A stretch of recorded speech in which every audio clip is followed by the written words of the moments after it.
Hello, everyone. I am currently streaming. Genshin. Why am I sounding like a dumbass? I sound like a robot. I sound like a flanker. No. Hello, and welcome back to Genshin.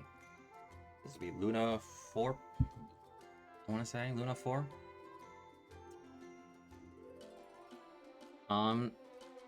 Yeah, Luna 6 right. I don't know why I sound. I haven't done this in forever. I sound so nice. It's very loud.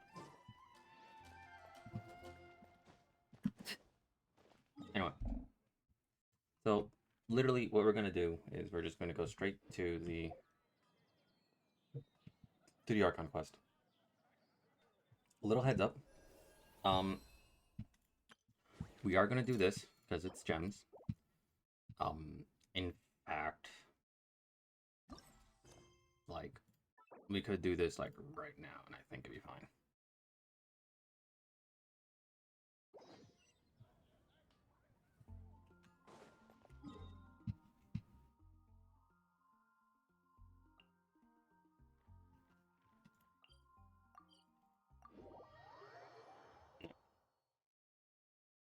I usually do these types of events like to myself, so you don't have to worry about it. But it's whatever.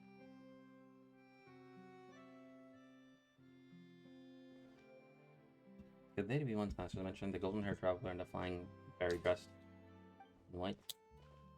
Why are you staring at us, wondering like that? Is there something weird on the face? Hang on.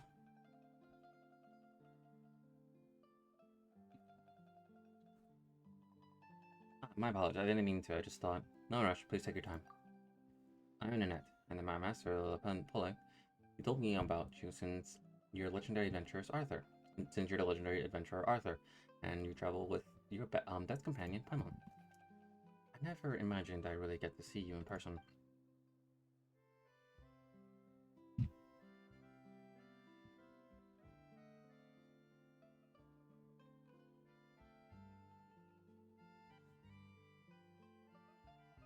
Oh, you're Lepen's apprentice. Guess her business has really been booming lately, huh?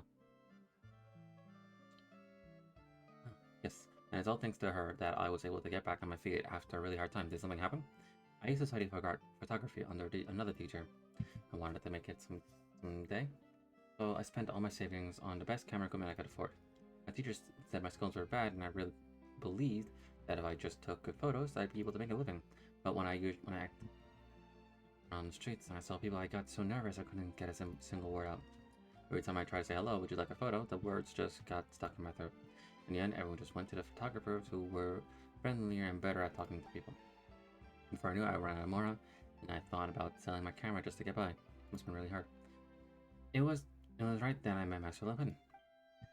When she saw my equipment and photos I taken, she encouraged me to work and had me work with her to test new lenses. She said there was a calm, gentle quality in my photo, something she didn't see in anyone else's. So Master finally finished developing the better flash lens, and I was really happy. Probably even more than she was. What kind of lens is that? Captured every movement and expressions perfectly when the subject's moving really fast. But it's still in the final testing phase, so we need to take a lot of real world photos to gather data, make sure it works properly. Since Master's been tied up and other work, she handled me, and I was thinking I could try finding new people to help with the testing, but it happens again when I try talking to someone I don't know. I get all flustered and I couldn't make any sense. Everyone just looked at me kind of confused, probably thought I was acting suspicious or something. A few days went by and I still couldn't find anyone willing to help. Couldn't handle something this easy. I guess I really am hopeless. Hey, don't cry. Not really your fault, okay? Really asking strangers for help like that is hard for anyone. Don't beat yourself. In that case, maybe we can lend a hand. Arthur is great at taking photos. He knows tons of people all over the place, so getting models should be super easy. Really? You actually help me? Thank you so much, traveler. And please take this special camera with a shutter lens. I'll be counting on you to handle it. With your friends to capture the moments. So, okay, so this is the camera event.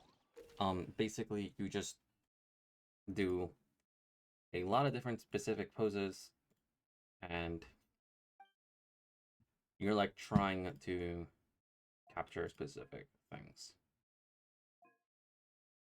Yeah.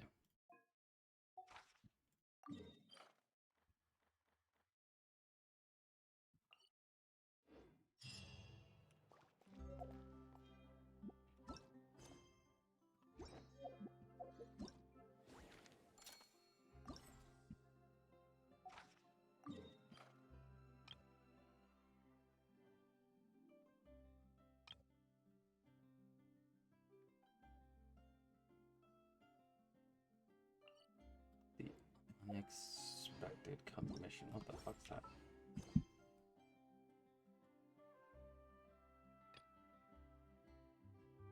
Oh, that one. Why is she... You know what? Never mind. You also have to do that one as well.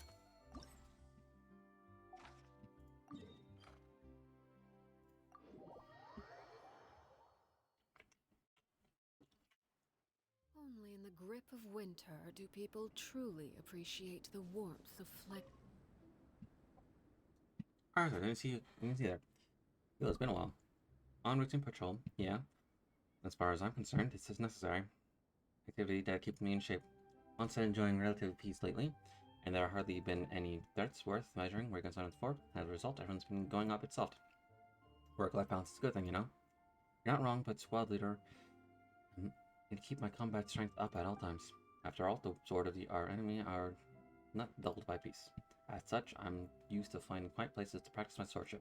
Between patrols, make sure I don't get rusty. Let me take a photo of you. What an interesting request. I'm pretty fast. Are you able to keep up?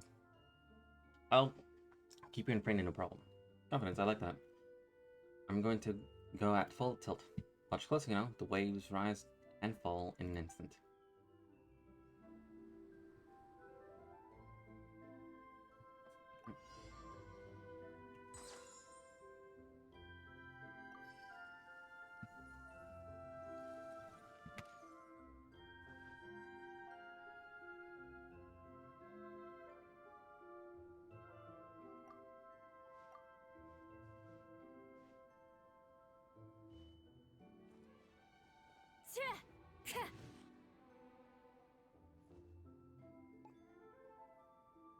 Choose the right moment from charge.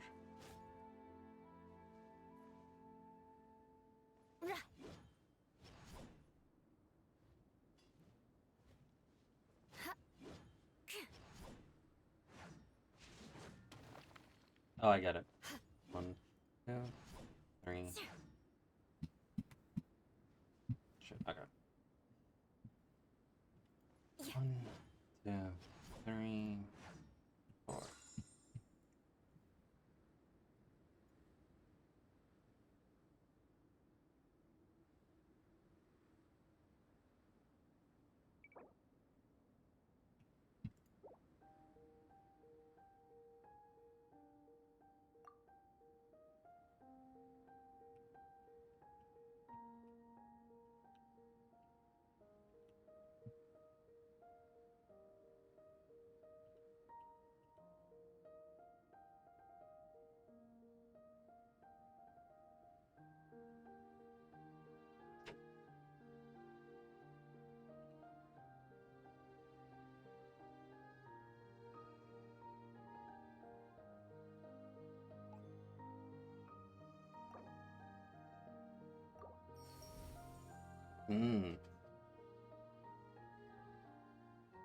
Okay.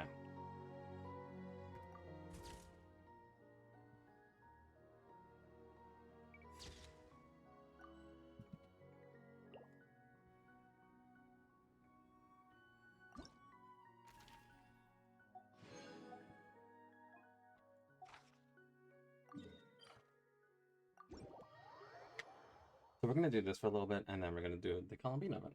This kind of weather is more enjoyably... Friends haven't been. What are you doing here? For supply, I decided to take the opportunity to visit my homeland and listen to the wind blows. Would you mind if I take a photo? I'll pose for her. We go then.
amigo.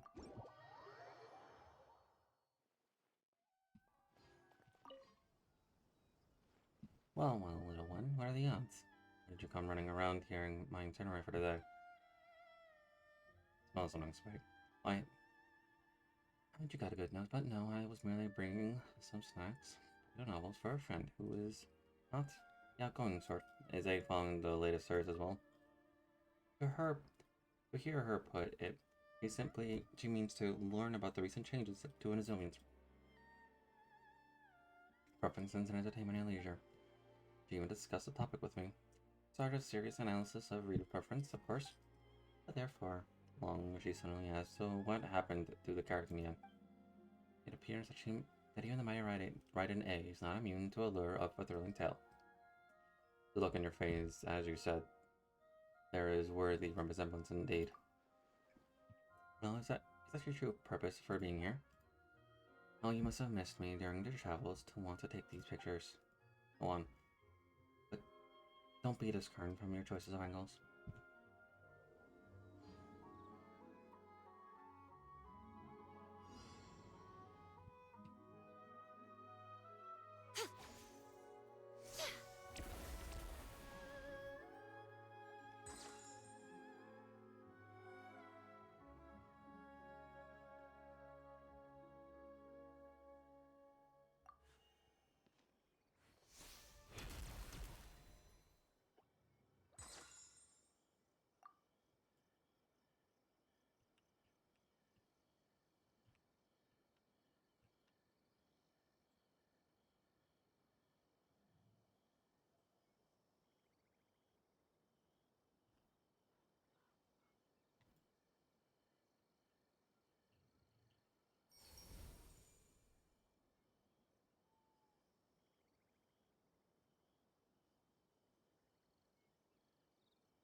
Hunt for a criminal?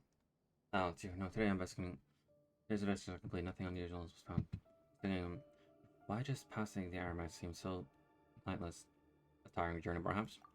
My guess is that I might of financial trouble. That sort of thing tends to be the might out of Ermine.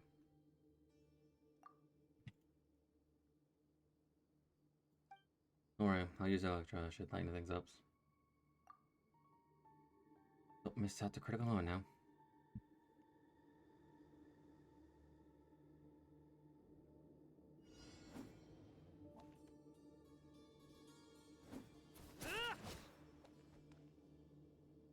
Futile!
Hey, this is a new book.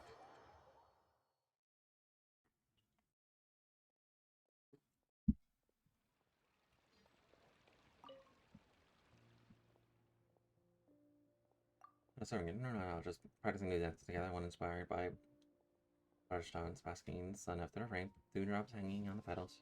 We're sitting at early planning stage. I take a photo of you then.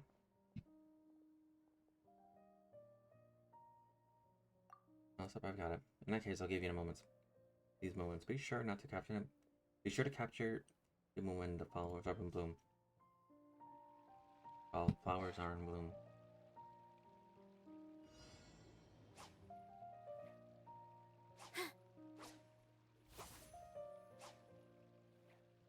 Positions. Oh, I got it. Yeah. Yeah. With almost. Hey.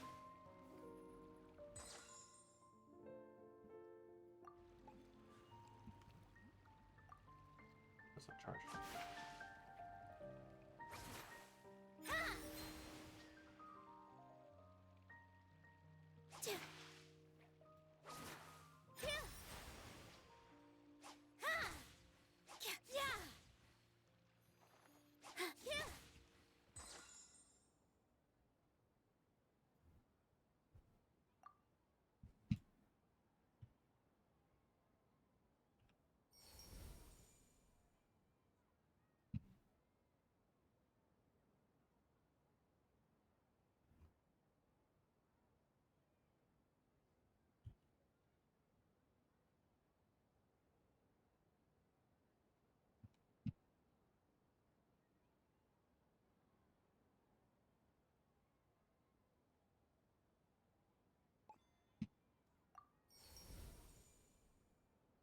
That's a weird angle.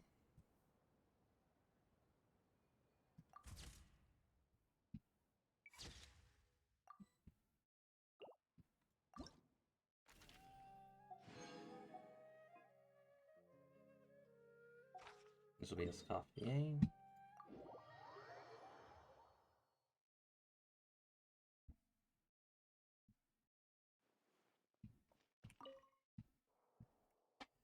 Oh, it's you, Arthur. Been a while, Scoffy. I'm not heading up to the kitchen today, but I'm here as a taste tester. Savannah is trying to come up with something new and has asked me to check on her. That said, this is the 5th take on the same dish so far. If it's not the texture of the ingredient being affected by a few seconds to spreading in the temperature control, then it's the aroma of the spices used dominating due to over seasoning. You're as exciting as ever, I say. Of course, cooking is science and our friendship is going to change. That, in fact, our friendship and duty to a customer demands that I am strict. You remember the photo thing? At a time like this, the pictures are going out in public. Might I suggest finding another moment? I'm just taking a remember this photo. I'm just looking to test out a new lens. Alright, there's a bit of time before the 6th redo anyway. Let's see whether your lens or that new dish will come out on top.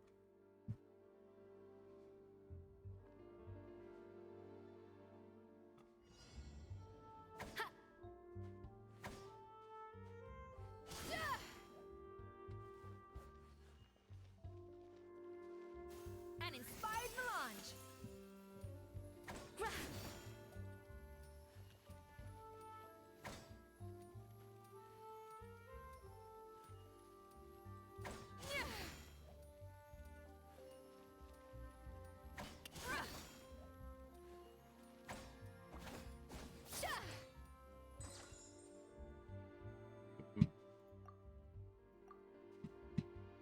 I don't want.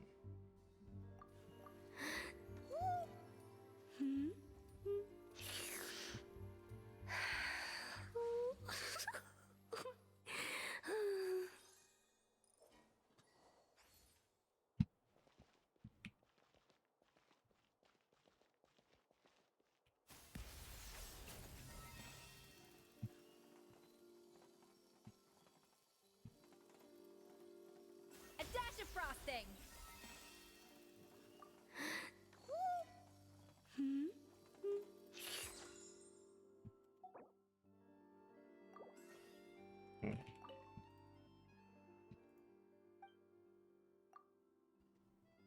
Cast or summon. I accidentally summoned or summon when I couldn't have.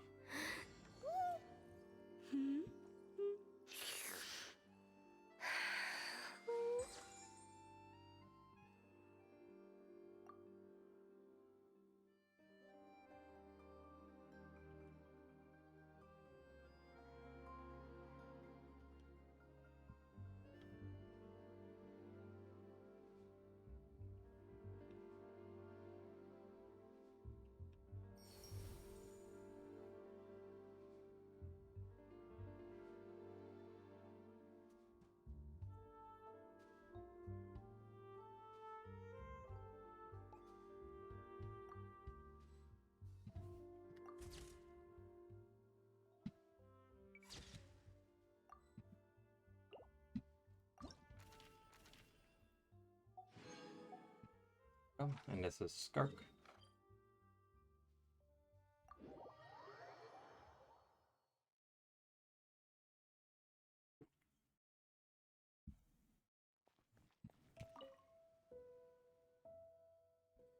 Ah, it's you.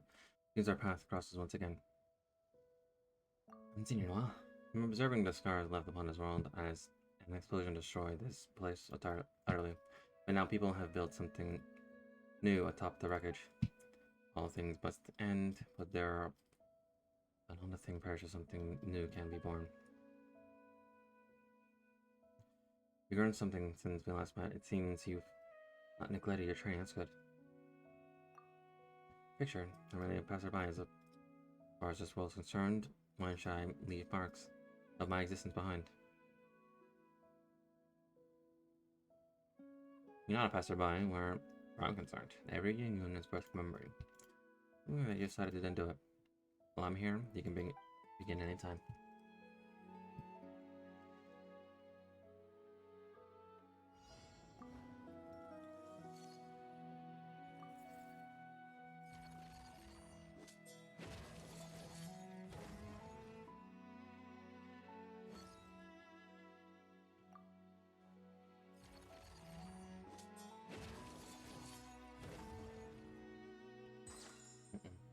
On an idol.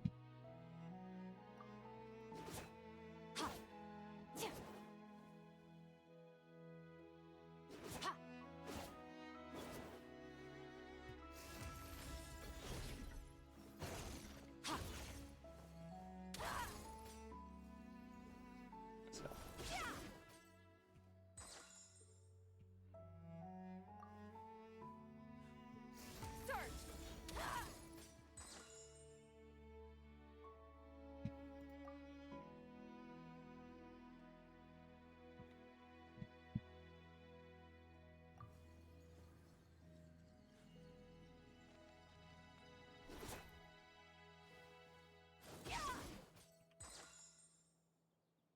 So like that.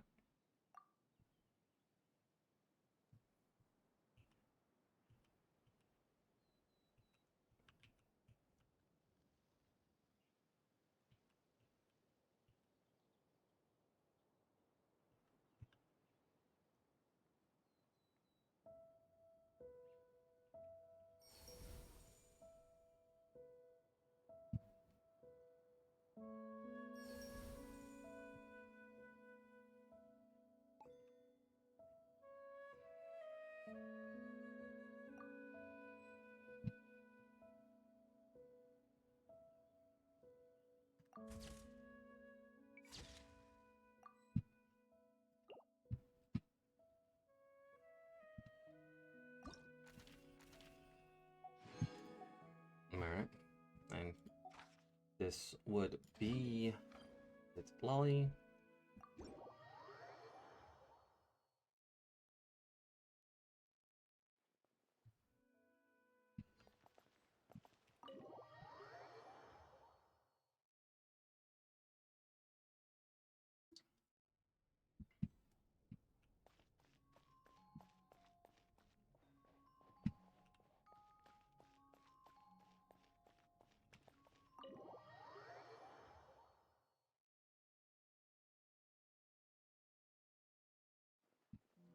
There she is.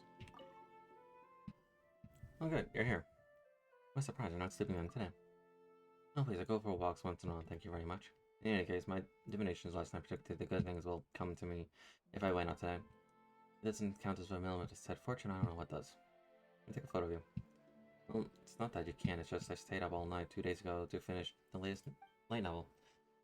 So, look me over real quick, do I look okay? Alright, it's radiant as ever. No tricks now. Just to be clear, I'm keeping all the ones that don't pass matter. You only get the best out of a lot.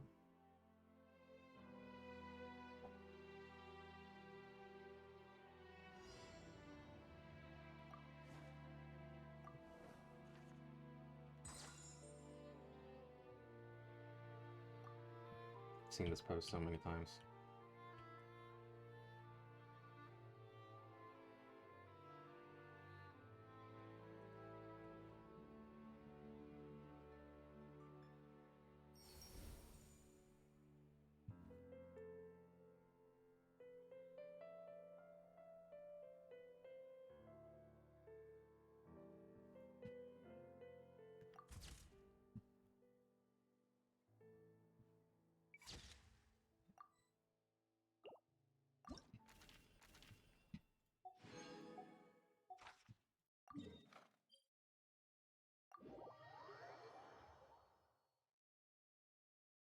This is Gina.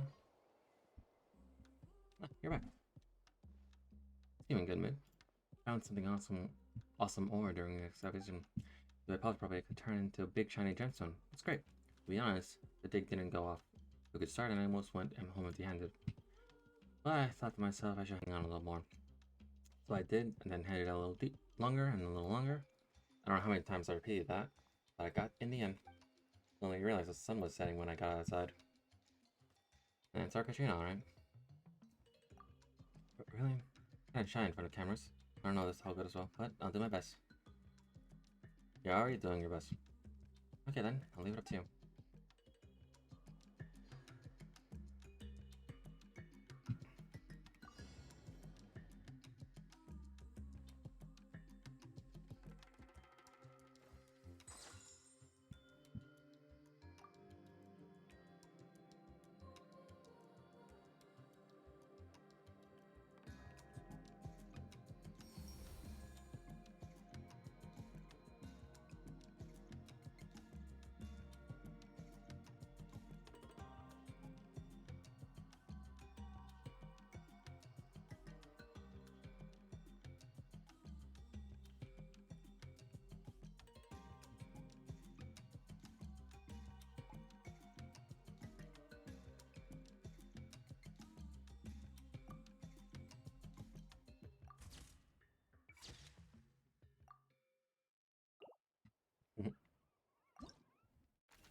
Right.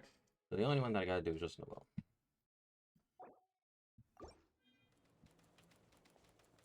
She is currently doing something, which is this. To be fair, we should do this one.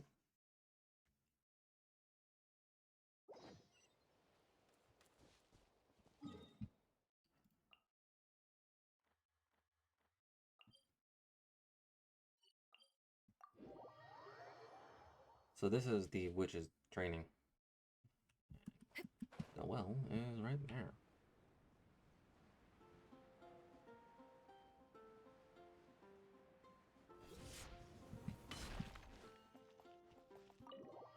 Okay, we're just doing a lot of different things. Gotta do it all for the primo gems.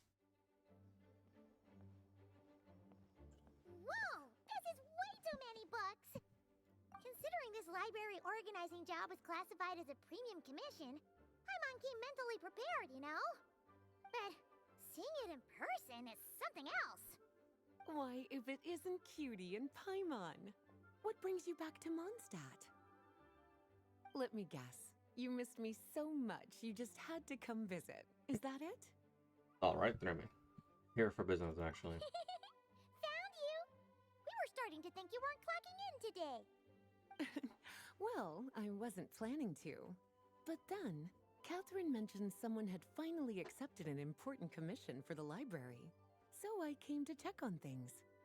Might you both be here for that very commission by any chance?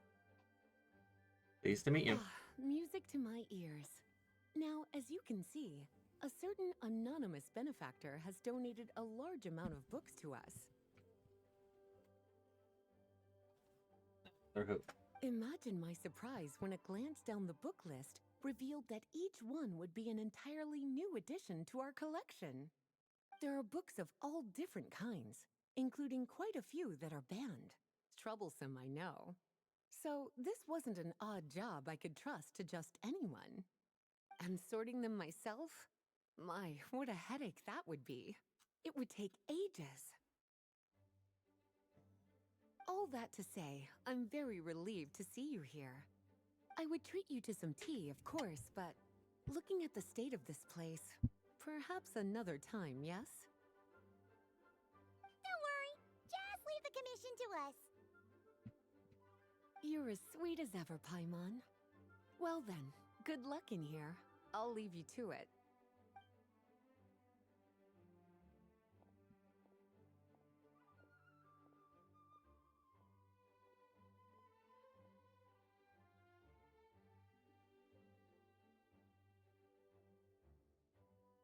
Finally! We made it to the last stack! What even are some of these books? A Hilichurl's Guide to Running for Your Life? Do Hilichurls even read? Oh, and Basics of Whopper Flower Cultivation. Who'd grow one of those, anyway? And what's this one? The Little Witch's Dictionary? Huh. That title's kind of suspicious. And didn't we already sort this area? No, Did you it's notice it earlier? on the list. Yeah.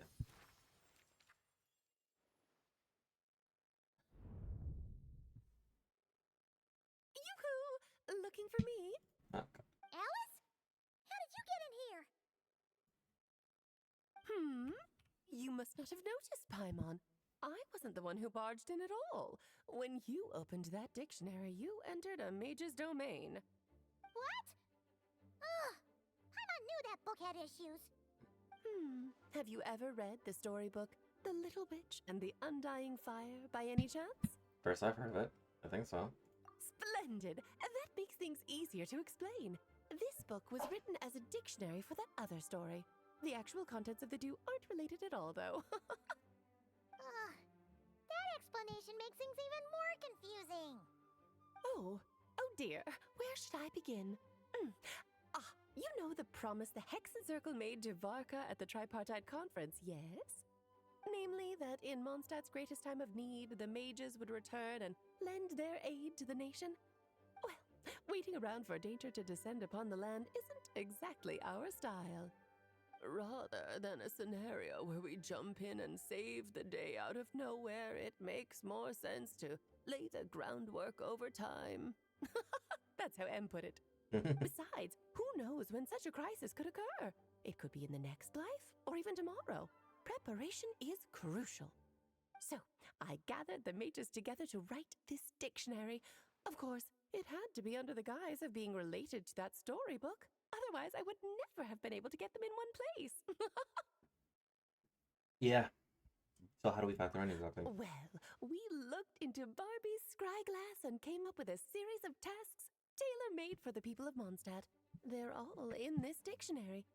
Striving toward a common goal, overcoming obstacles alongside trusted companions, becoming better versions of ourselves. That is the best defense against what dangers could lie ahead. Oh, you make it sound like something bad is actually about to happen. Now, I never said that. But still, we are talking about trusted companions here, Paimon. And when we speak of a person who could be considered a friend to all in Mondstadt, I'm afraid the pool of options consists of but one. I see what's going on here. Wait, the huge book donation? That was just an excuse to get us here, wasn't it? We had to spend ages sorting through them, you know. Oh dear, I never could have imagined you would need to go to such trouble. Uh-huh. Sure you didn't. Well, this is an important book. I couldn't just bring it into Teyvat without taking any precautions. Much better to hide it in plain sight, you see. That's why I donated all those other books to the library. God damn it, Alice. Besides, it's not like this is a bad thing. Just think of it as an excuse to reunite with old friends. And as a favor to your dear Aunt Alice. Okay, okay. If the goal is to help the people of Mondstadt, then we're in. We'll take the dictionary. And the next time we run into our friends, we'll pass your tasks and stuff along, okay? Wonderful. Then I'll let you get to it. Have fun!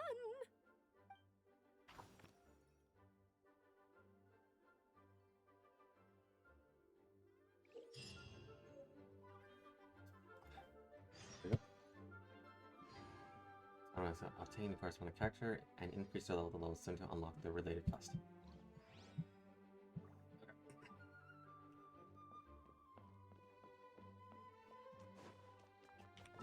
Okay. Yeah. So this is just the epilogue. Oh, you finished sorting already? That went much faster than I expected. Now then, what would you like in return, cutie? You freed up my whole afternoon helping me with that. How about we spend it together? Ah, so you noticed too. Such strange names, and even stranger contents. Not to mention, this is the largest library in Northern Tevat, and I didn't recognize a single title on the list. I just don't see how that's possible. Unless... Actually, we just ran into... Trouble, I presume? I think I'll steer clear if it's all the same to you. Besides, if a book exists in this world, then there's a place for them in this library. Better for them to remain here than end up in the hands of someone more suspect. Anyway, here's your payment.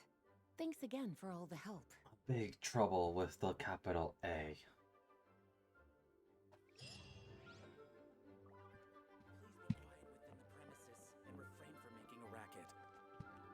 There she is. The reason why I had to, in a sense, do all this is because, yeah. So I already have constellations, 6, 6, and 6. Like they're all maxed out, so this is just a free pull for me. I'll do official. Official is always great. Sucrose is great as well, and because of the recent buffs, Razor is now great, so they're all great. Yeah. Yeah, I'll do Sucrose.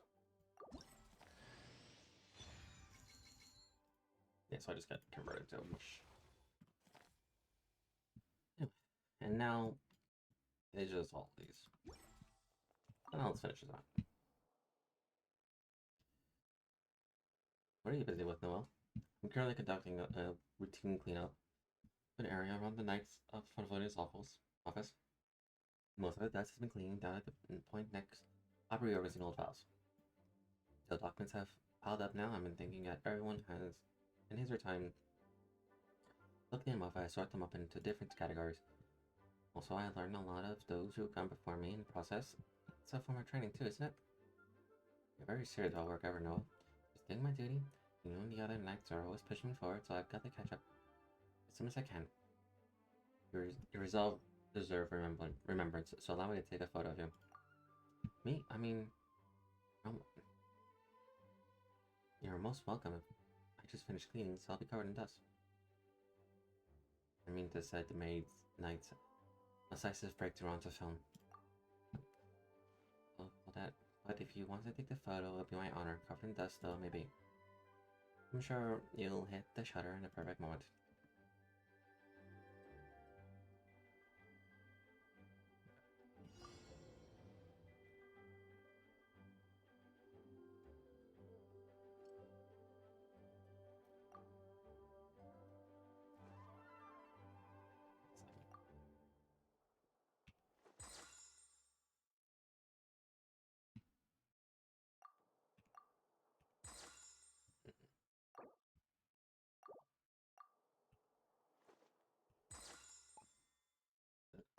It is aisle 2, I know it is.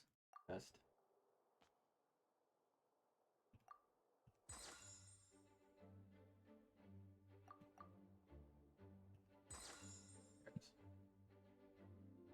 So you gotta catch it the right frame.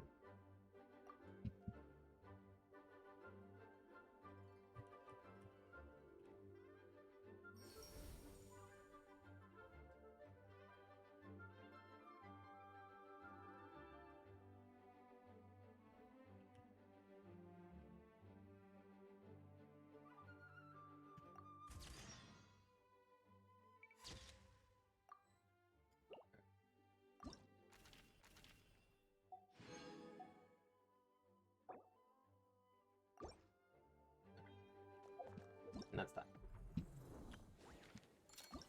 Log.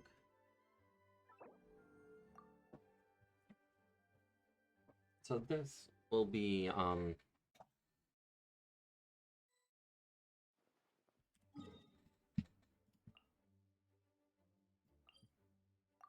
we'll do this and then so I recently did wish for Columbina and I failed my 50-50. Blame Pro.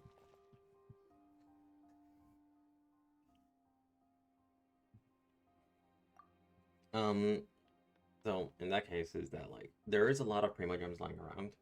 I'm gonna grab them all up. And basically because there's a free giveaway for this and also you know just completing all this and also the completing the Archon quest. Yeah, I'll get it done. I'll have Columbina, like I am in a sense 1 or 2 temples away. And I am guaranteed, by the way.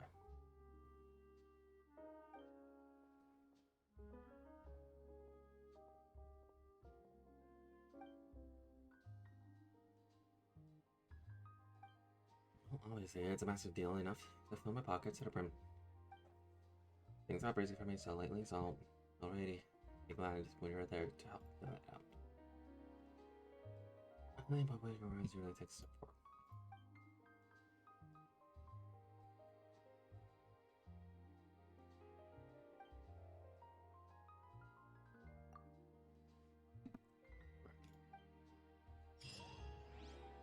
That is that. So for now, I'm going to set myself up for this.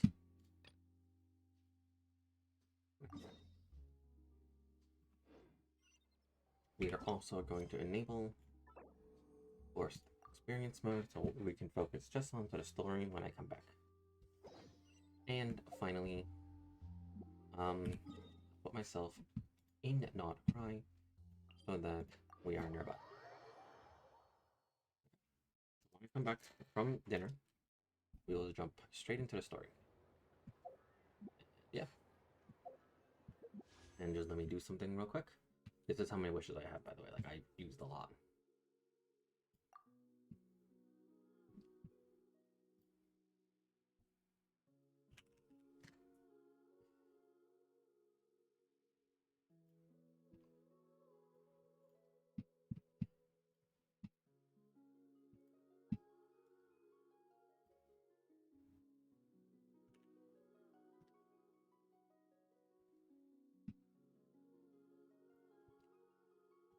Like, I want to say I did about 80 wishes.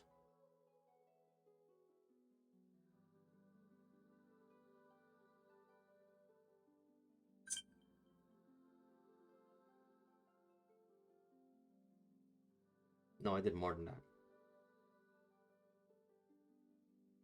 Yeah.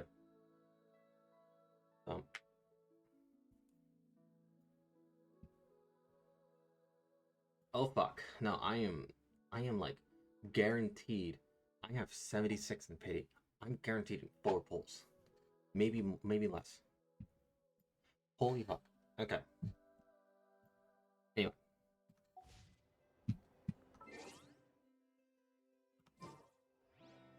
For now, enjoy the Arlecchino thing in her chair. So yeah, we are back.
I am back.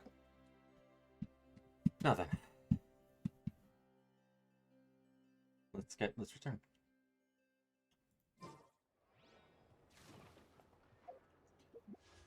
So I have about that many wishes. And if I were to convert all of those, including this, to 2, that's about 3 wishes. I have 5 wishes. But don't worry, I got about 54 in pity, so yeah. And we get 1 or 2 wishes if we complete the entire Archon quest. So, incentives all around.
Looks like the gang's all here!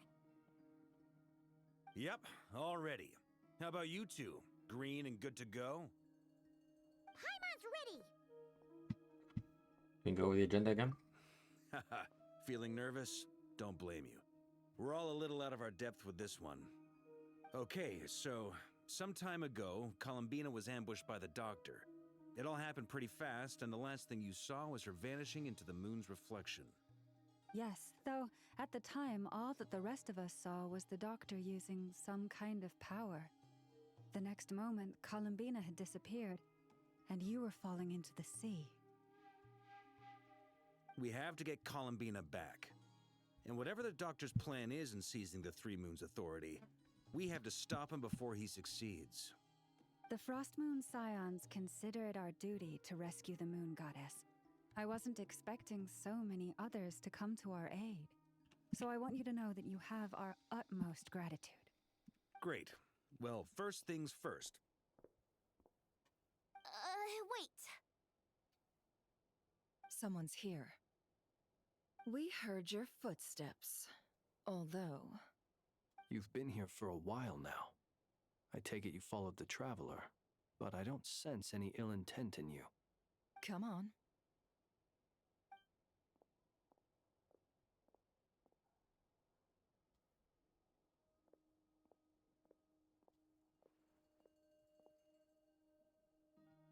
I figured it wouldn't take you long to notice me. I come bearing news from my lady, the Knave. Dottore went through the motions of returning to Snezhnaya, but it was obviously a facade. However, he has not returned to the Kuvaki Experimental Design Bureau, nor has he made an appearance in Nasha Town. Well, in that case, he'll be in his lab way up north. I always wondered why he applied for his own private pad. He was planning this all along. Tell them that Sandrone and I will go on ahead. If they still intend to pursue this matter, they should meet us at the research center in the northern tip of Nodcry. Nice of COLUMBINA's 2 best friends to think of us. We appreciate the heads up. Our sincere thanks to the Fatui for your aid.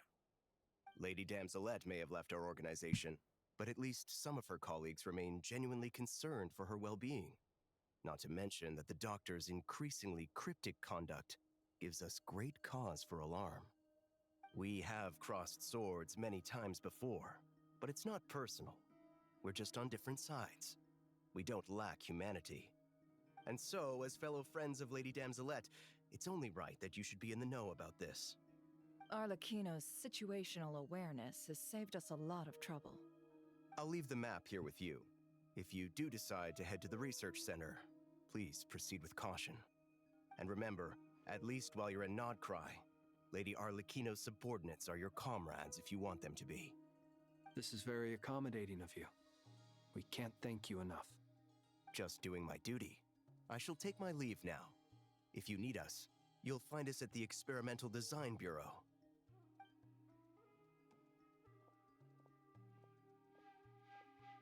So, the doctors left the Experimental Design Bureau and headed to some research center up north. Marionette seems to think he's been planning this for a long time. But when did it start? Before he even arrived in Nodcry? It seems his loyalty to the Tsaritsa is lip service at most. Behind the scenes, he may even be working against her. Whatever his motives, we know that he's decisive and incredibly ruthless. Facing him unprepared would be a recipe for disaster.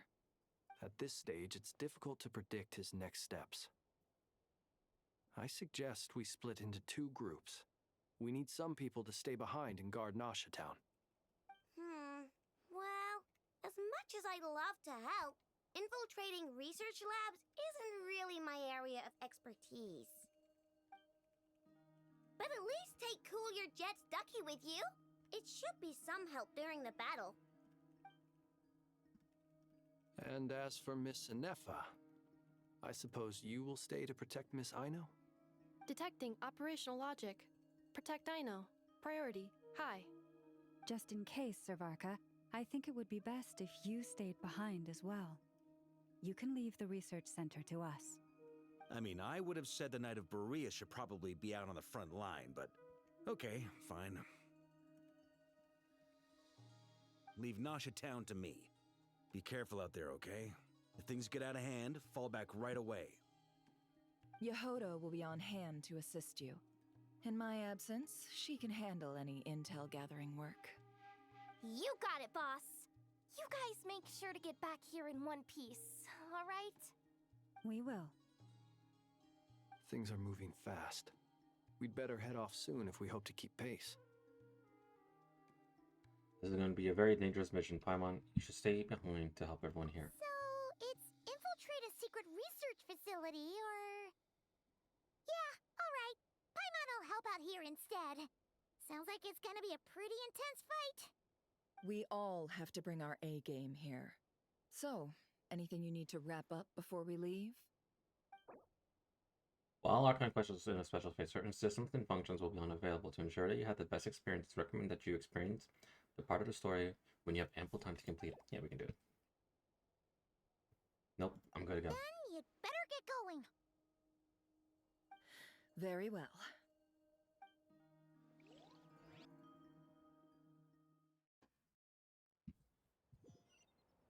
All these broken machines on the ground.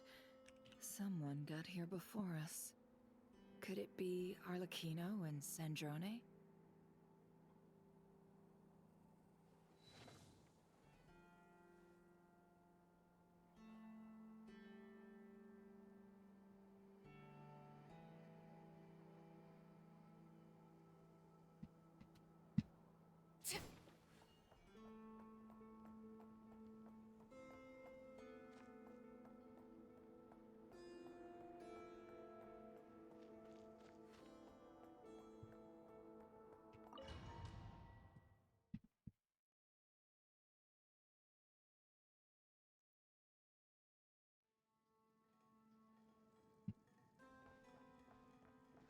Why, Hydro Traveler? Why? Just... Literally... Just remake Hydro Traveler for God's sake.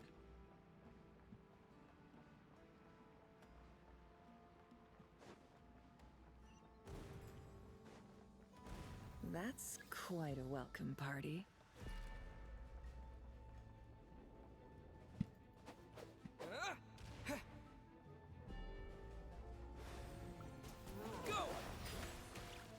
Close your eyes. You poor lost lamb. For the No more lies.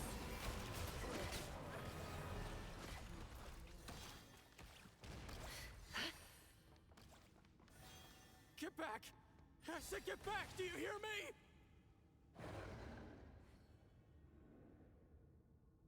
Why isn't it working?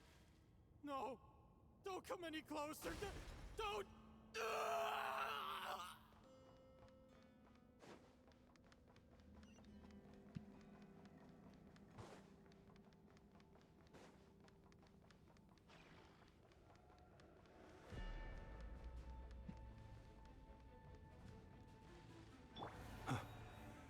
Be silent. Beware the creatures of the night. Close your eyes. Be silent. Leave this place. Can't hide the truth. You poor souls. May your spirits find peace. Grab that key on the ground. We'll probably need it at some point.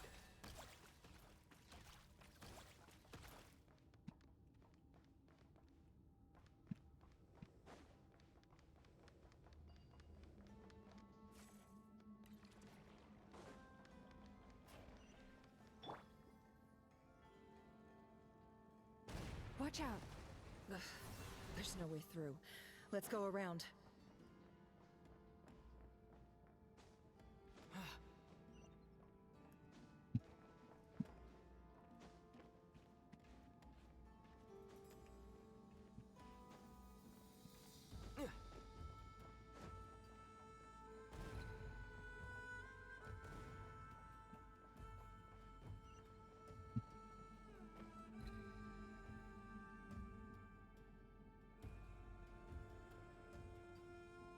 What the? Trespassers? Here? What's wrong with you people? We're looking for the doctor, and we understand he might be here. I see you're fleeing the facility. You looking to settle a score with the doctor? Good luck with that. I don't think you have many chances left. Perhaps. But you might have a chance to live if you start talking. 2 other Harbingers had the same idea as you. They're already inside. But what good is it gonna do? The doctor wouldn't do something like this unprepared. Seems to me that you're not too thrilled about being his subordinate. Also, is it just me, or do I sense monsters nearby? If you'd prefer their company to ours, that can easily be arranged. We need to know what the doctor is up to. Please, if you know anything at all, tell me. This is about more than us versus the doctor. His actions could have consequences for all of Nodcry, and perhaps even your homeland, Snezhnaya.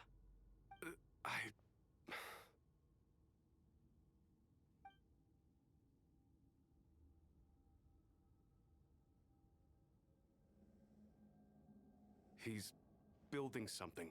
Ambitious doesn't even begin to describe it. Feels like this could be the big one. God knows how long he's been planning it. A while back, he told us he'd be returning to Snezhnaya. We weren't expecting him back so soon. This time, he brought some gemstones with him, or something. 2 of them. The moon marrow spheres. He stole them from their rightful owner, COLUMBINA. Oh, Lady Damselette? Last I heard, she left the Fatui. Before she went, she told us she'd finish what Her Majesty asked of her, and wished to focus on some personal matters. I remember thinking that leaving us might not be the best choice. I mean, I always looked up to the captain the most, and... Back when this all started, the higher-ups dispatched 3 units to Nodcry to execute their plan. They were led by the Doctor, Marionette, and the Damselette, respectively. I was a part of the Damselette's unit to begin with. She never really interacted with us much. In fact, she seemed sort of detached from everything. Not because she was distracted, just felt like she was indifferent to the world around her. Like she had no stake in anything that happened. She always seemed like she was staring off into the distance. Almost as if she didn't see anything worth living for in the present, so she had to look further afield. That's right. She always used to stare up at the sky. The doctor used to stand nearby and watch her. Apparently they got along well at first, but somewhere along the way, she grew wary of him. Started avoiding him as much as possible. After she left, everyone in our unit merged with the doctors. He's similarly indifferent to the world. Except when it comes to the moons. He seems to have big plans for them. Right now, obtaining the 3 moons is his #1 priority. He even said if he can only get his hands on 2 of them, he'll create a 3rd one himself. How would he create an artificial moon marrow? Maybe the knowledge he gained from the Hyperborean phantoms has something to do with it. Thank you for cooperating. We appreciate the level of detail. I get the sense that you'd serve under COLUMBINA again if you had the chance. Would that be fair? No, she's no longer a harbinger. As a member of the Fatui, my loyalty will always belong to the Tsaritsa. I'm only telling you all this because I don't completely trust the Doctor. His actions do not align with the goals that first brought us to Nodcry. I understand. We'll do everything within our power to stop him. The Knaves unit is based at the Kuvaki Experimental Design Bureau. Maybe you can seek refuge with them. Well, now we know what's going on here. Artificial moon marrow. He's likely well on the way to completing it. Dottore's technological capabilities are far more advanced than I thought. I fear this could get ugly. Everyone, prepare yourselves.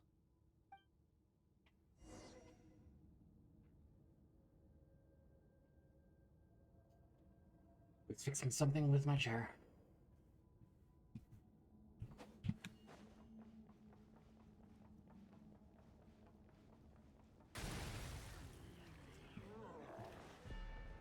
Go!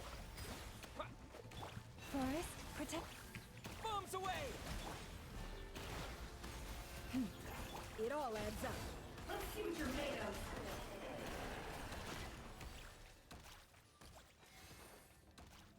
If Llama ever reruns, I'm gonna get Llama.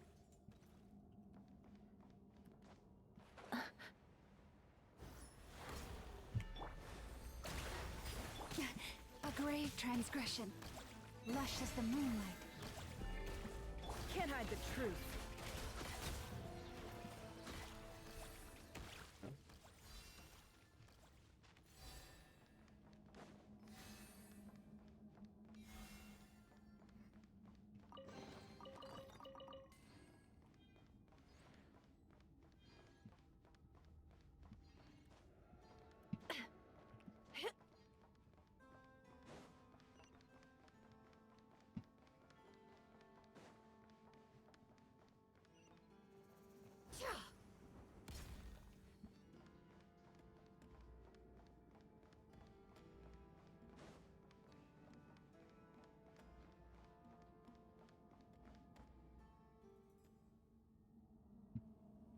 Welcome, one and all.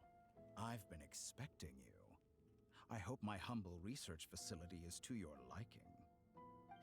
Yeah, we really appreciated fighting our way in through a horde of monsters. The gall. You expect us to believe you've just been patiently waiting for us? Of course I have. Should I be worried about something?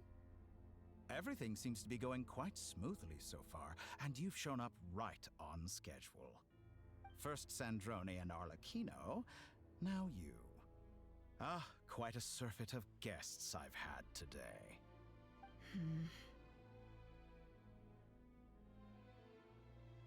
If you were looking for them, I should probably mention that Arlecchino disappeared as soon as she entered the facility.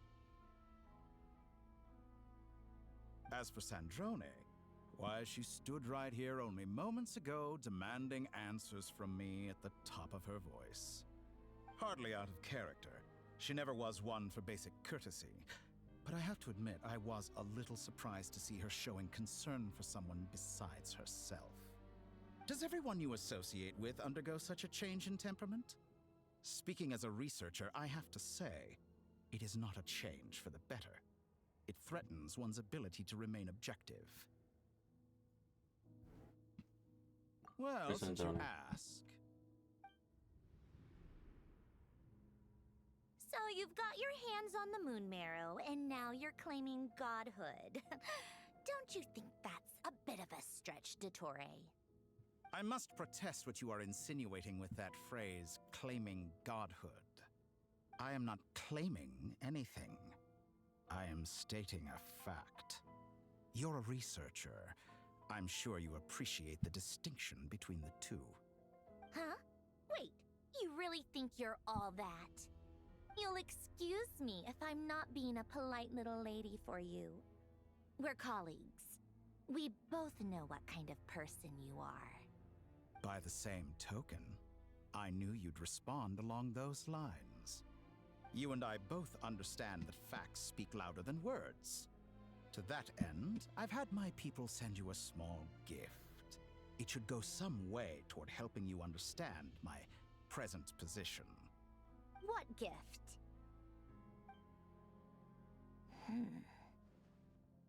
Where have all your troops gone? Who knows? Perhaps they are already marching toward a new world, following in the footsteps of an unknown god. As vulgar and arrogant as you may be, dear Sandrone, I have no intention of taking out my displeasure on your subordinates. They will enjoy equal rights to my own. You sent your people to the Experimental Design Bureau? That's a Tsaritsa's property. Yes, and I am very mindful of Her Majesty's instructions.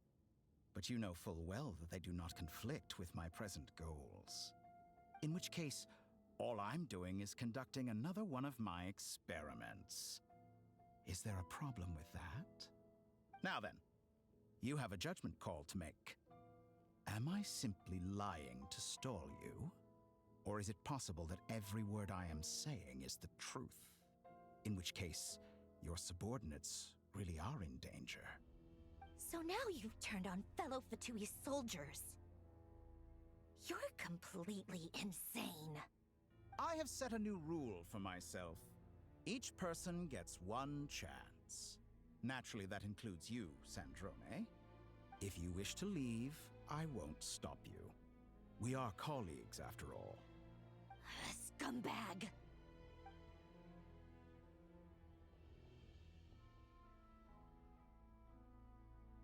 Still, I hadn't counted on Sandrone sparing any thought for the people of this world.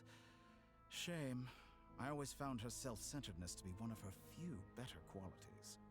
How can she ever hope to achieve greatness when she's so obsessed with protecting her little design bureau?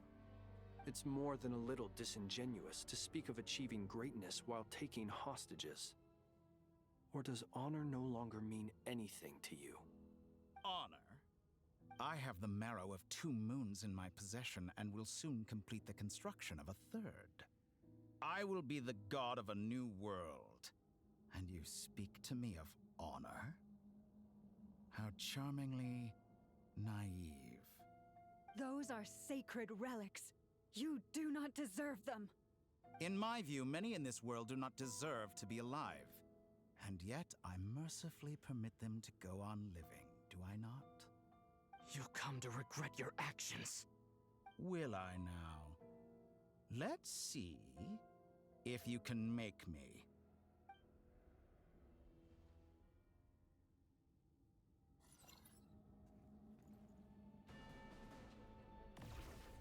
You won't feel a thing.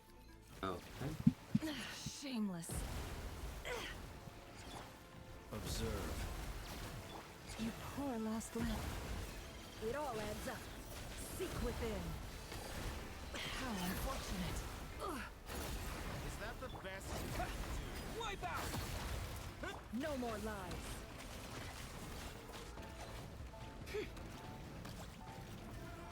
It all falls into place.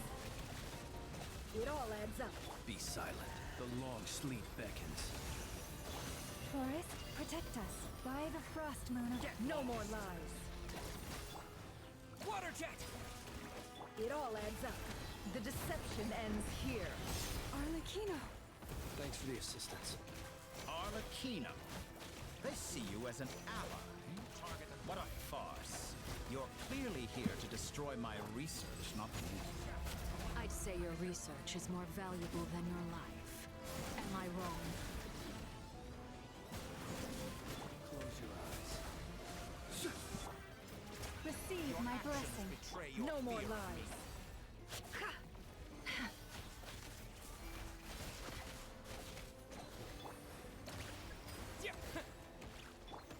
With one heart, we pray. Be silent.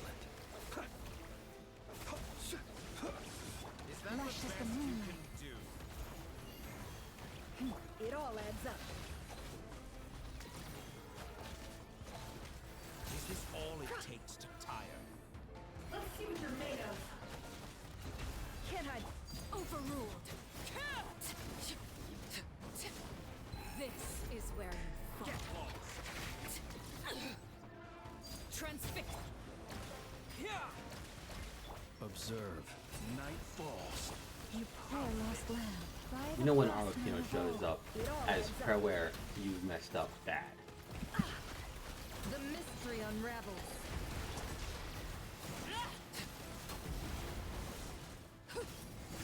Oh, interesting. Go! Be silent. To dust. Dottore is too powerful with the artificial moon marrow in his arsenal. Fighting him is futile. Quickly!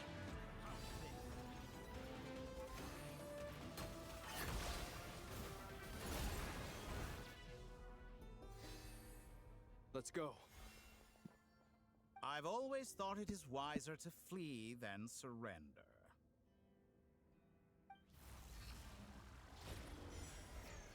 Watch out!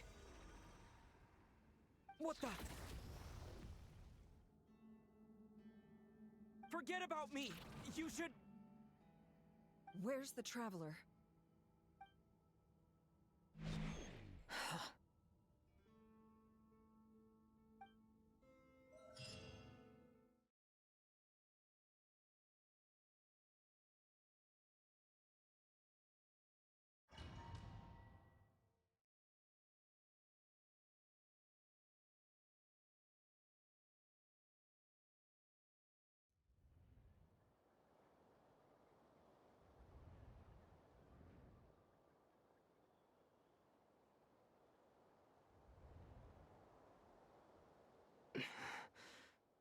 What just happened?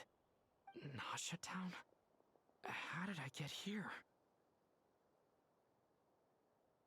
Strange. I remember being trapped by Dottore during the battle. And now all of a sudden, I'm here. Something weird is going on. I guess I'll start by exploring the area. Huh? Traveler? What brings you here at this hour? Huh? What are you in the mood for today? A hot dog? Or something else? We've got some special discounts at the moment. Want to see the menu? Sorry, I'm not hungry right now. Ah. Well, feel free to take a seat for now. Let me know if you change your mind. Everyone seems to be acting normal. Am I just overthinking? Oh, darling, look who it is. One of our regular customers. Get the traveler something to eat, would you, dear? Wait, why is he talking like that? Well, I'd love to, but can't serve a customer unless they order something. Anyway, I take it your business is wrapped up? Yes, thankfully. It was a long trip, and it's left me feeling pretty exhausted. But the upshot is, I won't have to leave again for a good while. We can have some quality time to ourselves. Wait, these two are a couple? I see some kids around too. I didn't know they had a family. Hey there! I haven't seen you in ages! What's keeping you so busy? I've been looking forward to playing with you again. You forgot already? You're silly. Daddy brought you over to our house recently. We had some snacks together. What is she talking about? We've had a lot of customers over the last few days, so we've been real busy. And like my mom always says, some people are more than just customers. They're friends. Oh, another customer's arrived. I better go see what they want. This is all wrong. I never once heard the owner of this restaurant talk about their family. It certainly isn't a family-run business. And that child? I don't recognize her at all. Could this be a false memory? Very good. I knew you had it in you. Aren't you going to try the house special? When did he show up? No. None of this is real. You don't seem to like it here. That's fine. We can change venues.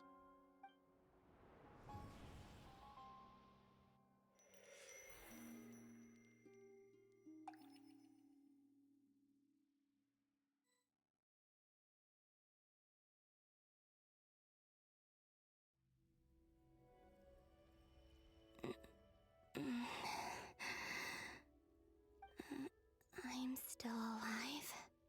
Where is this place? It took all my strength to open the moon gate, and then I leapt into it. So this is the moon's reflection? The mysterious realm beyond the gate?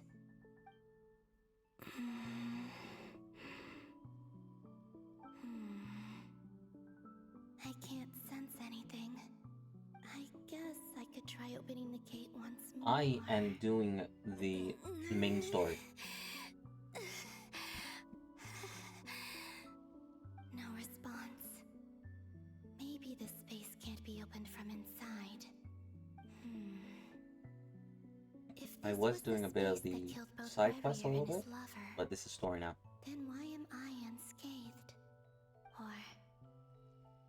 no, I'm not unscathed. Even the air here feels... frozen in place.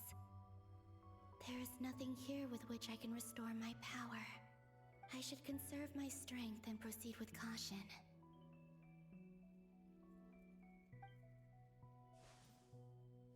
I don't believe Dotori's scheming will stop just because I escaped. If there is any chance that I can get back to the others, any chance at all, I must return. No, I did not. I lost my 50-50 to Jean. To be fair, I love Jean. She is great. Emptiness. But good news. What is this place? My pity Or maybe for the real Columbina question is what is it 74 pity. I'm like what's this? maybe 110 Looks wish like it away. responds to my power.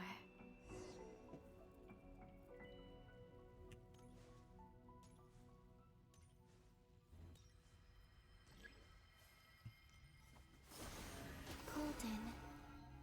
Like Kuvaki. Is it some sort of guide? And why does it feel so familiar? I might as well follow it.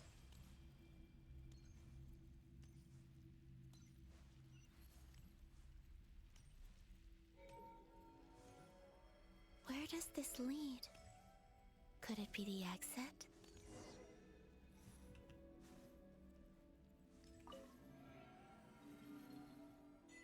My day has been very good so far. I got a lot done, so. Welcome home, Moon Goddess. Is this Nasha Town? But isn't Moon Prayer Night over already?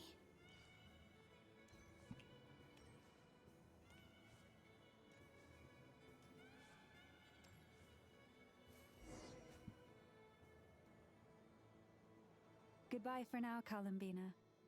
I hope you have a wonderful night. I will. Llama, everyone else, and I don't. me? Are these Arlecchino, definitely. my Columbina, memories? as of course.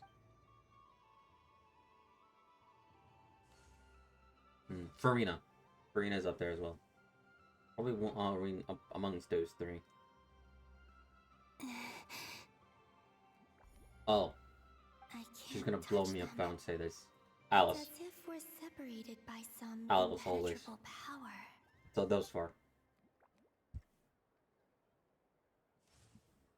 Over here! Over here!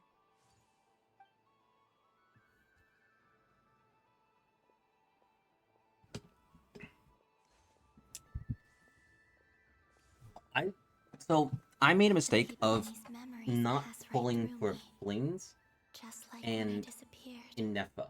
If only I had known what would come to pass after that. I wish Even so, I pulled I for should still Flynn's take a look around. and or Nefa and Just doesn't work for being Columbina right now. back here, it gives me the strength to keep going. Because when I did the story, I didn't know anything about Flynn's. I thought he was overhyped. But then I played the story and I learned his character and I did his mechanics and I'm just like, I should have pulled for Flynn's. This man is so great. Same thing with Inefa as well.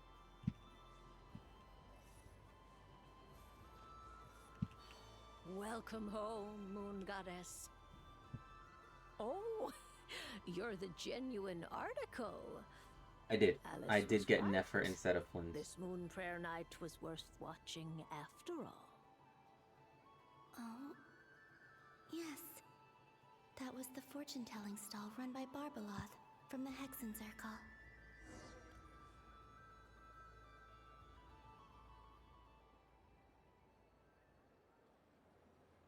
Please, draw the first lunar arcana. This represents destiny and is the foundation for the divination as a whole.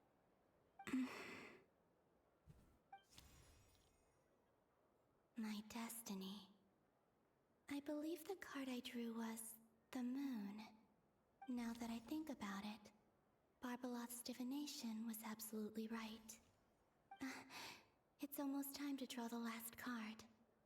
The one that represents the future.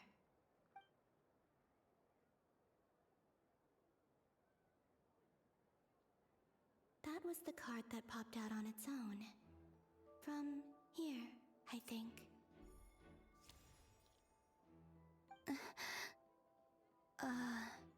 Kuvaki Pulse? What? Fascinating. I've never encountered this before in my role as a diviner. What's going on? I try to stream them on card leave weekdays the and deck sometimes mostly on the Because of weekends. my influence? All I did was try to touch it, and then... Maybe this memory space is not untouchable after all. Are there weak points in the barrier? Or... is it possible that there's more to this space than my memories alone? This card is death. I need to get to the bottom of this. I'll try touching something else.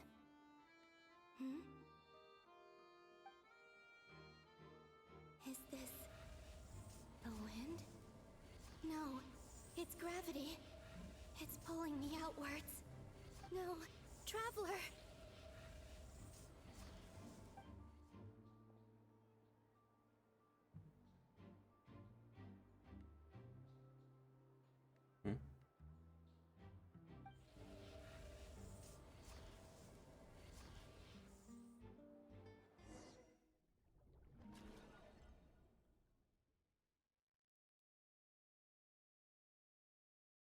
I have. If this is just another art ad, please don't advertise your stuff on my stream. I'm not interested.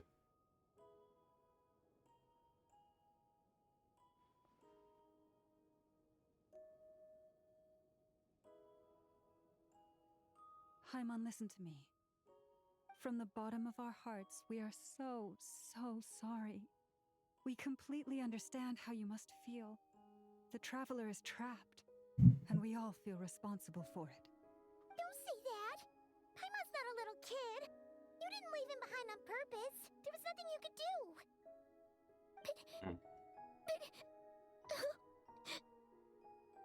He's all alone in there! What if something happens to him? What are we gonna do then? We've barely spent any time apart since we met. Is he gonna...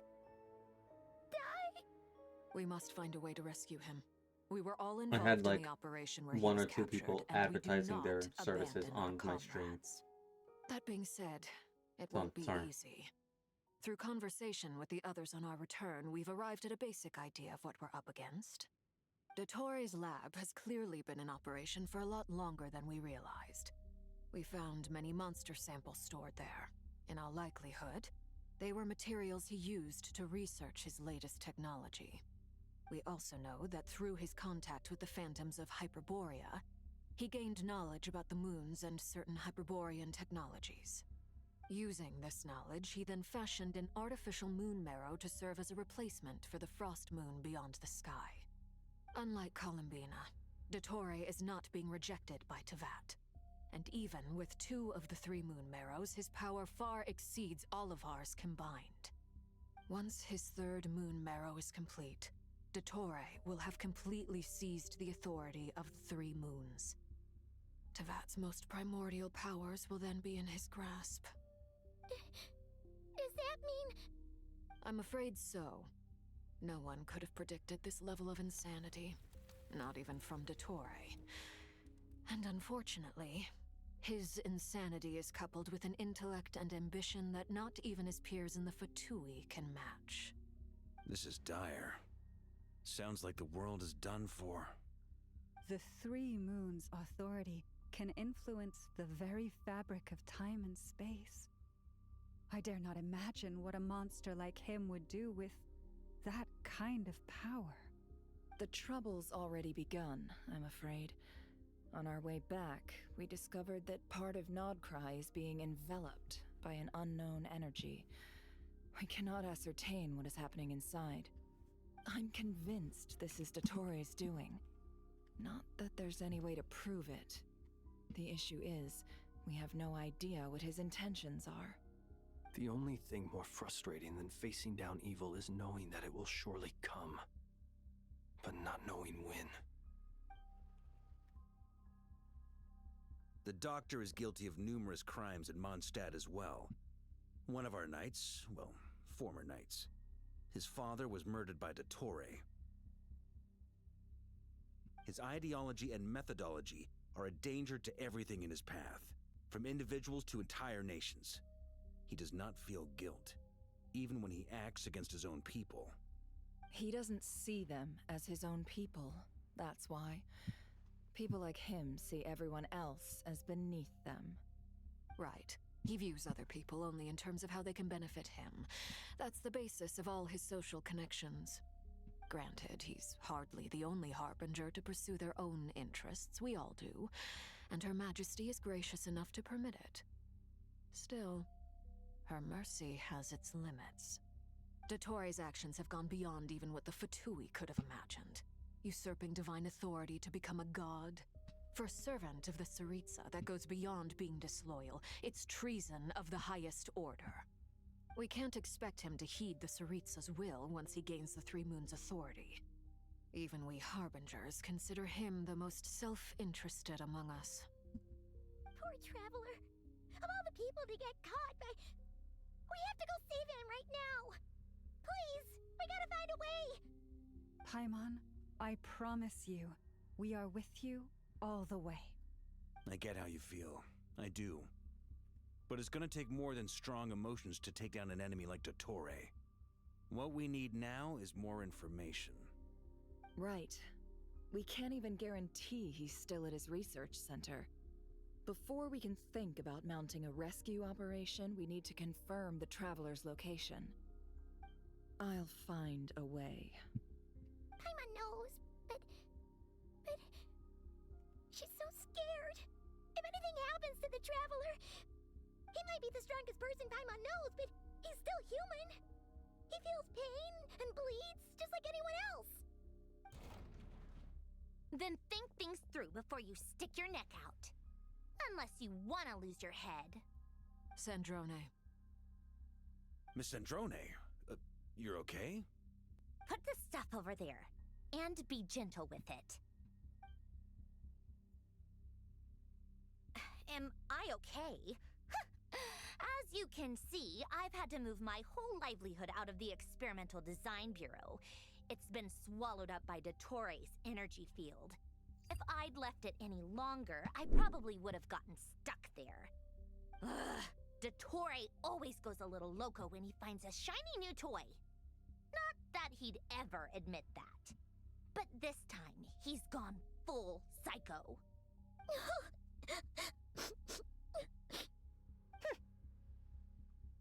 Just go ahead and cry already. Sorry. Paimon's not trying to make a scene. It's just, she can't. Oh, Paimon. Let it all out. There's no shame in it. When you're overwhelmed by fear and despair, crying can help get it out of your system. You'll feel better for it.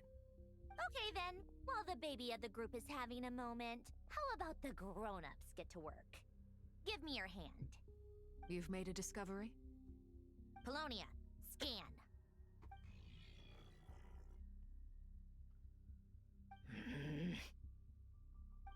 You, hand, now.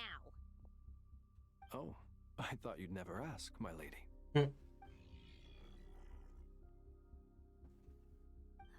Curses! You're next, then you.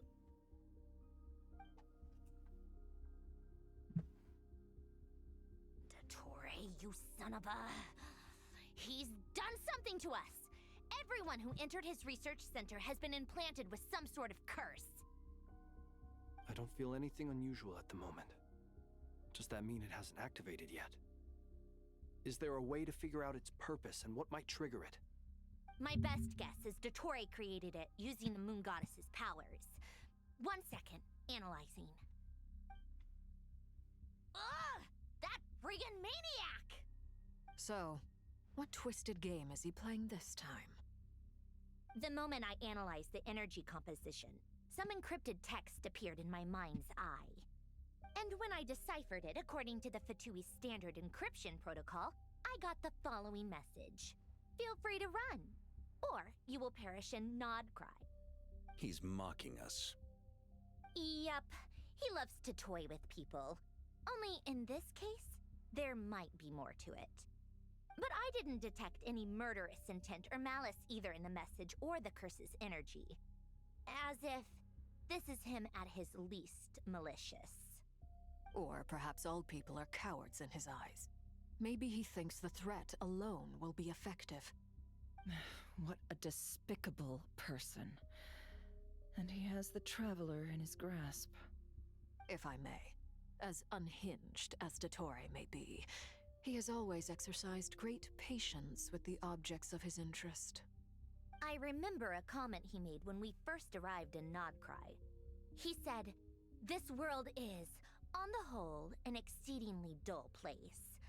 But at least there are a few intriguing features, such as the gods, or the Traveler. Presumably, they interest him because they're unknown quantities. He wants to understand as much as he can about them." Agreed. The Traveler is Tevat's fourth descender. All Harbingers are aware of this. Since Dottore took such pains to capture the Traveler, he is unlikely to kill him right away. Okay, but we still have to do that rescue operation. Of course. I also think we need to read between the lines with Dottore's message. If he's encouraging us to run, that means we mustn't leave Nodcry under any circumstances. My guess is, his curse will only trigger if we leave.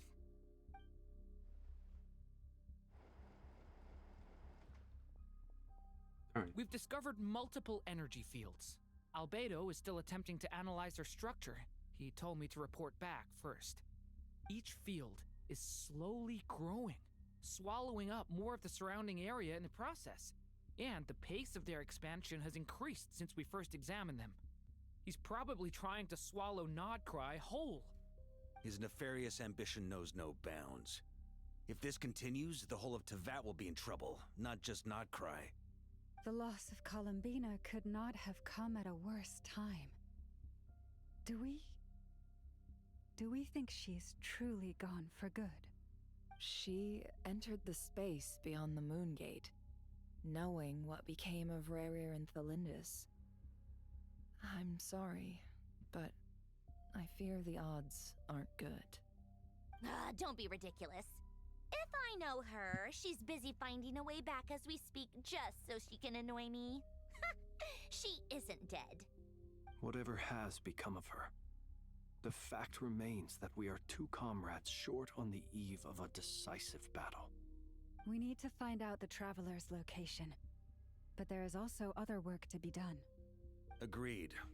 Whatever Dottore planning, we have to get the local populace somewhere safe. So, as well as a rescue mission, we have to organize a mass evacuation at the same time.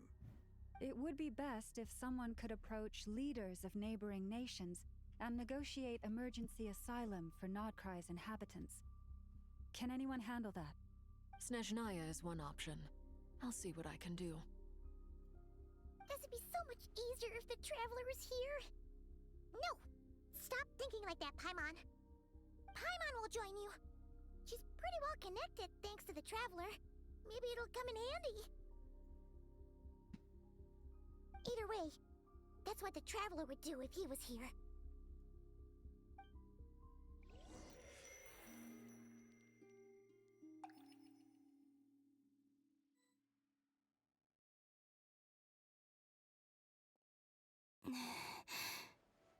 Back here again.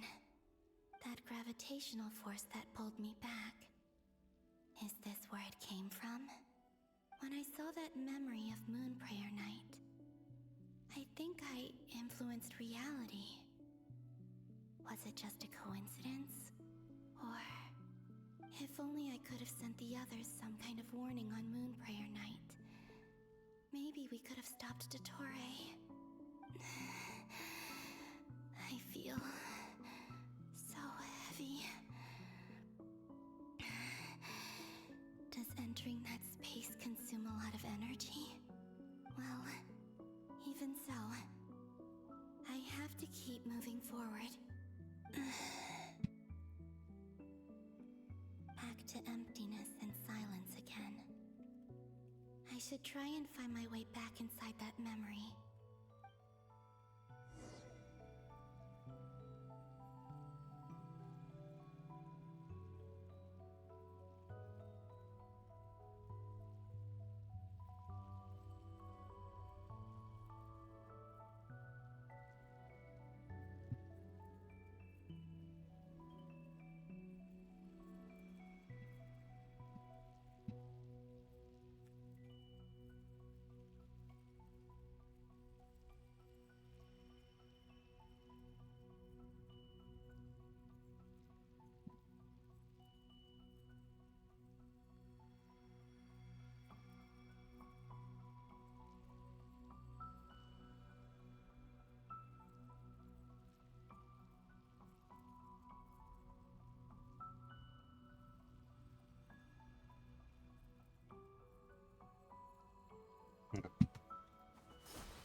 The entrance from last time isn't showing up.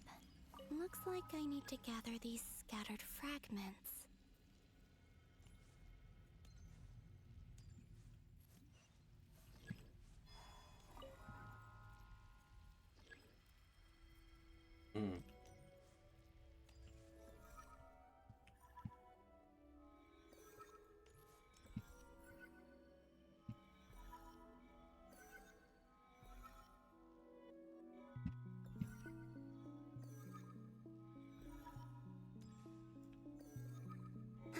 It worked. Hopefully I can stay inside for a bit longer this time.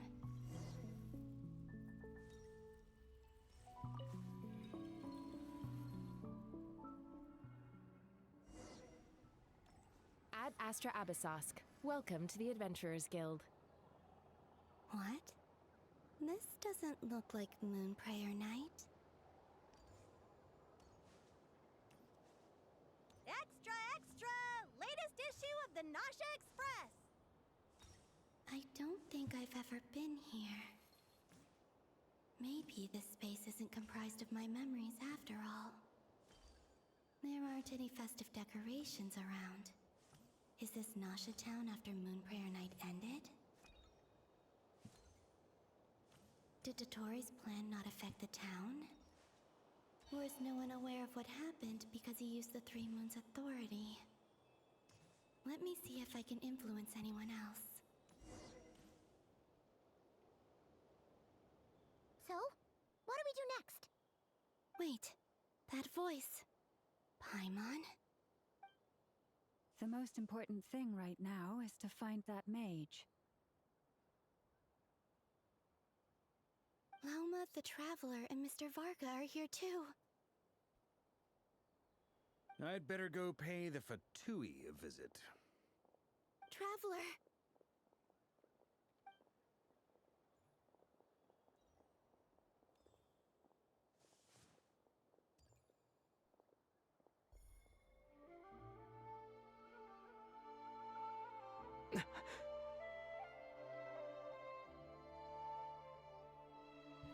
Columbina? I made contact. It's me, Columbina. Huh?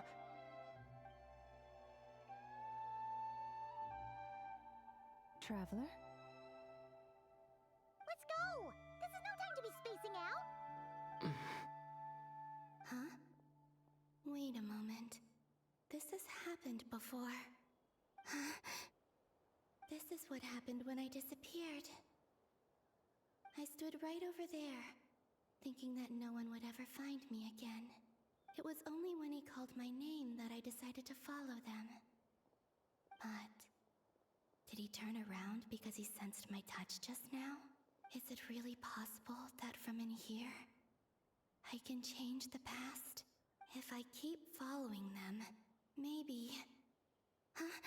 It's that gravity again.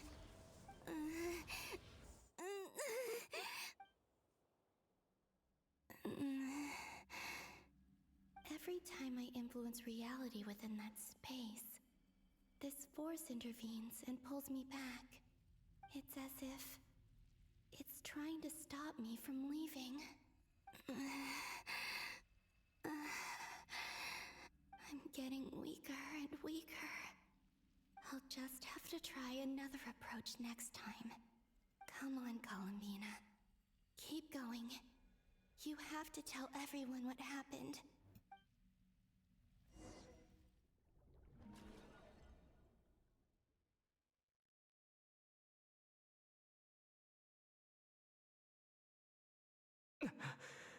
Suddenly, I've been plunged into darkness. Alone. It feels strange. As if something has grabbed hold of me. Is Dottore now powerful enough to interfere with space itself? Look at you, standing so still in total silence. I almost didn't recognize you. Hello there, traveler. He seems to be in a good mood. Wait, what's that behind him? Ah, so you noticed. This is the completed Trilune. 2 primordial moon marrows and 1 artificial specimen. You are wary of it. Good. Maintain that reverence. You performed well in that recent battle. Brave and reckless as always. Courage is the sign of a true hero, and impulsiveness is the hallmark of those who strive to advance. I say this not to belittle you. Most creatures are far more timid by comparison. 3 moon marrows? Does that mean the artificial one is now complete too? Well spotted. What do you think? You For can a read your replica I thoughts. built myself, I dare say it looks the part. Dottore, are you planting illusions in my mind? I have no interest in fooling your eyes. On the contrary, I hope to show you the true essence of all that you see before you. Is this not a beautiful city? People live in peace and find joy in their work. The streets are safe. People can even leave their doors unlocked at night. You might say it is the Elysium everyone dreams of. All available data indicates your values and worldview conform with the mainstream. This kind of society should be quite to your taste. False beauty is deceitful. Lies are to no one's taste. I wonder, is it your moral standards that are too high? Or your expectations of reality? Answer me this. If someone existed in a sweet dream from the moment they were born, a dream in which they never once felt pain, which do you think they would consider superior? The dream or the reality? That's pure sophistry. It has nothing to do with your actions. As I suspected. You have yet to understand all of this for what it really is. What do you want from me? You sound impatient. Do you think the only reason I'm keeping you is because I want something from you? If it's not, then why haven't you killed me yet? No one can stop you if you're as powerful as a god. I'm delighted you recognize that fact. I believe we last squared off in Sumeru. Ah, the memories. How time flies. You and I have both grown. I'm not surprised that Arlecchino and Sandrone worked with you. You've always a way of slowly but surely ingratiating yourself with all levels of society. People laud you as a hero, but I suspect there's more to it than that. Oh, but to be clear, I don't say that to flatter you. Do you always give your opponent an appraisal before you deal the final blow? Call it a long-time habit. I'm a researcher, and one of my duties is to give an objective assessment of my subjects. But you misunderstand. We are not opponents. Not at this moment. I just want to talk. Think back to Tartaglia, Arlecchino, Capitano, Columbina, and now even Sandrone.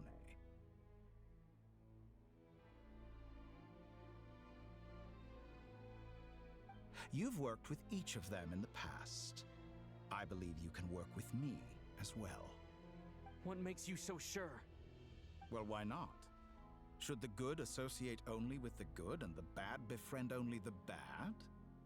I like to think we could have a more mature relationship than that.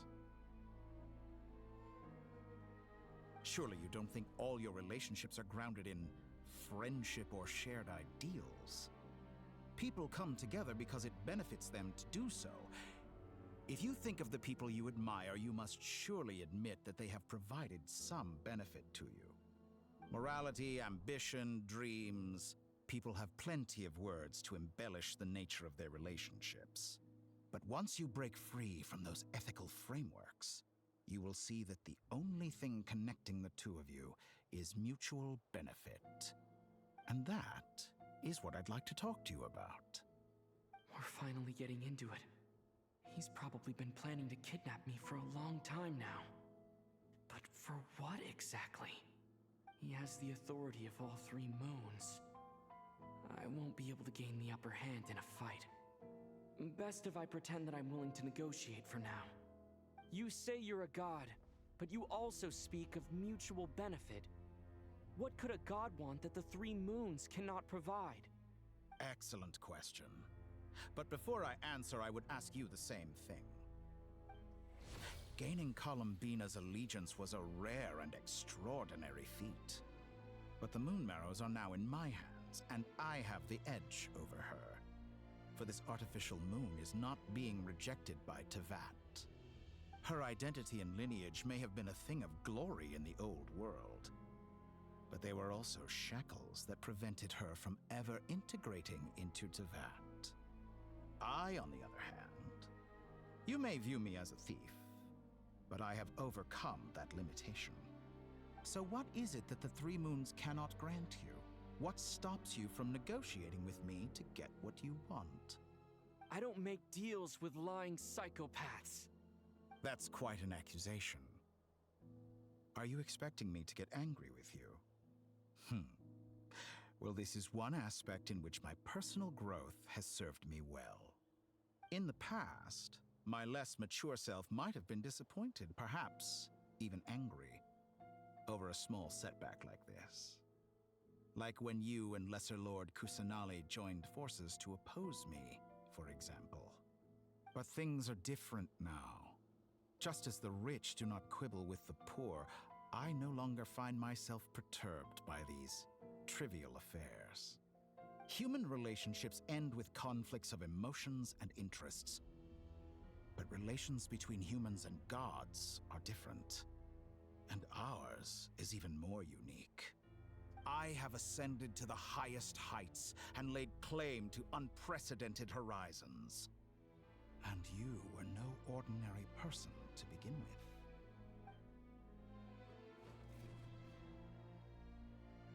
Allow me to show you the world, Descender.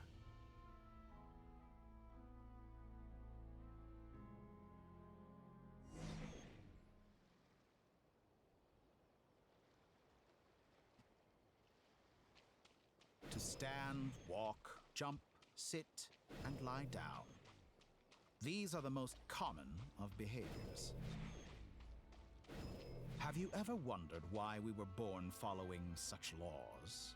Who stipulated that we could not fly instead of walk?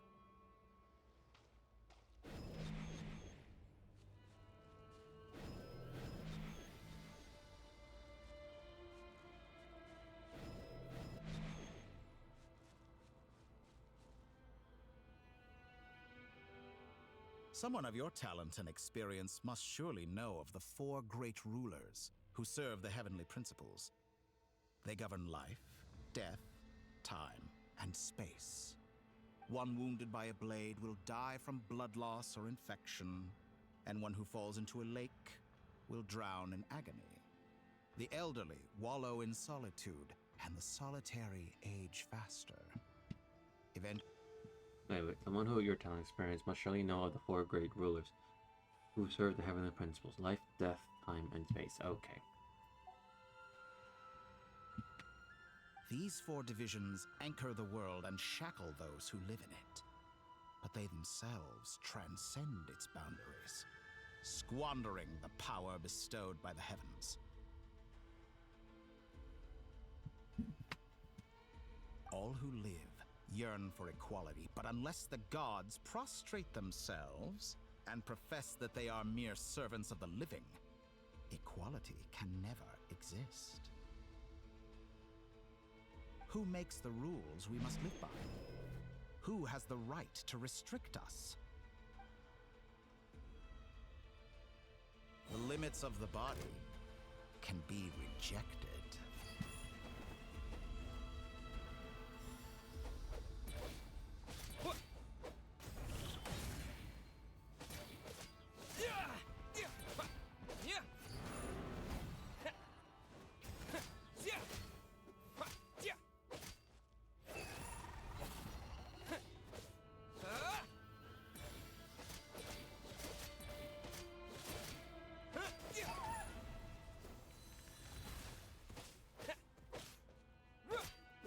How does it feel to be among those with absolute power? You cannot conceive the extent to which your flesh hinders your mind and spirit.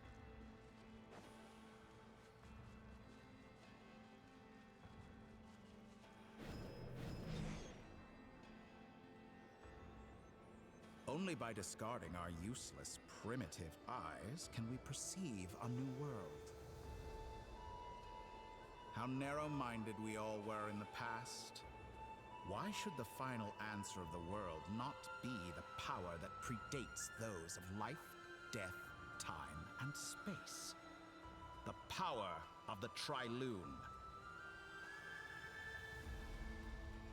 Through it, I have glimpsed new experimental possibilities. Nature suppressed, authority exiled, souls controlled.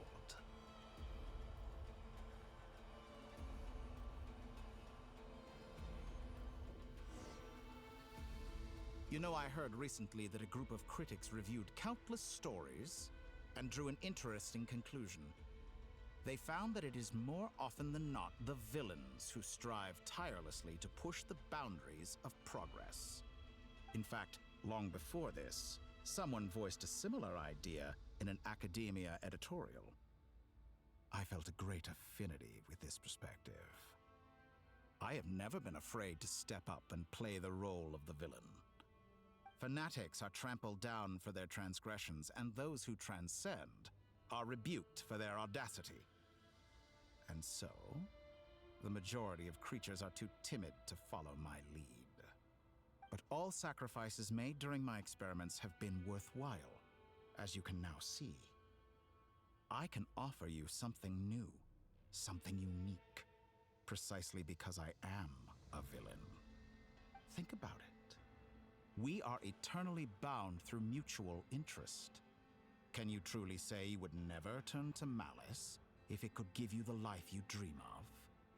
After all, what value do perfection and purity really have? They are fragile and feeble things, utterly tedious. I say, better to be governed by a flawed humanity than a gnosis. The true seeker of knowledge is the villain who undergoes countless tribulations in pursuit of their goal. I'm sure many people have told you that you're different. Because I'm a descender? Exactly. Very clever. But what does that got to do with you? I do not conceal my wicked deeds, my selfish desires, or my greed. A true researcher must act as I do if they are to understand and speak of the truth. And yet, a knowledge seeker like myself will inevitably grow tired of studying Tavat beyond a point. You have traveled to all corners of the world and met many people. Along the way, there have been moments when you were misunderstood or even became a wanted criminal. And all the while, you have spent your days doing some of the most mundane jobs in the world. You fight and toil, claim minuscule rewards from my friend Pantalone, then you fight some more, winning some battles and losing others as your search goes on. And this cycle continues, with no end in sight.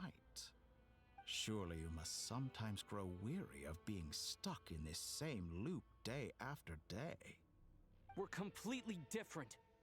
I embrace everything that life throws at me.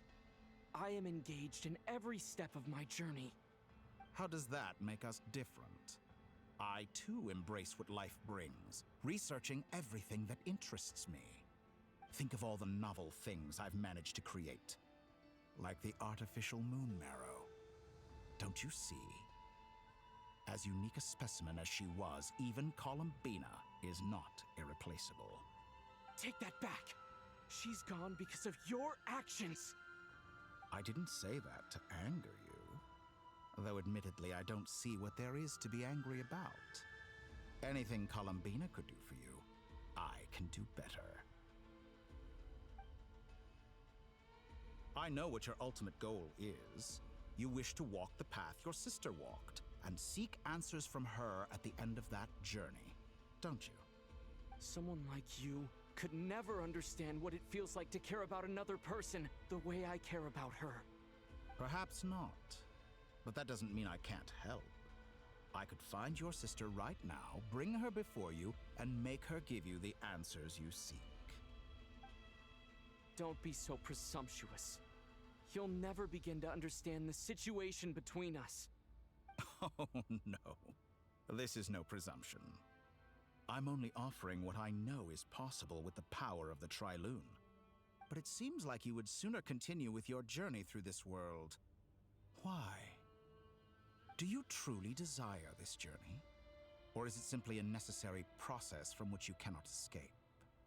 Think of all the time and energy you have spent, everything you've had to endure just to make it this far. Is this really what you want? Or has your hand been forced by the promise of that final answer? Yes, you have made many friends. But do they ever spare a thought for the void in your heart and what it yearns for? What you want is not friends. It is family. But do they know this? I, on the other hand, am far more considerate. Join my experiment, and in return, I will bring your meaningless journey and all its struggles to an end. This is a malicious attempt to manipulate me. But at the same time, He's stating some very human truths. Of course he's right about my predicament. How can I deny it? I have faced ungrateful strangers, never-ending troubles, an endless quest for answers. I want to see her. After everything I've been through, words can't describe how much I miss her. How much I want to be reunited with her, wherever you are right now. Do you miss me too?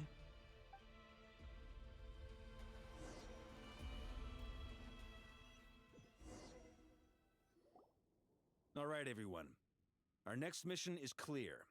We need to contact all the major organizations, explain the situation to the public, and then begin the evacuation. The residents of Notcry are quite dispersed. The two most populated areas are the Southern Isles and Pyramida. Miss Lauma, I will leave Hisi Island and Nasha Town in your hands. I will liaise with the Fatui and Pyramida. Agreed. We will reach out to Natlan and Snezhnaya. Anyone found north of the Experimental Design Bureau should follow the Fatui to Snezhnaya. As for those dwelling south of that line, I will ask the Voynich Guild to help persuade them to leave. Then I, Mr. Varka, and the Frostmoon Scions will escort them to Natlan. The Voynich Guild has dealings with the Curatorium of Secrets. I will send them a letter vouching for your credibility. Yehoda, you should help Lauma. This is too big of a task for one person. My wish has come true. You're willingly lending me your most capable employee for the day. Well, good for you if all this only takes a day. Of course, if it takes any longer, I'll be charging a fee. Boss, wait! Don't I get a say in this? Oh, I'm sorry. Something to add, Yehoda? Well, no one's more important to me than you, boss. And remember how Lauma healed your eyes after that big battle? I think that's worth at least 2 or 3 days' work for the Frostmoon Scions.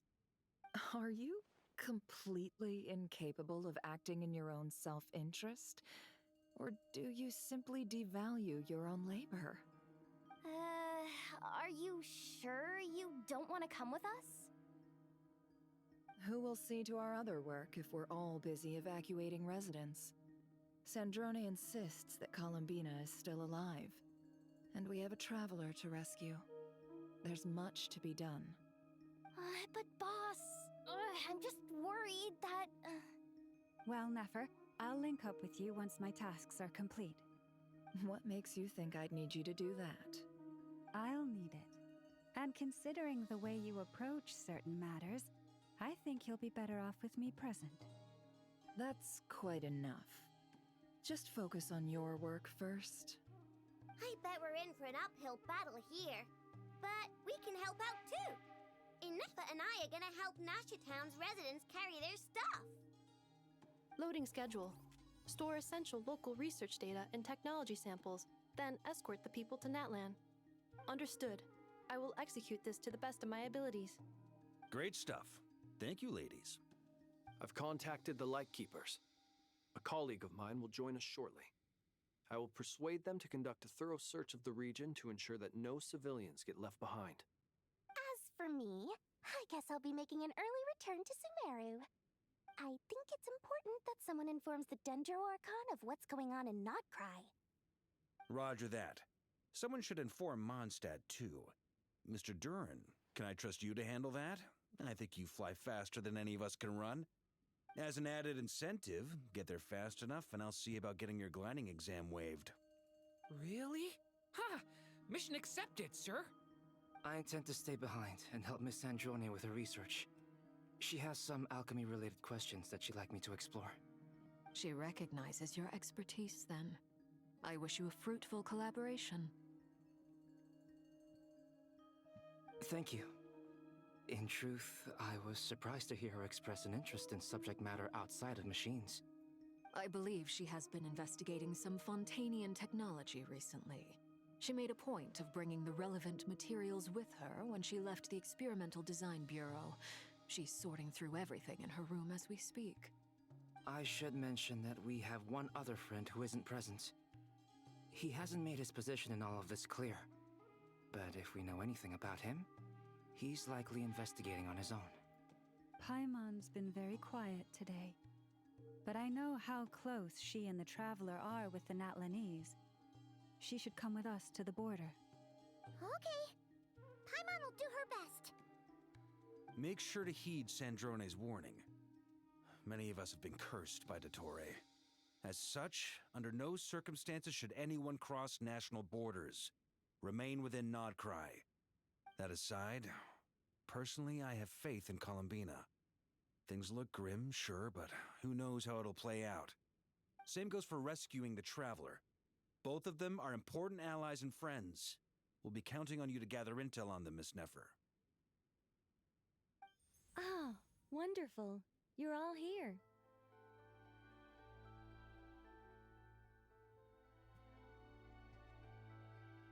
That voice again. Nicole? Whoa, that was loud. And it came out of nowhere. So mysterious.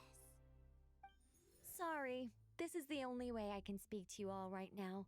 Please accept my apology. Anyway, time is short. I'll cut to the chase. We're still facing quite a catastrophe here at the world's borders. Alice has roped in every Hexen Circle member she can get a hold of. Except for me. She told me I had to come and help you all out as a matter of urgency. I quote, "You love talking, don't you? Well, now it's finally your time to shine. Take these. Make sure the whole party gets one each. You'll be in charge of making sure everyone stays connected." Huh? Is this a Dodo communication device? Scanning. Unknown device. Analyzing. Unknown device. Conclusion. Cute. Affirmative. It is cute and good. I believe that I quite like it.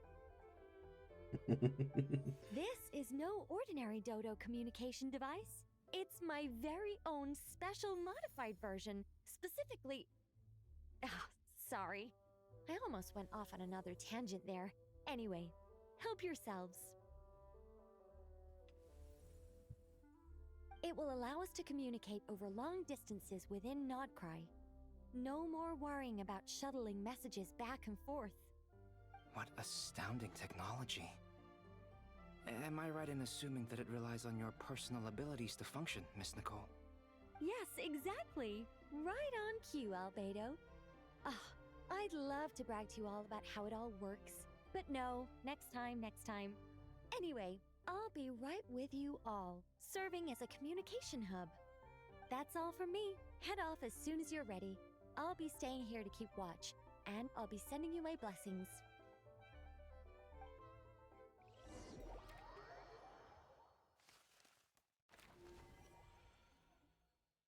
Huh? No drawings?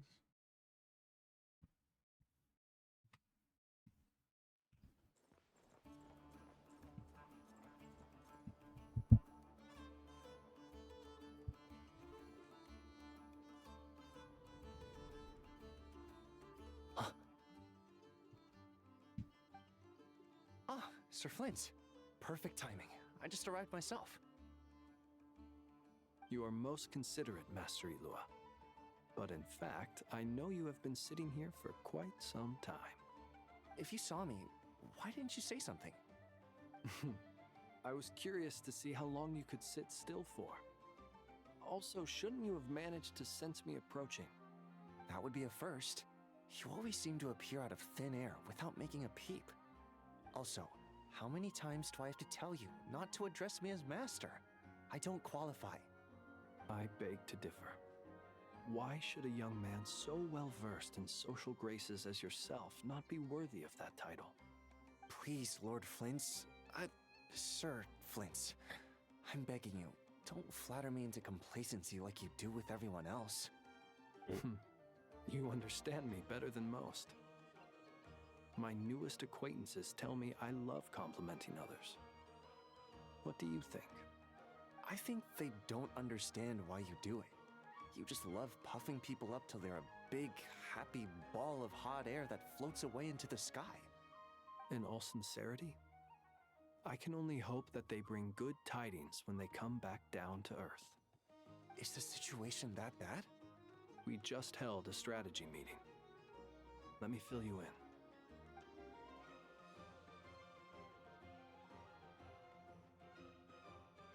In short, we need everyone gone from Pyramida. We also need a team of Lightkeepers to scour the more remote regions of Nodcry for civilians to evacuate. I only hope we have enough personnel. We do. Old Man Nikita will definitely help, and we can recall anyone out on patrol to focus on this instead. Good. I'm sure you and the others will make short work of this. Now, don't forget, once you've completed this task, make sure you and the rest of the team evacuate to either Snezhnaya or Natlan as well. Flint? If you've got something to say, Master Ilua, why not guess what I'm thinking right now? You mentioned that you have something else to deal with later. How difficult is it going to be? I doubt it will be easy.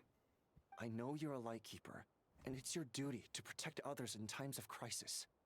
But I have a feeling that you'll be walking into grave danger. However bad things have gotten in the past, Nodcry has never faced a mass evacuation before. But from the sounds of it, you don't intend to come with us. I don't mean to pry, and it's probably none of my business. But whatever it is you're intending, you don't have to go through with it, you know. I've been afflicted with some sort of curse, and I'm told it may well trigger if I set foot outside of Nodcry. As such, I cannot leave. I have to act, if for no other reason than to fight this curse. What? No. Why? Why would anyone want to curse you? There are plenty of people out there willing to trample over others in pursuit of their own goals. Frankly, Sir Flint, I am furious. You're making light of what is an incredibly serious situation. Indeed I am. And? And what? I told you, I'm furious about this. Nothing I can do about it, I'm afraid. Things happen, and we just have to deal with them. If you find yourself feeling angry, perhaps start by drinking a big glass of water. Hey, you mean you're completely unmoved by my anger? I'm devastated.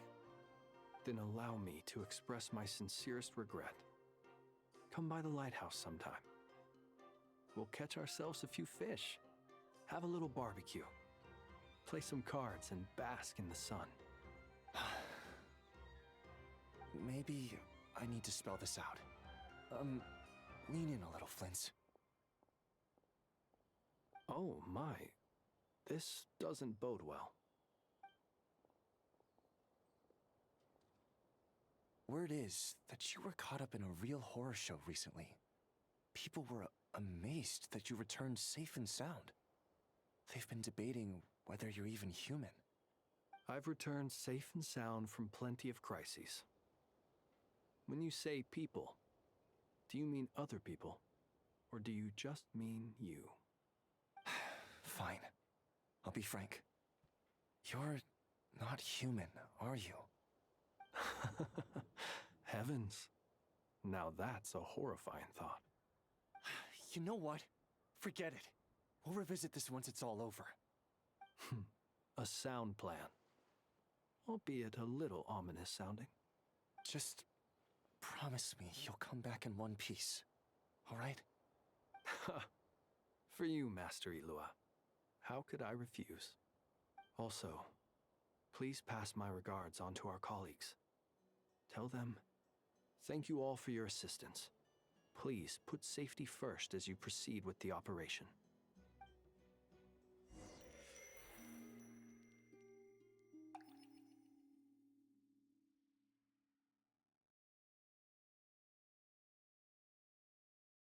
I have to keep searching for a path toward reality.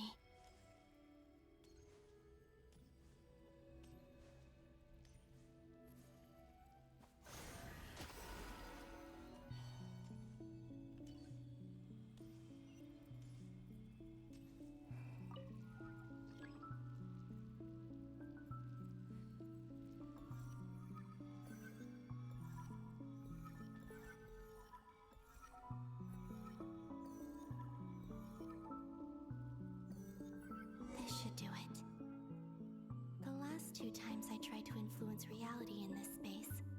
It consumed a lot of Kuvaki. I'll try and be more careful this time. I need to leave key clues behind using less power. I hope everyone still remembers what I said on Moon Prayer Night.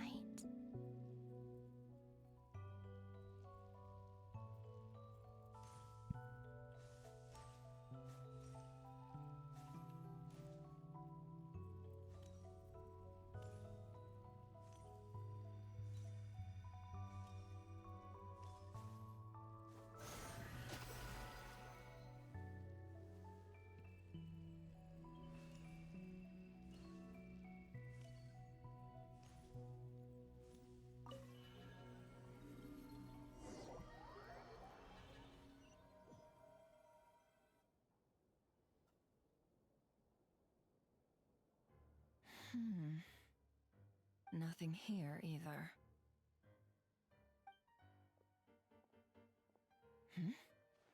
Flint's? Ah, Miss Nefer. What are you doing here? Unless...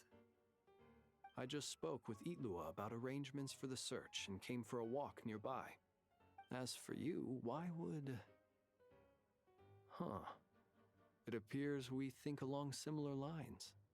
And neither of us likes to accept things at face value. As well as figuring out how to gather intel on the Traveler, I wanted to confirm some of my own suspicions. Also, we'll need to bring a lot of force to bear against Dottore, even if we're only looking to rescue the Traveler. We can't leave anything to chance. You don't think Columbina perished either, do you? I'm merely considering the possibility that she survived, just as you are. How much can we really know about a deity like her anyway? Do you remember what she said on Moon Prayer Night? About using moonlight to send messages to us? Of course. I think that's why we're both here. Where have you checked so far? I've been focusing on the outdoors.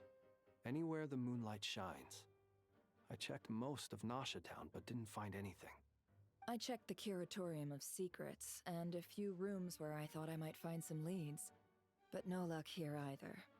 The only places I haven't looked yet are the rooms in the flagship. But process of elimination isn't the only thing that brought me here. Oh, really? What's your other reason? After all that build-up, our mystery ally never showed up even once!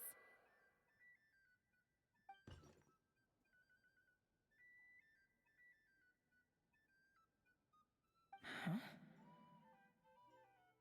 Am I imagining things?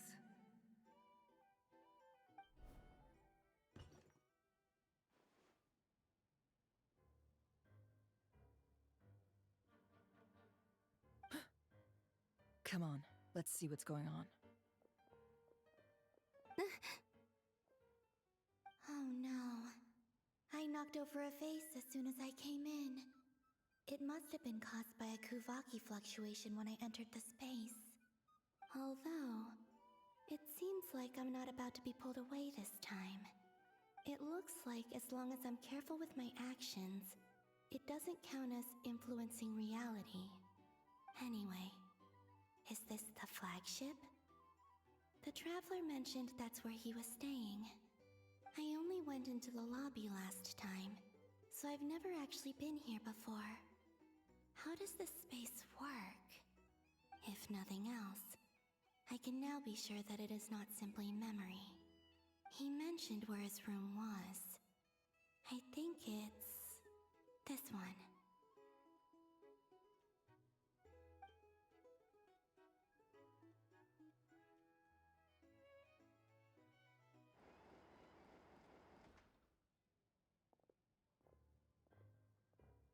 The door is closed.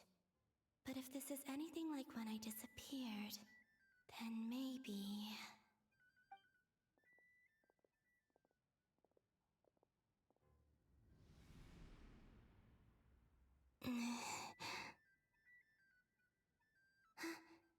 I'm in.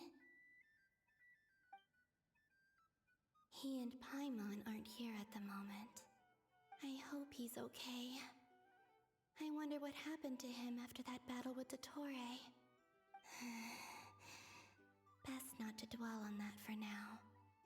I need to try and leave them some clues.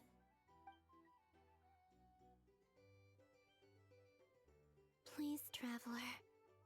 I really hope you find this.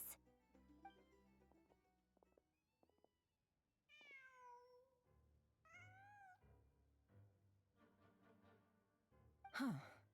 Just a cat. Nothing else here strikes me as noteworthy. Didn't you stay here for a couple of nights once? Before Rerir showed himself, yes. It's also where the Traveler and I first met. Did you notice anything unusual during your stay? I remember thinking how much noisier the flagship is at night compared to the graveyard. Other than that, no. The Traveler and Paimon were most congenial neighbors. This is where they've been staying, yes? Over here? That's right. I wouldn't usually condone breaking and entering, but we can make it up to them later. Focus now. I have to write a message on the wall using Kuvaki, just like I said on Moon Prayer Night. Simply open your windows on nights when the moon shines bright, and the moonlight will naturally flow towards the words I have written. Here goes. I'll need to carefully control my strength.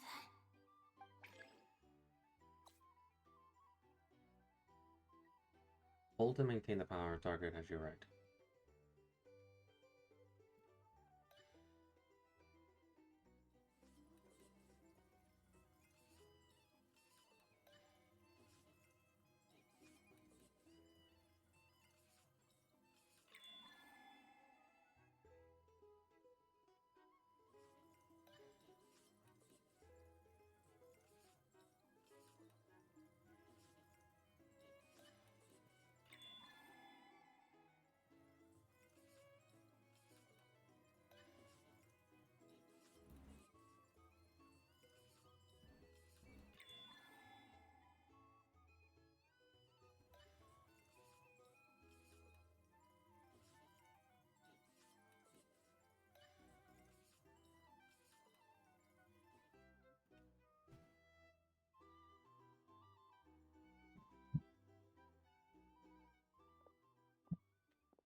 There's a noise outside the door. Is he back?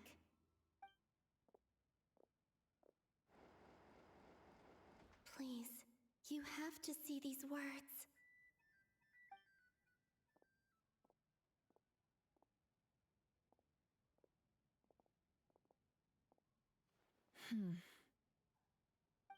Well, do you sense anything? Unfortunately, no. And this place was our last chance. Not necessarily. We've only looked in Nasha Town so far. Miss Columbina said she would leave messages at her friends' dwellings. It's still worth checking where Miss Lauma lives and where I live. Let's try and make some time to look into those then. Wait. What are you waiting for? Paimon might have overeaten slightly. What's that look for? This is a victory feast. It's normal to eat a little more than usual. The Traveler and Paimon. It's really you. But why are they talking about a victory feast? Huh.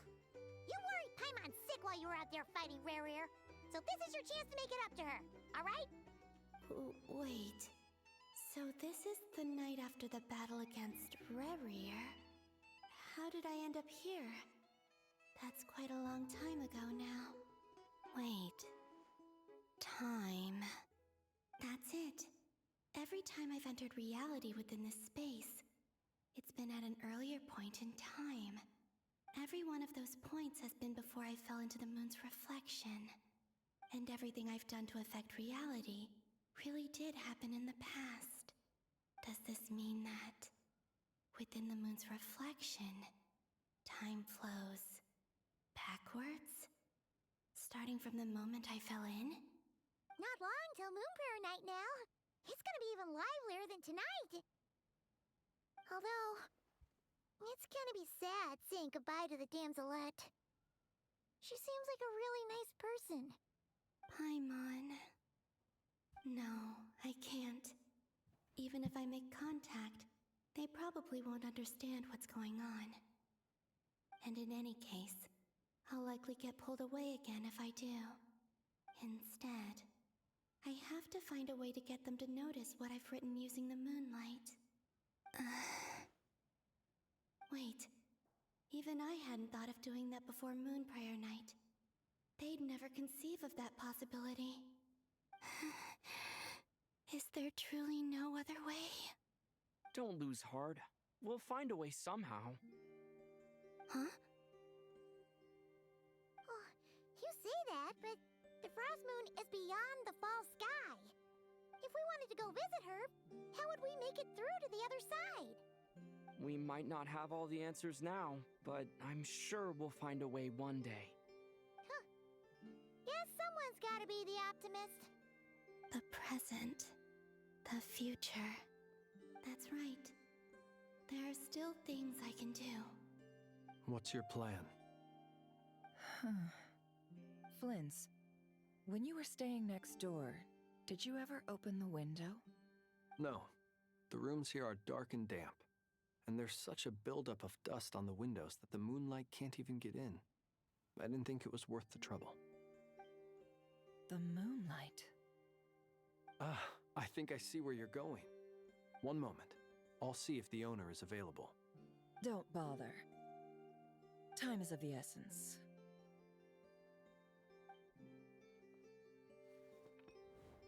Time. Even if no one sees what I've written at this moment, maybe someone will remember what I said after Moon Prayer Night.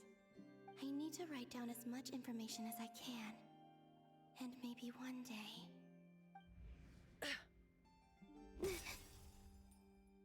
Huh? What's up with you? You can't even hold your cup steady. Are you getting tired? A little. Well, you should probably hit the hay then. You've had a really tough couple of days for you.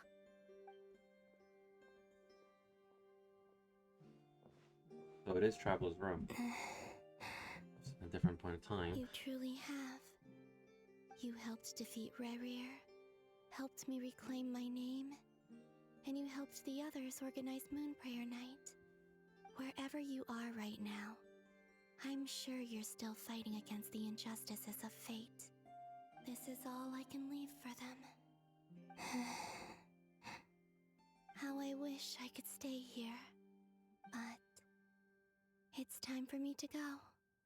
I hope to see you again in the next time. And if the opportunity presents itself. I will surely return to your side. Huh. Columbina. She's alive. Not only that, but she's left us an entire wall's worth of clues. She even wrote down what would happen on Moon Prayer Night. It's just a shame we found it too late. I am here. Time in this place flows backwards. I am constantly moving forward. It sounds like she's found a way to influence the past using Kuvaki. But her future is our past. So, these words have been here ever since we defeated the Ray Hero Solnari. We just never discovered them. Which came first, the chicken or the egg? Do you ever mull over questions like that? Only when I'm in a good mood, and at leisure. Well, I never do. Everything that has happened already belongs to the realm of fact. As a business person, and especially an intel broker, what I do is extrapolate from those facts to try and read the future. An admirable philosophy. It's a means of survival. Let's go. We have a wall's worth of clues to share with the others.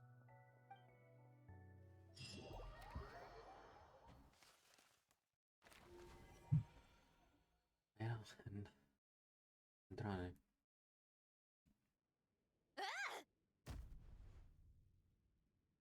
It appears that the doctor's energy signature has changed to something similar to Kuvaki, but not like the Kuvaki we're used to. Nodcry's Kuvaki devices will only have a limited effect on it. I can see why you've chosen to place your hopes in alchemy instead. Also, I must say these books are rather profound. My subordinates just shipped them in from Fontaine. Some of them are from the Narcissenkreuz Ordo. Some are incident reports from Petrichor, and then there's a few test reports for these junk machines. Additionally, after some further scanning, I've discovered something extremely annoying. What's that? Teyvat's skies contain multiple moons. A long time ago, when I did my first scan, I detected 3, just as the legends say. But when I checked again just now, I detected 4 moons. So there's one extra? Yeah. Originally, I thought that if I could still find 3 moons, that would at least mean Columbina's still alive. But then it occurred to me that apart from the frost moon, Teyvat's moons are just husks. And husks surely shouldn't show up in the scan, since they're not alive. It's weird, isn't it? If we can't even distinguish between a dead and a living moon, how are we supposed to know whether a moon goddess is still alive? Or does this mean that the moon marrows are equivalent to the moons themselves? It's certainly possible. In which case, the 4th moon you detected may be Dottore artificial creation. So he wasn't bluffing. He really built his own moon marrow. Ugh! I'm so mad right now! It's easy to get overwhelmed when you have too much on your plate. Maybe you need to relax. Perhaps try going for a walk. Or simply take a few deep breaths. Nothing can calm me down at a time like this. I need more time, and I need progress.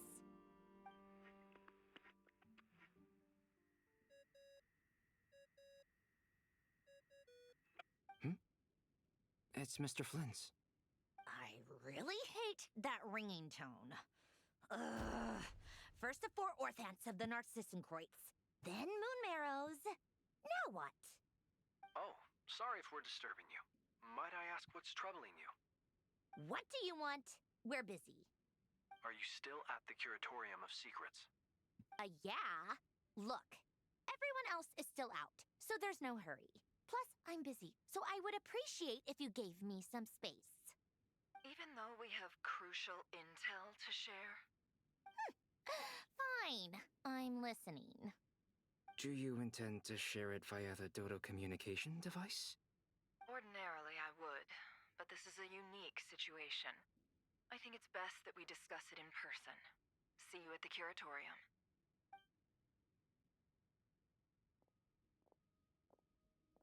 All right then. So, what's the situation? The rest of the team is still out working on their missions and evacuations, but we've decided to fill you in on the most crucial information first. Sandrone, you were right. Columbina is most likely still alive.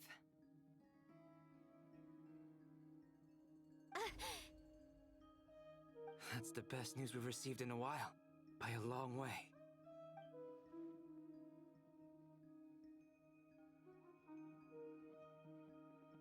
Random locations. Appearing in reverse order? Are you serious? So not dying isn't enough for the moon goddess, huh? She has to show off too. Anyway, does this mean we can deduce her condition from the moon marrows? Miss Androne, there's nothing wrong with simply admitting that you're happy to hear the good news. I'm not. And she's the least of our problems. We're facing a huge crisis. If she can't control the flow of time in there, she's just gonna keep moving backwards. Different points in time won't intersect, and she'll never find a way out. Let's say life begins with a drop of water. When did time begin? The moment this planet came into being? No, that's not right. Her final destination would be the moment at which the space she is in was created. But it doesn't seem like we can influence that space from the outside world. So how can we help her? Also, if she's alive, Rarier and Thalindus might be too. But as far as we know, neither of them have come back out. That space may not have an exit at all. I'm afraid I must concur with Miss Nefer in this. Can't exactly argue with that. Let's leave it there for now. I've taken notes on everything you said. Will it help with your research? I doubt it's gonna help with breaking Dottoro's energy fields.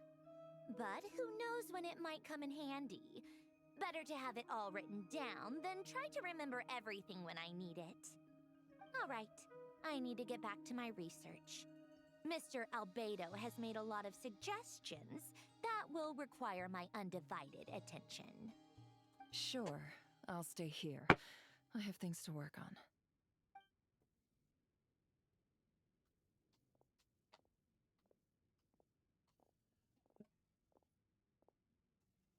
Paimon, are you there? Oh, right. She went with Varka to Natlan, didn't she? Good thing we've moved her and the Traveler's luggage in here. Speaking of the Traveler, where could they be? There's a note from Paimon. Paimon here. Not in at the moment, but if anyone needs to borrow her stuff or the Travelers, go ahead and help yourself. Paimon won't be mad. Also, Traveler, if you get back before Paimon, make sure to get some rest. Paimon misses you a lot, but put your help first, alright? How sweet. Well, since you offered, Paimon, don't mind if I do. This is the Traveler and Paimon's luggage. All the items they use day to day are here. It's well organized. I wonder which of them is responsible for that. What do we have here?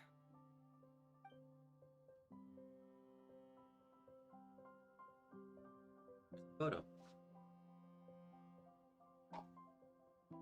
The camera captured a special moment that can only occur between people who are close to one another. You can really sense how the photographer feels about their subject. I wonder why this picture was placed outside. Is it because Paimon recently looked at it?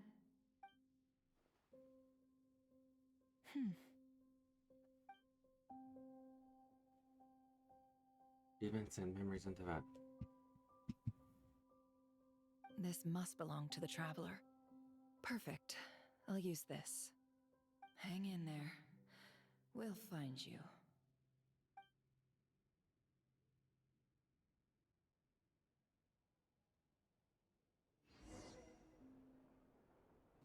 What? Polonia. Search keyword world formula and bring me all relevant books.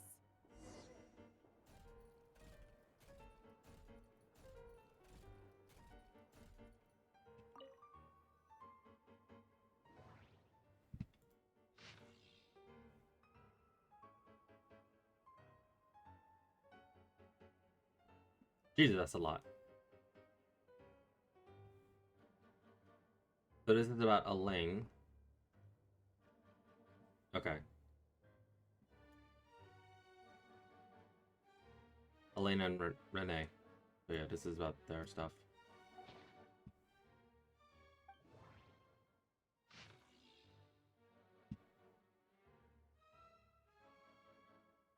Ramirian ideas. Ramira.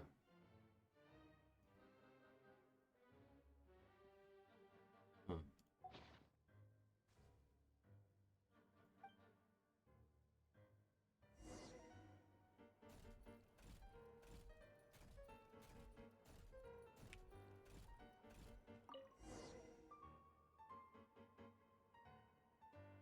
Let's see.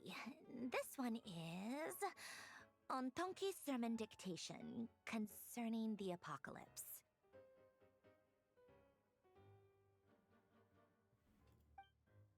I believe that the correct term for this is Fortuna.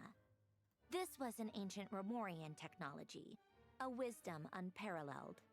I never imagined that Romorian ideas would be so similar to the diagram I have named, the World Formula. This is strong evidence that human civilization should gradually shed possibilities as it continues to explore and evolve. The end of humankind may well be upon us right now. The sparks of civilization shall run out, unless we consider introducing variables from outside the system. Variables. Surely that can only mean one thing. Descenders? Dottore likely captured the Traveler because of his descender status. But the Three Moons' authority comes from the world itself. Why would Dottore need anything beyond that? Where does this variable factor in? The world formula calculates the fate of an entire world. Introducing a variable would therefore give us...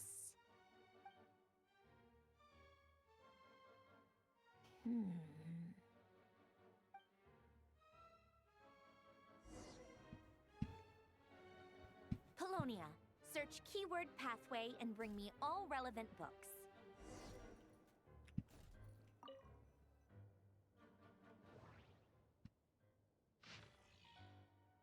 This is about the Golden Troop.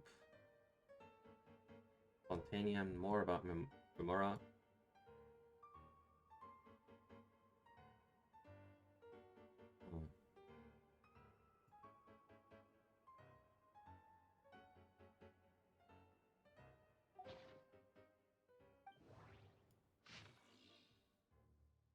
Finish on the Signal Mirage. Pathway, here we are.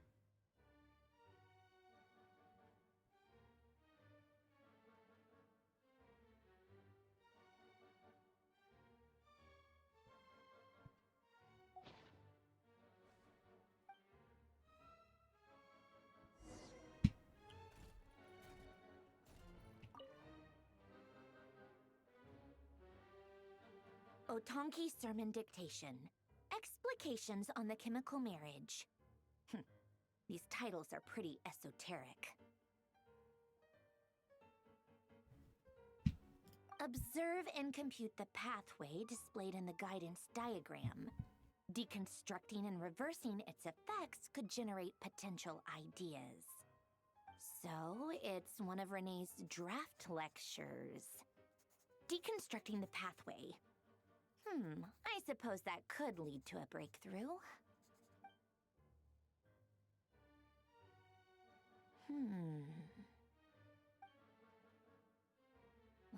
This is so long. This guy sure loves showing off his knowledge.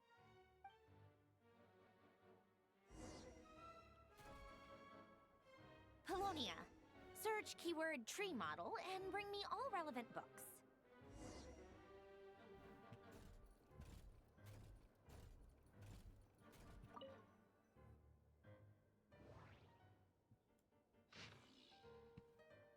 Fall of Ramira, the collection edition.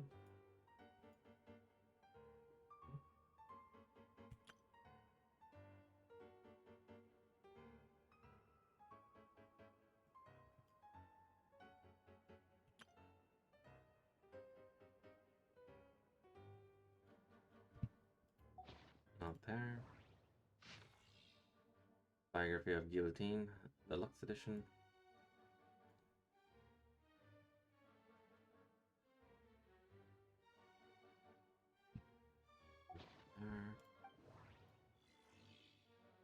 Irrelevant mechanical blueprint, keyword not located.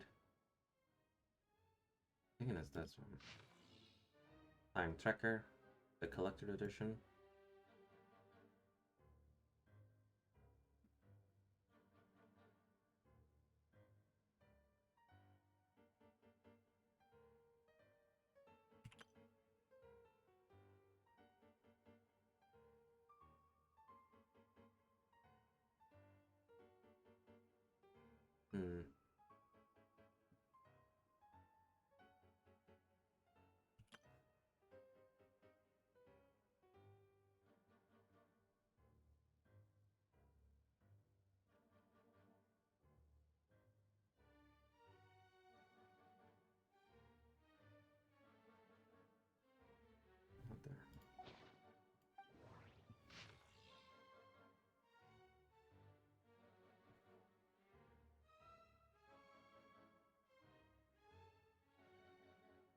Ah, found it. Okay. The Great Detective Herlock and the Alchemist and the Clockwork Saints.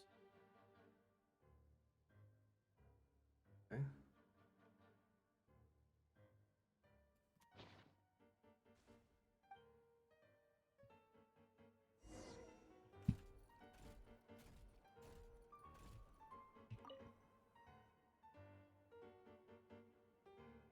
Most of the experimental devices proposed by the Lilia Crucis Ordo are built based on the simple and basic logical structure of a tree model. Lilia Crucis. Guess they were trying to cover up the name of the Narcissenkreuz Ordo? When Duke St. Germanus departed, he said, "It seems that there's no going back." Alas, he is only a genius when it comes to machines. In all other things, he is but ordinary. Excuse me? I'm sorry. That's just ridiculous. What kind of book is this? Great Detective Herlock, The Alchemist and the Clockwork Saint? Isn't this a novel? Come on. Still, the author swears that they knew Renee well. Whatever. I guess it's not beyond the realms of possibility that Renee would say nonsense like that on occasion. Memory, wishes, souls, and persona. Frankly, this sounds more like occultism, but if Albedo vouches for it, I suppose there must be some alchemical basis to these techniques. The way Alain Guillotin saw it, the world was comprised of machines. The universe needed machines, and thus his technologies were created. That's why I was born. Renee, his full name was René de Petrichor, if I recall correctly. Sounds like he and the town must be intricately connected. That place was also the source of most of our information regarding Remurian civilization. Seems like some of his projects were based on their technology. The cutting of souls and storing them in vessels. These seemingly unrelated techniques underpinned Renée's research. Assuming that the four orthants correspond to alchemical categories. The chemical marriage model? Alain would have scoffed at that. He never would have let those theories or parameters anywhere near his mathematical formulas.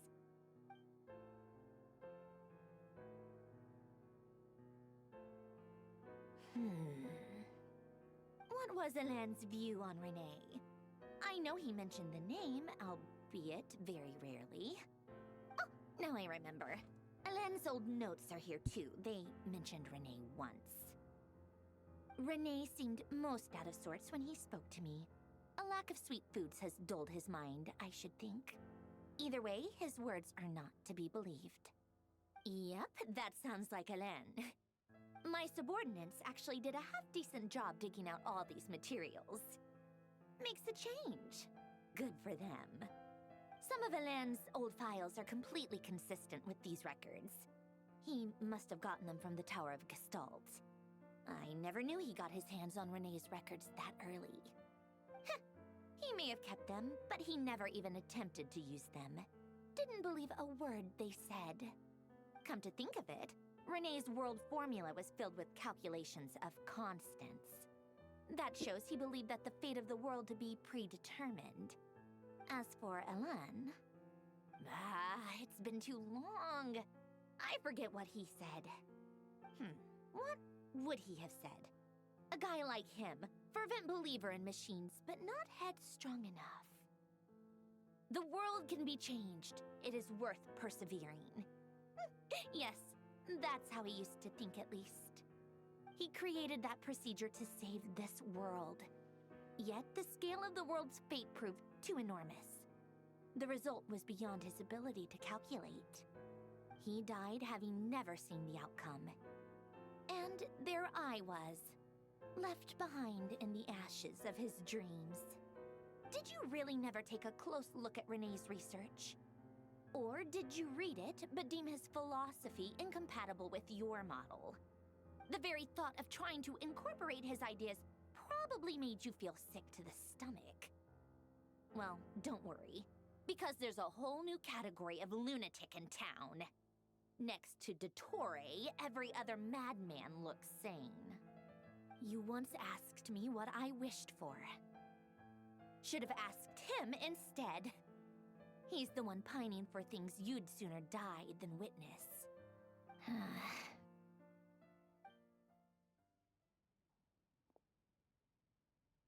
Even the tiniest variable can make big waves in the present.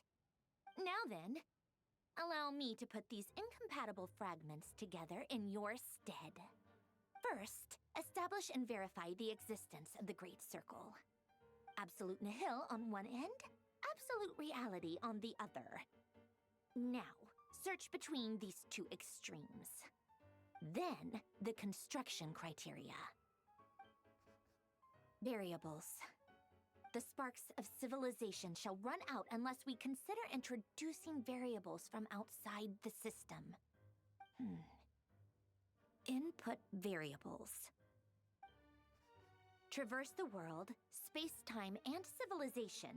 Then extract the essential nodes from the records to determine which variables they point to. The primordial power that differentiated itself from the void. The power of light. Yes, light. Records. Hyperborea. This is horrendously complicated. After all that, I'm still missing a few variables. I need to think this through again. How do you think it looks, Polonia? Like the frenzied scrawlings of a madwoman? Fine, keep it to yourself. It's not like you can talk anyway. I'll assume you gave it a passing grade. I jest. But true madness does often start with trying to save the world. What would Arlecchino and Columbina think if they saw this incomprehensible hen scratch? They'd probably have me institutionalized. So would Rosaline. She's been dead for a while now. When I close my eyes and think back, I can still see her face. And that enormous dress she used to wear. Such a bizarre choice. What possessed her?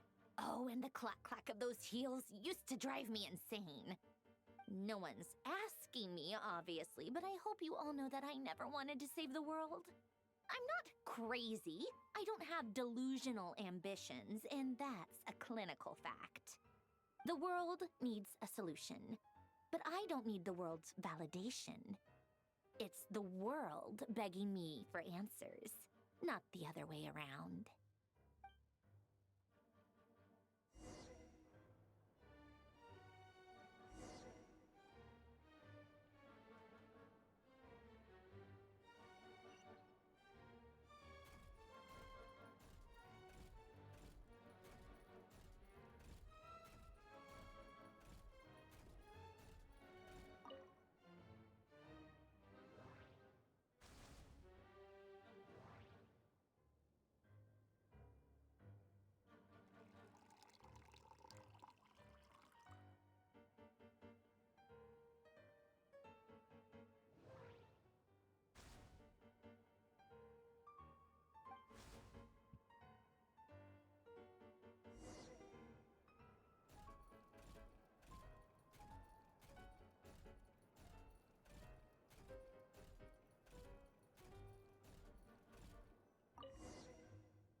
Oh, cookies to go with the tea. Let's see. They must be from that person who brought those documents. I see they're from Hotel de Boer. Something's written on the box. We are proud to present this homage to the Fortress of Meropede's fun-filled mill collection system. Fortune cookies. Have a lucky start to your day. Sounds like a dumb gimmick to me. Be early to bed and early to rise. Get plenty of sun and drink plenty of water. Then things will surely go well for you. What? Are you kidding me? Somehow I doubt that an early night and a glass of water is magically gonna save a world on the brink of existential peril.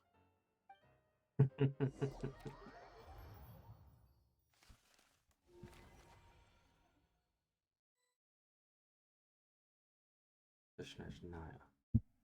Lady Arlecchino, Word has reached us that Lady Marionette's troops are all in position. They are ready to act as soon as the order is given. Excellent. The only thing is, they are fewer in number than we expected. It looks like many of them must have lost their lives at the hand of the monsters released by the Doctor. Can't be helped. Allow them to join our ranks, and keep in contact. As you wish.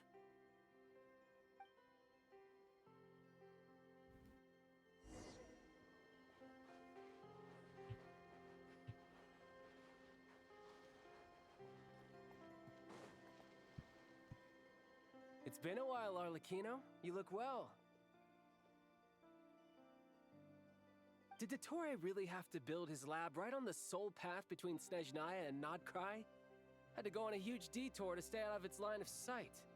Sounds like an arduous journey. I assume you've brought word from Her Majesty? Of course, all part of the job. Mr. Firstly, Worldwide. the Tsaritsa has authorized Fatui Internal Affairs to review Dottore's case. They will reach a formal verdict on whether he has turned traitor and whether he poses a threat to Snezhnaya. While they're working on that, I've been ordered to come and receive the refugees from Nodcry. They are nearby. My team will escort you to them shortly. Great. Aside from that, Her Majesty has a message for you and Sandrone personally. Huh? Where is Sandrone? She stayed behind to work since I was making the trip anyway. It seemed sensible to have one person on standby at base while the other came out to meet you. All right, guess that's just how she rolls. In that case, tell her that the Tsaritsa's decree this time is pretty awesome sounding. I think she'll like this one. Still, I wonder what... Wait, what's that? Did one of our troops turn into a monster? Take him out.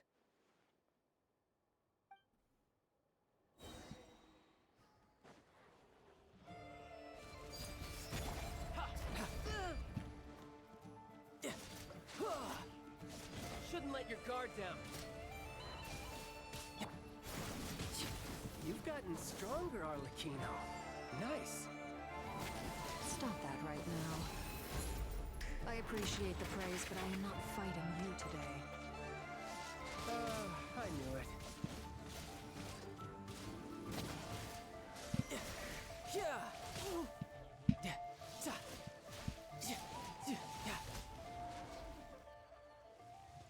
No time to lose. Laid bare. I can't believe it. He was a living, breathing human one moment, and the next? Another fine piece of work by our dear colleague, I'm afraid. What in the world has been going on in Nodcry? A lot. But long story short, Dottore stole 2 moon marrows that should have belonged to Columbina, then built a 3rd moon marrow of his own to concentrate the Trilunar Authority in his hands. What? What do you mean he built a moon marrow? People build roads and houses, not moon marrows. What's his next DIY project? He's gonna build a god? You could stand to be less surprised. We are harbingers. The work we are engaged in makes the creation of gods seem mundane by comparison. I tell everyone who asks that you once crossed swords with Rex Lapis while serving as a key supporter for Rosaline's plan. But right now, you're acting like a common adventurer. Thanks for speaking up for me. Those 2 really took me for a ride back then. Then again, surely no common adventurer would manage to get tangled up with them the way I did. That's gotta count in my favor, right? It almost sounds like you wish to repeat the experience. I might have to lower my opinion of you. No. I'll stop talking. Please, go on. Dottore is currently still experimenting with his newfound power in ways that continue to corrode the outside world. As for the human mutation, I believe this is simply a consequence of his experiments, and not a strategic move. That radiant beast was once a subordinate of Sandrone's. I suspect he was only allowed to live so that he could become an experimental subject. Also, those of us who fought Dottore have been afflicted with a curse. As such, I cannot leave Nodcry. This is so much worse than I thought. No wonder Her Majesty's decree is so extreme. While these exceptional circumstances persist, the Harbingers are hereby authorized to use unilateral executive powers. Should Dottore pose a threat, Arlecchino and Sandrone are permitted to eliminate him. My thanks to Her Majesty. I will pass these good tidings on to Sandrone. Her Majesty has also declared that she will refrain from launching an attack on the now evacuated Nodcry due to the presence of unretrieved research material. A wise decision. By the way, how's my old partner doing? I'm assuming they're with you? Partner? You mean the Traveler? I'm afraid I have bad news. He was captured after our failed assault in Dottore's lab. His whereabouts are currently unknown. What? Why? Since when does Dottore have a bone to pick with him? That is indeed the question. I'm not sure he does. He must have some other goal in mind. This won't do. I have to rescue him. You can't. We have no idea where the Traveler is. What am I supposed to do then? Stand here twiddling my thumbs? Sandrone is working on it. The best thing you can do right now is complete your mission. Fine. I guess I'll leave this to you then. One last thing. Tell the Rooster to get the message out to the gods and citizens of every nation in Teyvat. Beware. An uncontrollable pollution is spreading forth from Nodcry. The source of that pollution is a madman drunk on the success of his experiments. The Fatui and our allies will endeavor to contain the threat. However, if Nodcry falls, things are likely to escalate. Considering Dottore is one of our own, all Fatui stationed in Nodcry consider it our duty to stay and fight him to the bitter end. Whatever the cost. Hey, don't be too pessimistic.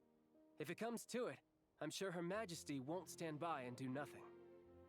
I hope you're right.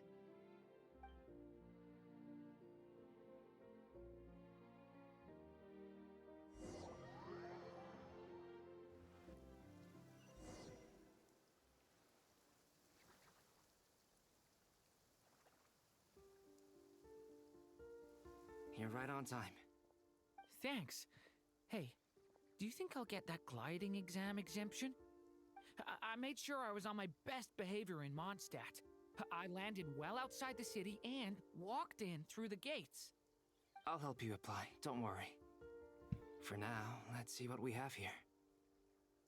What are the Doctor's energy fields even made from? The usual attract and repel principles that govern Kuvaki don't seem to apply to them. They are very mysterious. But ultimately, they appear to be comprised of energies from the three realms. Thanks to research by Master and the Hexen Circle, we know that Teyvat's 7 elements are derived from the more primordial power of the Light Realm, which is antagonistic with the power of the Void Realm. Since you have the power of the Dragon Durin within you, I'm sure you can already tell that this energy field contains no abyssal energy. That's true. It's not abyssal energy, it's something pure, wild, and untamed. I've been thinking about something. Do you still remember the device that Dory supplied from the Academia when you and Miss Columbina fought Rarier? That was one of the most marvelous feats of ingenuity I've ever seen. The design, the craftsmanship, the material selection. I couldn't fault any of it. Not to mention the operating principles. Surely the most ingenious feature of all. Dory didn't go into detail on how it functions, but I have a working theory. The clue was that Miss Columbina was somehow able to use the pyro energy that you provided, despite the fact that, as a moon goddess, she should only be able to use Light Realm energy in principle. Now, all elemental energy is, of course, derived from Light Realm energy to begin with. Hence, I suspect that the device works by restoring elemental energy to its original state. This presumes a theoretical model of the 7 elements akin to that of light refracted through a prism. Perhaps it is no mere analogy. Maybe there is indeed a prism in this model. I almost wonder if the idea for the device was conceived based on direct observations of said prism. It would explain how such an ironclad design concept was achieved. It is at once a masterwork of engineering and a groundbreaking application of the Academia's latest elemental theories. I suspect only Lesser Lord Kusanali herself could have devised such an ambitious technology. But back to the energy field before us.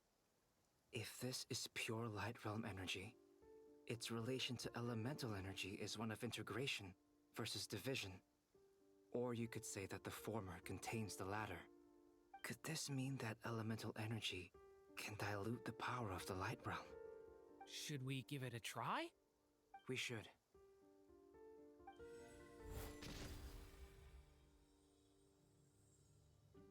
Ha! It works! Clear signs of disruption were detected at the periphery of the energy field. This indicates that elemental energy can disturb or even negate the field. Now you try. Alright, here goes. It's working! Switch to abyssal energy and attack again. No surprises there. Abyssal power drains the energy field to a significantly greater extent. I now feel confident in asserting that the energy field is indeed pure Light Realm energy, and that elemental energy can dilute it. But the energy field is huge! How much elemental energy will it take to neutralize it?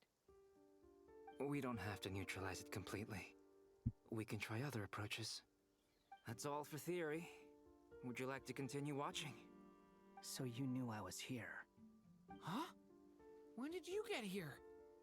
A while ago. But Albedo sounded like he was working on his thesis defense back there. Back in Sumeru. You can end a person's whole career by interrupting them mid-speech. Very thoughtful of you. I'm truly touched. Could I ask you to lend me a hand? With what? A little test. Try using Anima to unleash a concentrated assault with circular blades, with the goal of breaking through at a singular point. Nice! This time it tore through the field. Tremendous. This is a major breakthrough. Should we go through? We probably shouldn't risk having mutually antagonistic energies in such close proximity. Durin, you stay here and watch the entrance. Hat Guy and I will go in to investigate. Sounds sensible to me. Keep your eyes peeled, Durin. Don't worry, I got this. You two be careful in there. Just give me the signal if you need help, and I'll dive right in. What do you mean, signal? It's based on a new alchemical concoction I developed last month. When 2 bottles of it are smashed on the ground together, they emit a blinding burst of light. If it comes to that, remember to shield your eyes with your hat. Glad I asked. Thanks for the heads up.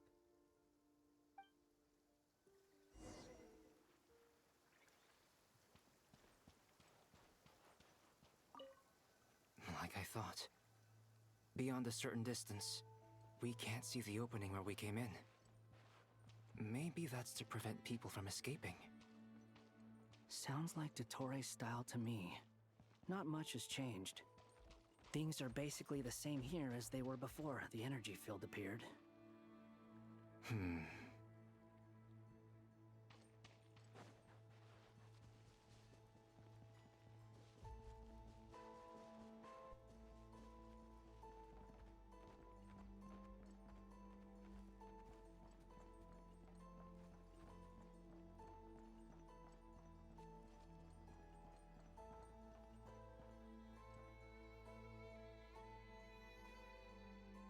They have no heartbeats and they're not breathing. We can only assume they're dead. But there are no visible wounds. Also, there's an animal squatting next to each body. It's watching us. That's not an animal's gaze. What are you trying to tell us? Doesn't seem eager to talk. I guess maybe it's just an animal after all. Let's keep looking around.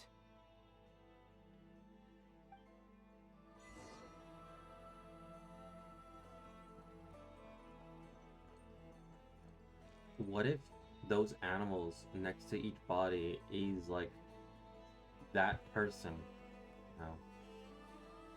Because of what Dottore has done.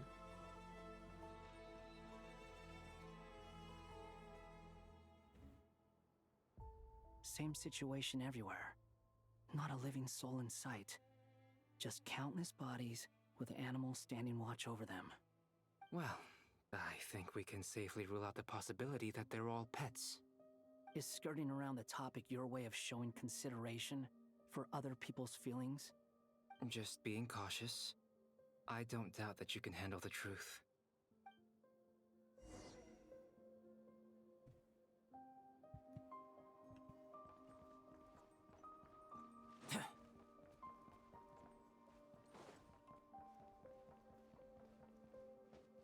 Careful. Please. Help us. Please. Over there, I hear a voice.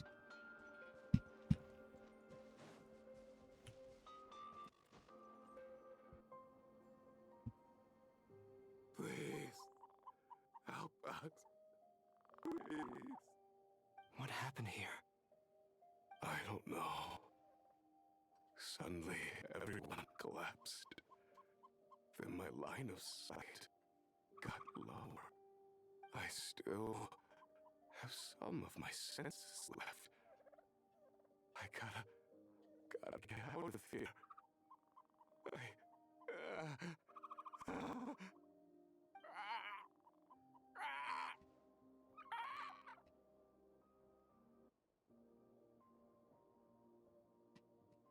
It looks like there's a huge experiment going on inside this energy field. Maybe each energy field is its own giant experiment. Vile. He's swapping human minds with those of animals. Even without the other circumstances, this would be an extremely radical experiment. Those people may have lost their sense of selves, but they are not fully animals either. If they were, they would have left. But instead, their instincts are driving them to remain by their dead bodies. We should go.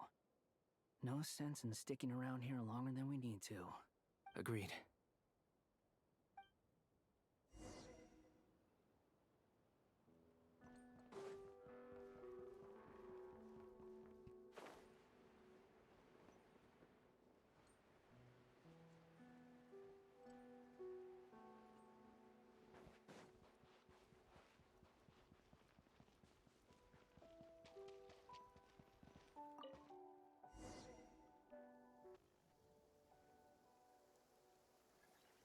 You're back!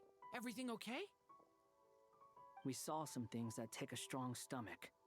Otherwise, we're fine. We should share our findings with the others.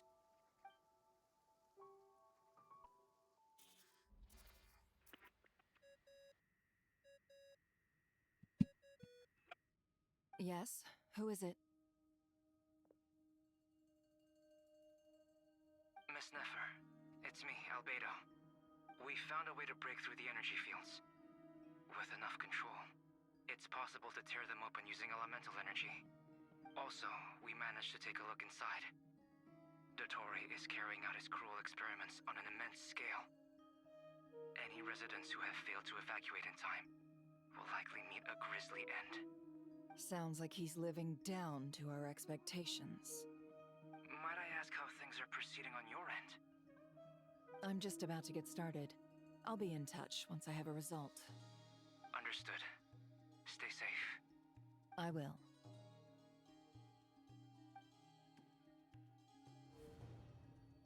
Well, Nefer, I'll link up with you once my tasks are complete.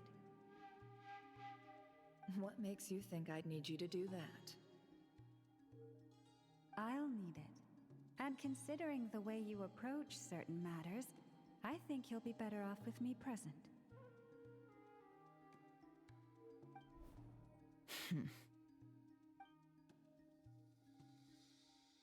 Let's begin. Entering simulation mode. A vast wasteland. Is this the Traveler's inner world? I was expecting something more vibrant, to be honest. Wait, someone's there. What are you looking at? In that case, I'll look at it with you. I want to know all about everything you've seen and experienced. Is there somewhere I should return to? Or should I stay here and be the hero everyone says I am? I don't dislike my current life. Roaming the land, fighting battles, accomplishing missions, earning a living, looking after Paimon. It's not so bad. I guess the only thing that's missing is that you're not here with me. This is the conscious layer, which contains a person's true feelings. It is filled with both longing and kindness. I suppose anyone who lives long enough ends up wishing for someone who can't be there. Maybe it's the only way we can feel truly alive. Time to delve a little deeper.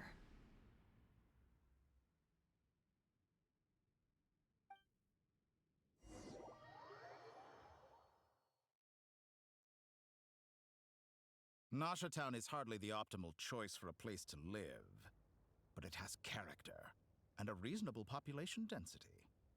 What are you trying to say? Oh, don't be nervous. I was just thinking where might make a good starting point for your journey. Perhaps I should send you further afield. Conria, perhaps. Conria ceased to exist long ago. Once again, you fail to understand the possibilities that the Tri-Lune creates. Anything that has existed in the past, I can now recreate. You simply do not wish to see that happen. That might be because you miss your sibling and fear getting answers that you are not ready to learn. But this is not for me to judge. If we are to collaborate, we need to maintain an amicable relationship. In a moment, you will be able to... Oh no. What are you...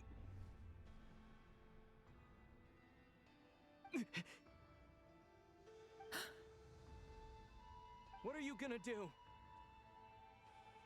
Don't move. Something unwanted has crept into... Oh? Gone as quickly as it came.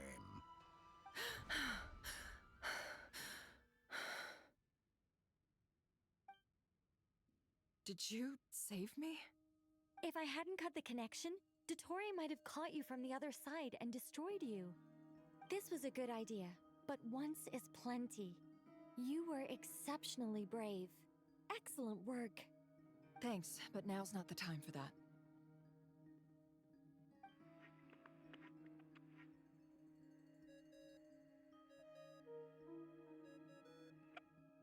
Albedo speaking. I think I know where he is. What is this endless darkness? I can't see anything, even though my eyes are wide open. But why? What happened? Ah, sorry about that. I take it you didn't notice. Just now, a friend of yours took a little peek into your mind. Could it be Nefer? How did she do it? Did she use something as a medium to connect to me? Do you think she's aware of your current circumstances?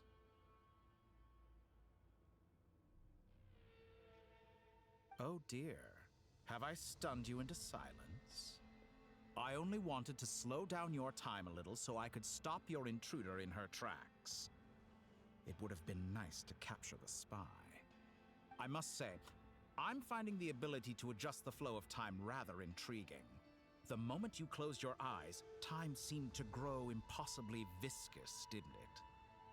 A whole month passed before you opened your eyes again, but only for you. No one else was affected. I dare say this is something only a god can achieve. Point taken. You've proven once again that you have god-tier powers. Oh, you misunderstand. This wasn't about proving a point. I was testing things out. I find I learn best by doing, and I have to admit, time is not the easiest dimension to control. I only wanted to make you sleep for a short while, but it ended up lasting a whole month. Clearly some finesse is required to wield the authority over time as I wish. I hope you're not angry with me. It was only a month's discrepancy, nothing too serious. Had I been off by a year, a decade, or even a century, that would have been quite a different story. You could have frozen me for millions of years. So much for collaboration. You aren't showing much sincerity. Millions of years? To what end?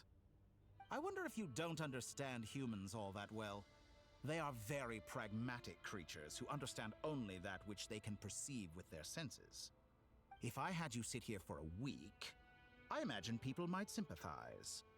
But if I left you here for 100, 1,000, or 10,000 years, the sheer size of that number would cause it to lose all meaning to them. They would not have the capacity to comprehend your suffering, and thus they could not empathize. Unfortunately, while gods do exist in Teyvat, it is ordinary humans that account for most of the population. Their lifespans are so limited, their bodies so fragile. Did you ever really hope that they could begin to understand someone like you? Your long life and unique origins make you fundamentally different from them. How long will it be before they start to treat you like the alien you are? Before you are ostracized, outcast? Alien? Even I feel bad for you sometimes. This world has made you into a slave. So many times you have served its will, and not once have the powers that be ever thought to grant you the one simple thing you wish for. You have been treated most unfairly. I can change that. I will grant you special privileges and give you back the status you rightly deserve as a descender.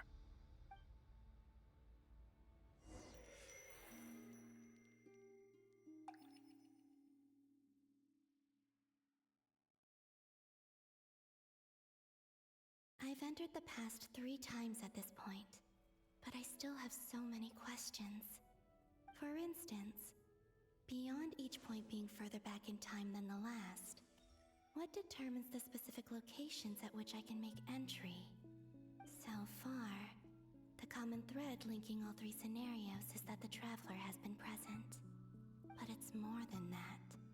I know I sensed something familiar around him. What was it? I'll keep this question in mind as I carry on.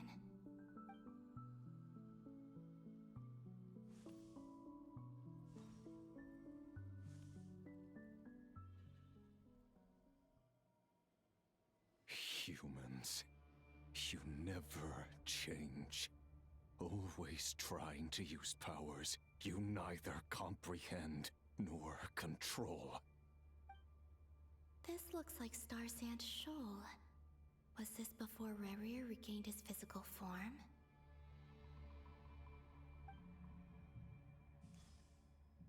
You've messed with the cannon again, huh? Sorry, but this round's not gonna go your way. The cannon. That's right. I was at Silvermoon Hall and I sensed an abnormal Kuvaki fluctuation coming from Nasha Town. And right after that, came an ominous power emanating from Star Sand Shoal. My body was once torn into countless pieces and hurled into the swirling chaos of time itself. But even so, my life and will were not extinguished. I wonder if I could try to prevent his resurrection. But how would I do it? What can I do, here and now? Traveler! Behind you! Look at that light!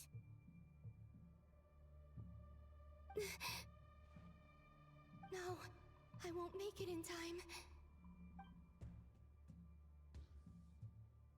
He's using the Kuvaki shield, like I taught him. Is he going to use it to block the cannon's beam?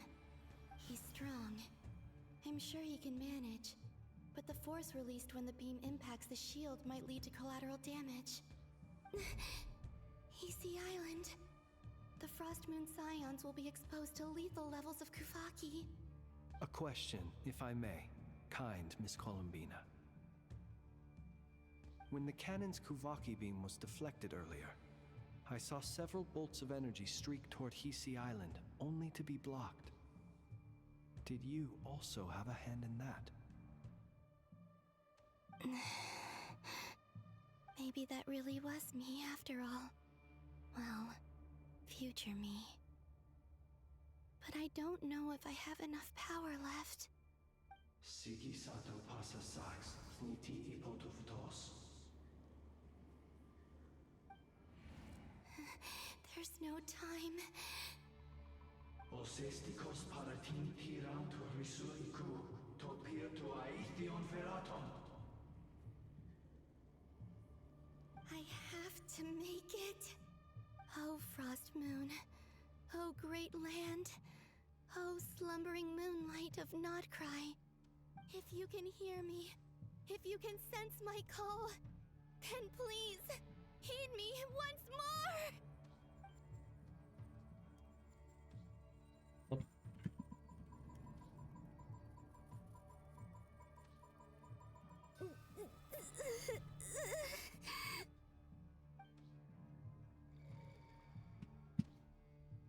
Did it work?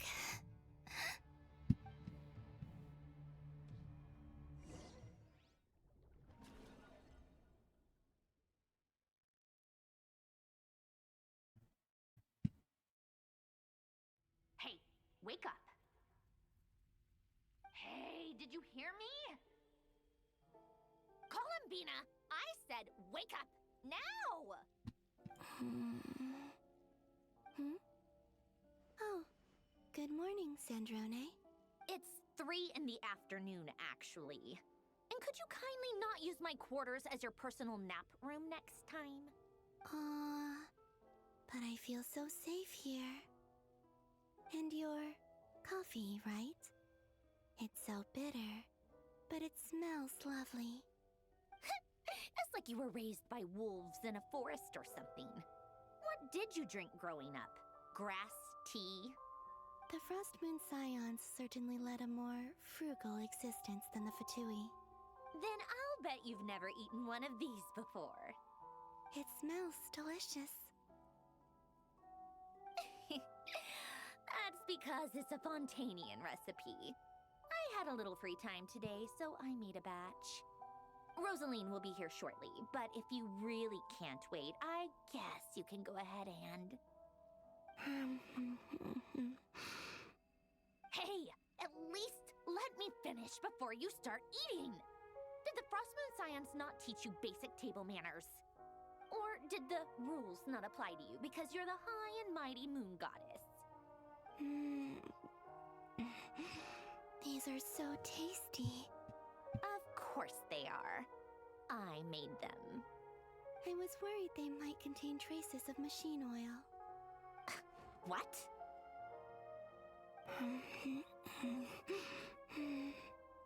You know, there's something I've always wanted to ask you. Why did you leave your old home and join the Fatui? I mean, I'm sure their food was awful. But there's gotta be more to it than that. Well, life there didn't go quite how I imagined. What were you expecting? You're a god. Your followers are gonna make some demands of you, right? Surely you can just answer a few prayers here and there in return for the free food and drink. How bad can it be? Well, would you help other people just for free food and drink? The doctor told me that you were created by a great mechanic, Lord something Fisher. The Lord Artificer. Ugh, some people can't keep their mouths shut. Oh, Lord Artificer. And didn't he have something to do with the, narcissist? Narcissenkreuz Ordo. Yes, that was it. Narcissenkreuz Ordo. So, would you try to fulfill their wishes? You must be joking.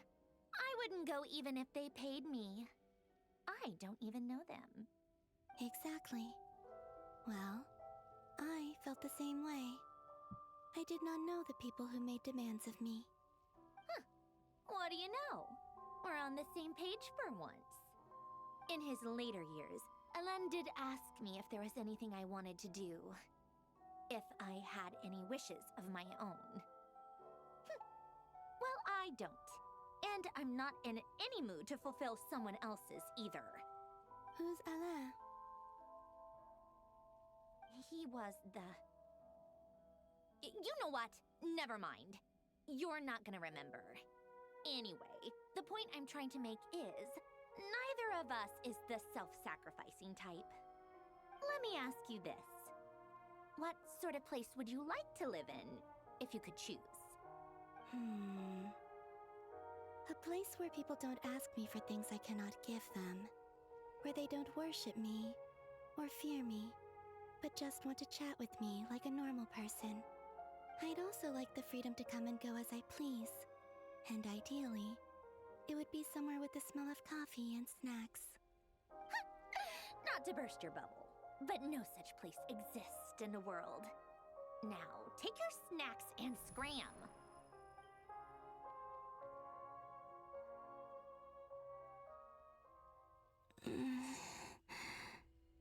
Did I pass out? Of course. I'm back here again. I dreamed of events from my past. Sandrone.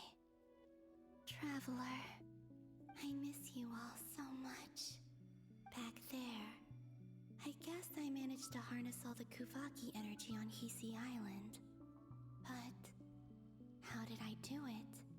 Time is flowing backwards here, and I can use that familiar power to enter the world of the past. That mystery ally everyone talked about. It was me all along. I can sense that there isn't much more power remaining up ahead. What lies at the end of all of this? Will time keep flowing into the past? And will I ever find my way back?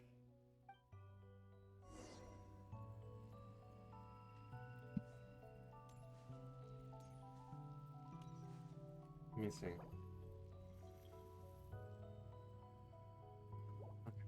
Well, like, let me try and see if I can get, like, a safe spot.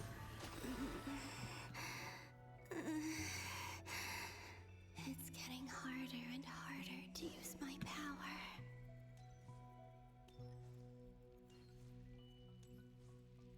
I'm no match for the Abyss in this state. I need to avoid the contaminated fragments.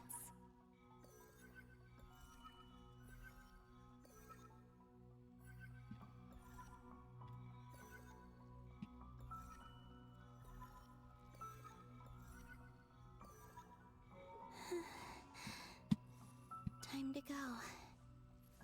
I wonder where I'll find myself this time.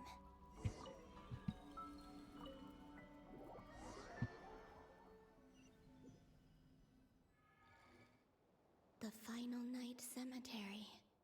This is where Flint's is based. Or not! How are we supposed to read through this many files? Difficult, yes, but it is also our most efficient option. Seems like they're searching for information. Oh, I remember. Flint's and Varga talked about some files on the Wild Hunt. Was this my doing too? To expose the true intentions of this Rereer, we need to dive into Notcry's history. Are my actions changing the past? Or are they simply completing a process? Is all of this inevitable? Or am I the one making these decisions? If I choose not to help them now, will it change how things turn out? Hope we don't land on our heads then. They're my friends. I can't not help them.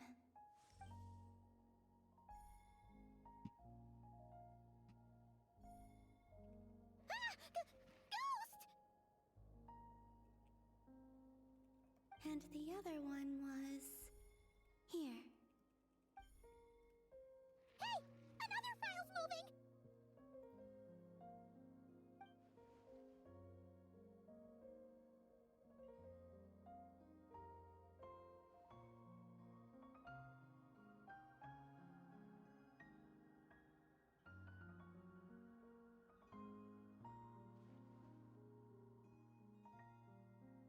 That should do it.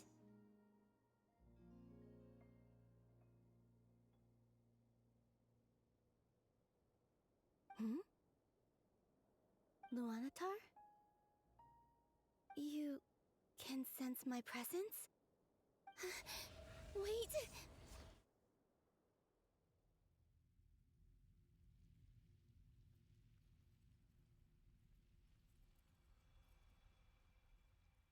Luanatar. So she's that familiar presence I've been sensing all along. She's always been by the Traveler's side. That explains why the Traveler has been there each time I've entered the past. But why Luanatar? Is it because she has a connection to me as the Moon Goddess's familiar? If so, why not any other Kuhenki? That's...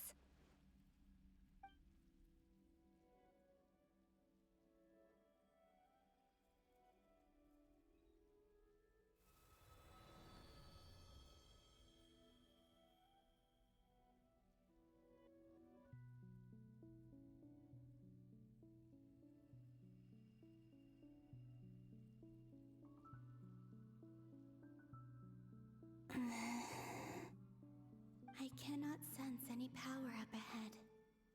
Just a void, stretching out into infinity. This is likely my final chance to enter the past. It's now or never. I have to find a way back.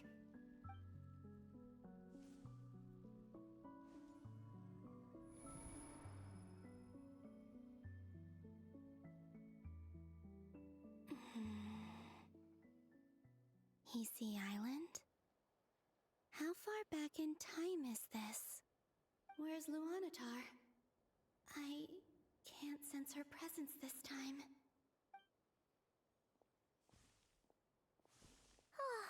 Seeing Anafa and Aino reunited like that sure was heartwarming.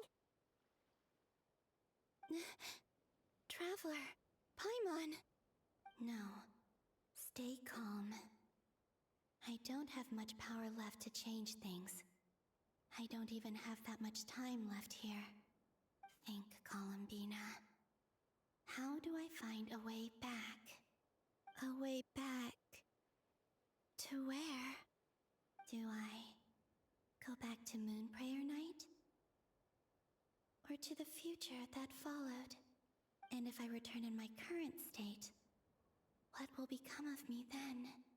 Dotori's actions that day proved that he'd been planning that for a long time. He had already seized the power of 2 Moon Marrows before capturing me. Even if I managed to get back, how can I fight against him when he wields the Tri-Lune Authority? I can't. If I go back like this, I'll be playing right into his hands. I have to find some way of rivaling the power he has usurped. Wait. Time flowing backwards. The Tri-Lune Authority. Does that mean... I think I know what the final destination of this lunar reflection might be. I know what I must do. Speaking of homes, we must already be close to where the Frost Moon Scions live. The vibe here feels different. Just like the scenery. But how do I communicate my plan to my friends? Should I write it down here? No. Someone else will see it. I need something with a close connection to me. Something I can use as a medium to tell them what's happened to me in here.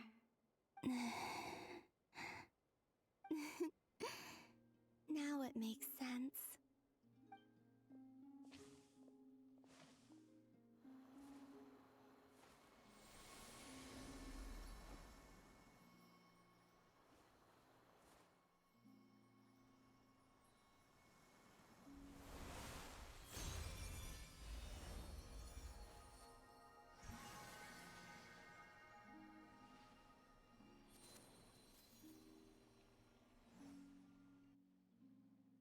Hey, what was that? I feel like some sort of breeze blew by, and then the petals suddenly turned into... Huh? It was I who brought Luanatar into being. I gave up a piece of my own soul to create her. That's why I could sense a familiar power from the moment I entered the space. It also explains why she's been present in every past location that I've entered. Because we have a deep connection. Hey there! What's your name? And the reason why there are no more gates to the past after this point is that Luanatar hadn't been born then. No wonder I sensed the trace of a blessing when we first met. But I still didn't recognize the soul hidden within you. Back then, I was just a little lost dove. I had yet to become Columbina Hyposelenia. Go on now. We've got stuff to do. Best you find someone else to hang out with. Hey, you scared it off.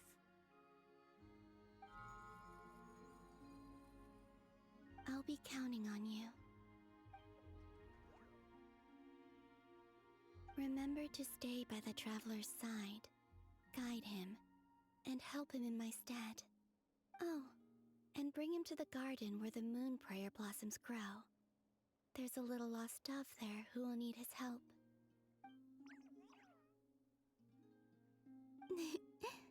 Go on.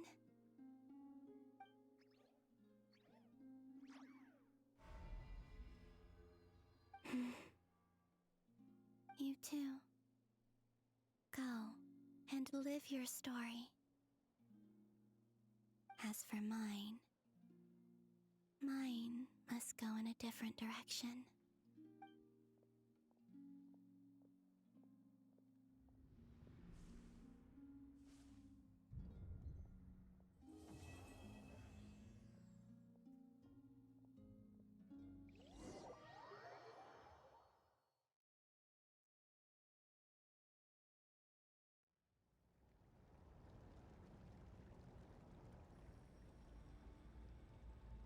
How would you like to experience the thrill of never being held accountable for your actions? You could crush people like ants without consequence, or tear off their heads or limbs as you please. Believe me, such a life is but one small step away. What point is he trying to make? Freedom? But the freedom to kill? To do evil and get away with it? Why would you offer me that? The creation of a world is the ultimate scientific experiment.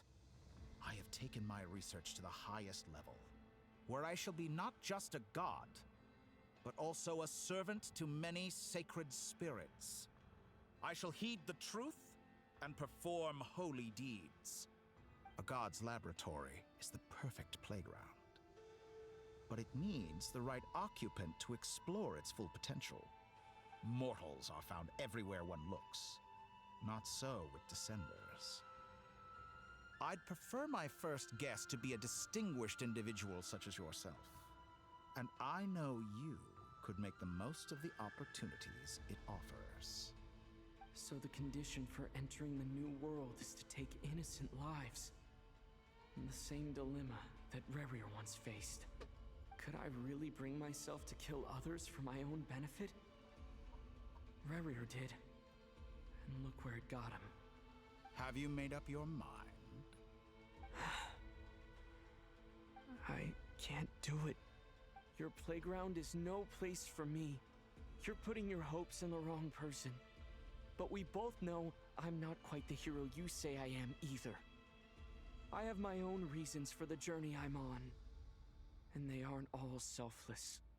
You've grown a lot since we last met. But there are still things you are unwilling to compromise on. This will only hinder you. Why don't I lower my requirements a little as a gesture of goodwill? I'll give you a little time to learn to be a less noble soul. That'll make things much easier for you. I really doubt I could live that sort of life. And yet you already sound less defiant than a moment ago. The benefits appeal to you because you can read the signs of the times. Why don't we return to my research facility? Your last visit was so rushed. There is much that I have yet to show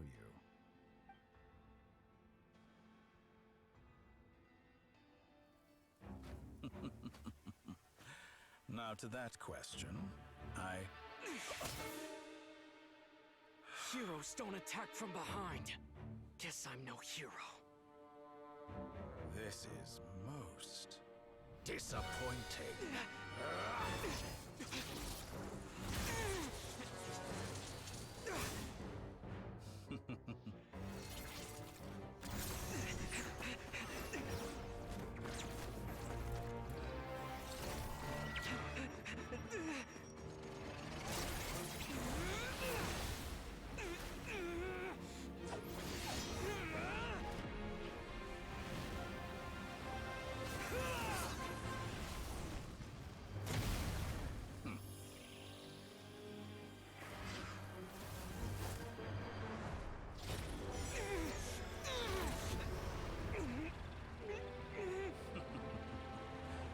Now then.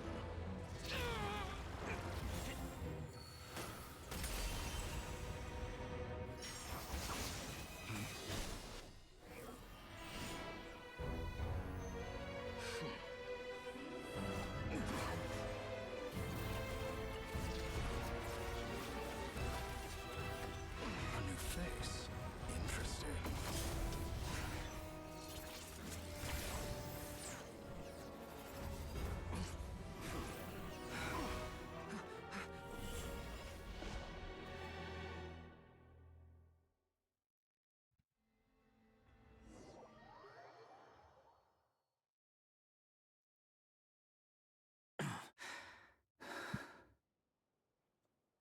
How did you get here? You're still gonna call me Hack Guy after that, huh?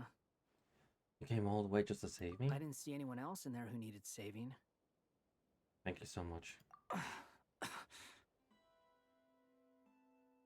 Wait, you're injured. It's nothing. I'll be fine. Why are you looking at me like that? Is it that shocking that I'd come to your rescue? I'm more shocked that you caught the doctor off guard. I owed you a favor back in Sumeru. Now we're even. Distracting Dotori was tough. I won't lie. He's not gonna fall for the same trick twice. That was my one shot. I'd hoped to use it to take him out. Ugh. I never wanted to obliterate someone more than I do right now. Dotori doesn't recognize me, but his segments were originally made based on an analysis of my operational principles. I expect it's only a matter of time before he figures out what I am. So Dotori doesn't recognize Wanderer because he deleted himself from Irminsul. Did he really miss his only chance for revenge by saving me? Why the long face? Hey, I'm not blaming you, okay? And I'm not complaining either. Rescuing you and killing Dotori are equally important goals. Everyone would be pretty stuck without you. It's best you live to fight another day. How are you holding up? Are you all right? Hat Guy said to put safety first, so we agreed to run as far away as we could after leaving the energy field and only meet up once it was safe. You don't look injured. It seems that Dotori didn't do anything to you. Fine, guys, thanks. All right. Rescue operation complete. Let's head back. There's a lot more work to be done before this is over.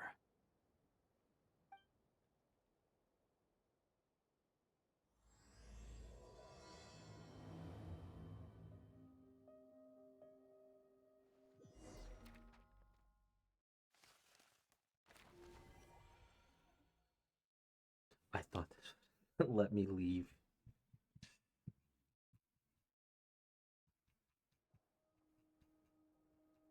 Understood. I will bear the Tsaritsa's degree in mind. I don't see what's so awesome about it, though. Does he really think everyone else is as immature as him? I'm not stooping to Tartaglia's level. I thought you might say that. How's your progress? Quite promising, actually. That alchemist Albedo gave me a few ideas. Remember how I asked you to look up some files for me? That stuff on the Natsitzenkreuz Institute. René de Petrichor and Jakob Ingold. Alain Guillotin despised René's theories and methods, but he never managed to come up with better alternatives either. So I adopted some of René's ideas. I thought Alain was like a father to you. He and Renee were mortal enemies, were they not? And what would you say if Linny and his friends one day learned something useful from someone you utterly detested? I would applaud them for it. That would mean that they have surpassed me. For all we know, Alain Giltan might have thought the same thing. Not that it matters, though. He's dead, and I'm alive. So it's my call to make. Once you die, it doesn't matter how great you were in life. Only the living get to decide what happens next. Hey, come on out. They're back. Huh?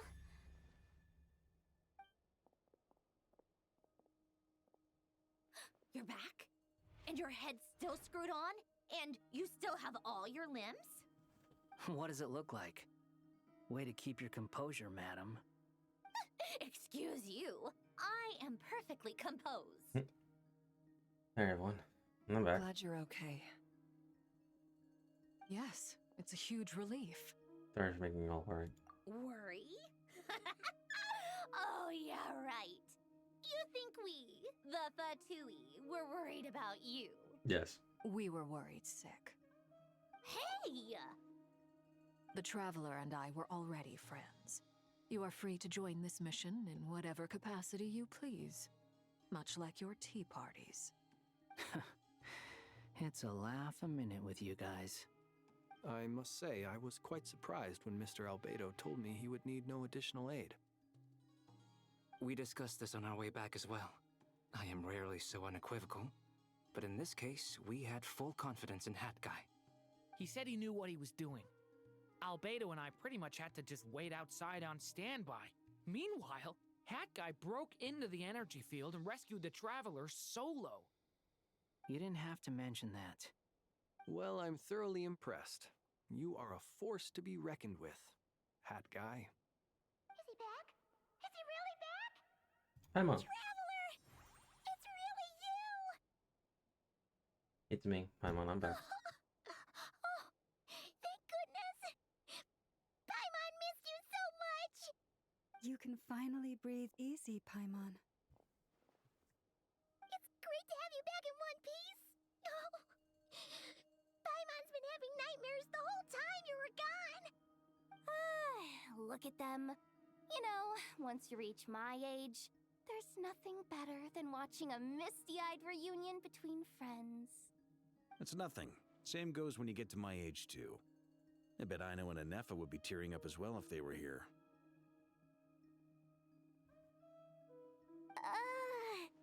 Varka, I'm not sure Anefa can cry. Oh, yeah, good point. Hey, your eyes are looking a little red and puffy. Come here, let's hug it out. What? Ew, no! No, thank you. You're not my dad, okay? Knock it off! Everyone, I'm sorry for all the trouble I caused you. But the silver lining is, I didn't come away from this ordeal empty-handed. While I was being held captive, I learned a lot about Dottoro's current capabilities, and what he plans to do with them. Allow me to explain.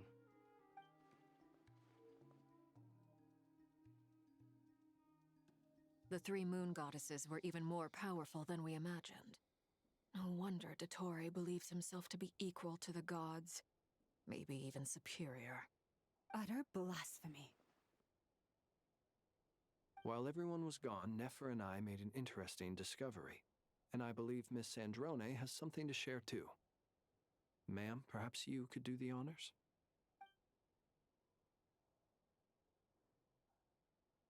Called it. Getting rid of a pesky troublemaker like her is like trying to clean up after a crumbly cake. It always comes back to haunt you. Columbina's alive. I knew she wouldn't give up. Our next step is to find a way to bring her back. A place where time flows backwards, with no destination in sight. Surely it must have been created for a specific purpose. But I fear the answers are buried deep into Vat's history, held by great powers beyond our reach. It sounds like she's on a specific path through time, just traveling in the opposite direction to us. The question is, where does that path lead? Or will it keep going to infinity? We considered that question as well. Strictly speaking, time is not infinite. Indeed not. Every road has an end. Nicole! You sure love quietly sneaking in mid-conversation. I do, in fact. It's something I've always done at our mages' tea parties. Quiet, mysterious, and persuasive. You wonder what lies at the end of her road. Well, just as the world has a beginning and an end, so too does time. And so, the end of the road is the moment that Tevat was born. But where Miss Columbina will end up along this road, that depends on where this particular river of reverse time began. What about the original moons and the moon goddesses? Do they have a beginning too? All things do. In the beginning, no moons adorned the sky. It was the Dragon King Nibelung who raised the 3 moons into the heavens, and thus were the moon goddesses born. They were shadows of the planet, born to wield Nibelung's authority and oversee the world on his behalf. They were extensions of his will, manifestations of his majesty. But then one day, they disappeared just as suddenly as they had once been brought into being. Nobody knew where they had gone.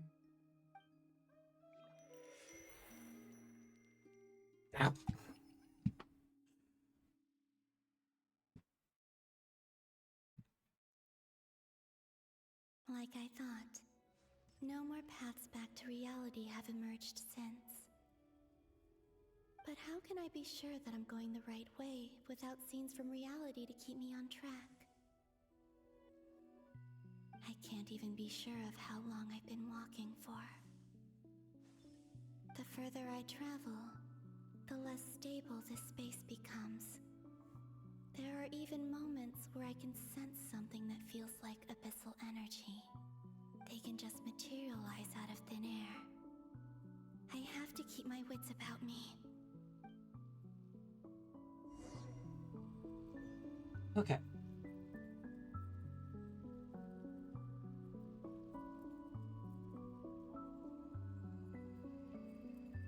I'm gonna take a little pause. It's been 4 hours. Take a break. Jesus Christ, it's like there is no stopping this quest. It's just you gotta keep going. Holy fudge. I'll take a little break. Ah. Ay, ay, ay.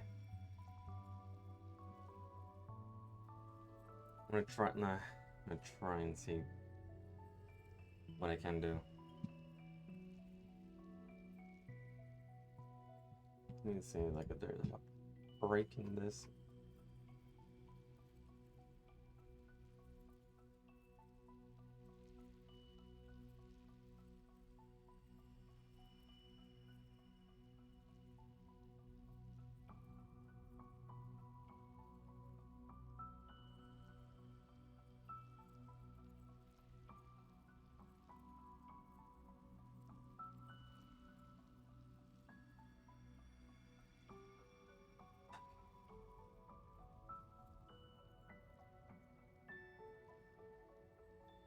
There is literally no break.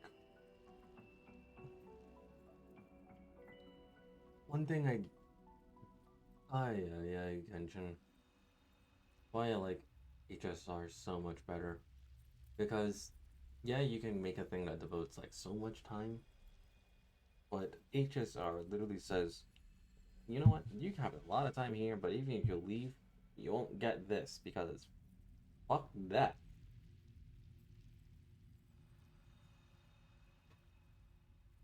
Because it's like, you can just come back and go back into the extra story mode. Like, Jesus Christ.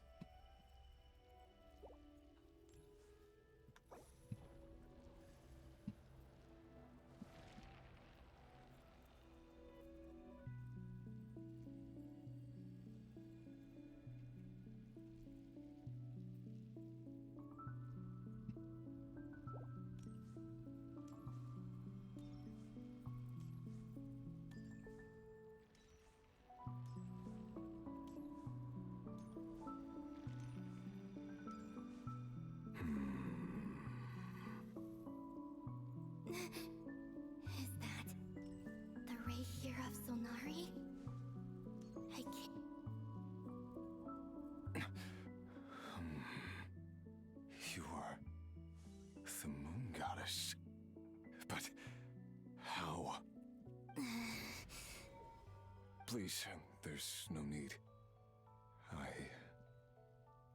I'm not interested in fighting anymore. I find that a little difficult to believe. Yeah. Honestly, so do I. The way you used my own power against me was... It was a brilliant strategy. And then, in the final moment before I was thrown into this space, I got to see an old friend. Mr. Dainsleif. Right. It was so long ago now. But we were friends once. When I first got here, I was filled with hatred, remorse, and rage. How I cursed and devoured. I tore everything here apart. I was consumed by the desire to leave this place and have my vengeance. But to no avail. This is a place with no exit.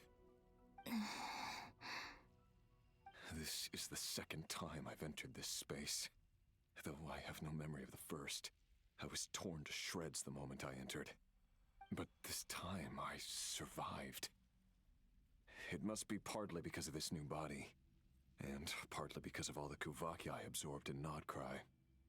Are you the source of the abyssal power in here? Not all of it. Some is from when I first arrived here and tried to destroy everything. But there was already a degree of abyssal power here, before I entered. And like a venomous snake baking in the merciless sun, it tried to slither into my shadow. Tried to? So, you rejected it? Yes. Because after that, the world suddenly became silent for a moment. What do you mean? The voices in my head, they were gone. And then I saw her. Her? Thelindis. My former lover. Never mentioned that she saw a memory of Thelindis leaping into the moon's reflection. More precisely, I saw her afterimage. I'm sure the real her is long gone. She was just an ordinary Conrian. She couldn't have survived here for very long. Anyway, why have you come here? Didn't you know it was a dead end? If I hadn't escaped through the moon gate, my friends would have been in far greater danger. Oh, I see. Because of your power. The power of a moon goddess. What? You'd like to know how I know, wouldn't you? The one who resurrected me said so.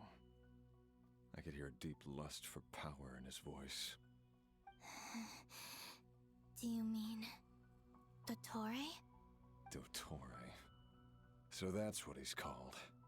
He'd been collecting fragments of my body for a long time. All so that he could resurrect me at the moment of his choosing. I had no interest in his research. But being as corroded by the abyss as I was, we were aligned as far as hunting the moons and recovering my strength were concerned. So that's why the Wild Hunt suddenly became so active in Nodcry. When I left the Fatui in my weakened state, Dottore must have felt that his time had come. Moon Goddess? Could I ask a favor of you? What? I know this is a lot to ask, especially from someone who tried to kill you. If you refuse, I won't fight it. But this is the only thing I desire now. Nothing else matters. What do you want? I'd like you to take a message to Thelindis for me. Thelindis? But... Yes, she's dead. But like I said, I saw her afterimage. I can sense that some part of her soul remains here. Far, far ahead. Why don't you go and speak to her yourself? I can't. I don't know why, but I can't move freely in this space as you can. All I can see is a glimpse of her walking away. Just like the moment when I last saw her in life. In return, I will clear these abyssal obstacles for you. No, not in return. I'll clear them for you, whether you want to help me or not. It feels like something I ought to do. Why? Yeah. Why, indeed. I've been asking myself that question a lot recently. Why did I do the things I did? I'm tired of it all. Tired of the person I became. People used me. And then I turned around and started using others. I hurt a lot of people. I think I grew tired of it long ago. But I wouldn't admit it to myself. And ultimately, that's how I ended up here. What do you wish to tell her? All of it.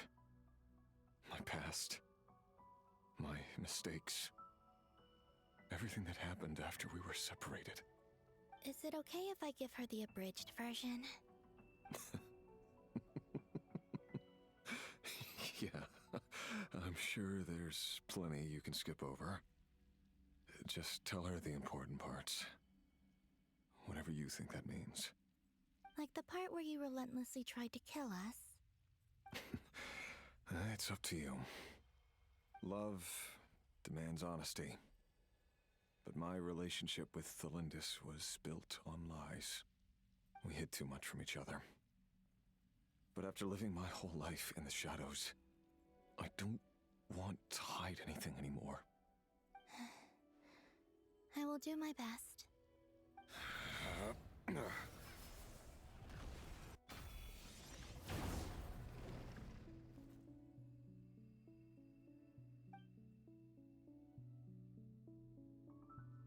There. The Abyss will no longer stand in your way. Even though Mr. Dainsliff felt he had to fight you, I think he still regarded you as a friend. Dane? He said that you betrayed him, but he also felt great remorse at never having understood what you were truly going through. Why tell me this? Because if he'd known that someone could take a message to you, I believe that's what he would have said. Thank you. It means a lot. I know this will sound strange coming from me, but don't die, Moon Goddess. I can tell that you're determined to get out of here.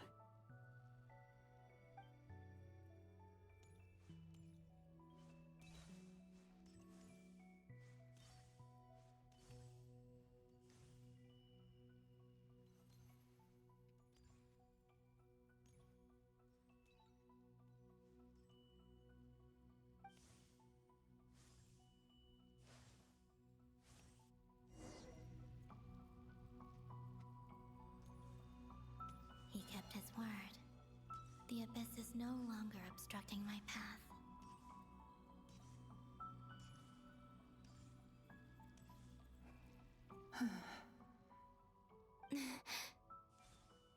Is that the Lindis?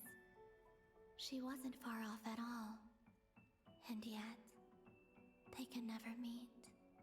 Hello, Miss Thelindis. Who are you? How do you know my name? I've never seen anyone else here before. You can call me Columbina. I promised Rerir that I'd bring a message to you.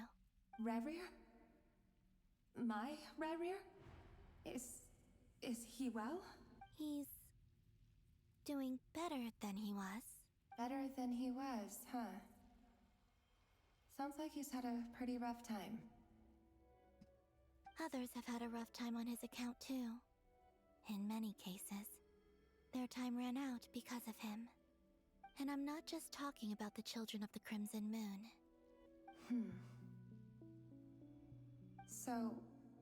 things got worse before they got better. Could you tell me what happened, Miss Columbina? Are you sure you wish to know? Yes. This is my opportunity to learn the truth. No matter how hard it is to hear, I have to know. I admire your courage. However, time is short. I cannot stay here for long.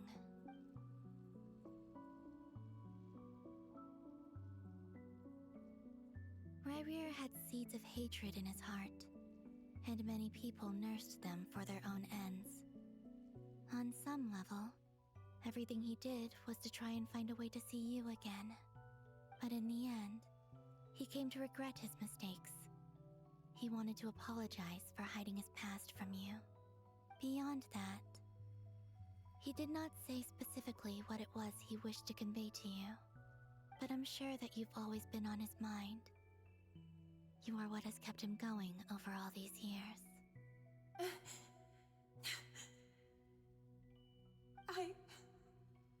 I'm sorry, Miss Columbina. This is so upsetting. I'm not sure how to put my feelings into words. It's all right. I understand.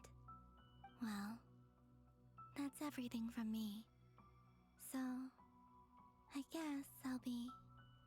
Wait. One moment. Time flows backwards here.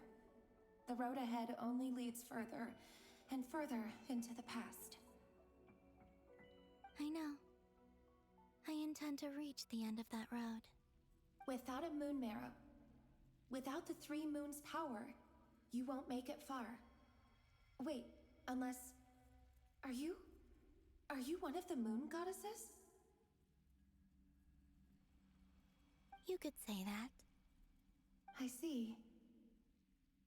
I often think to myself, if life is like a train ride, why haven't I reached the terminus? Where am I even going?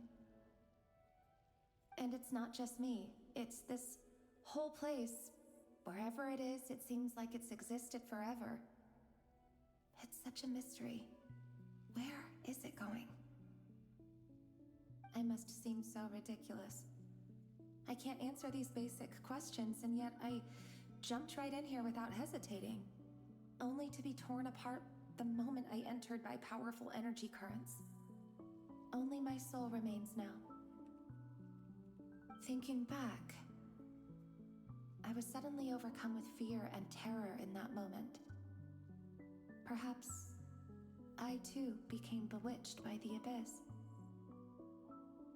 I may have been the leverage it needed to control Ryrir. I used to be a researcher at the Universitas Magistrorum in Conria, researching the iridescent moon's marrow.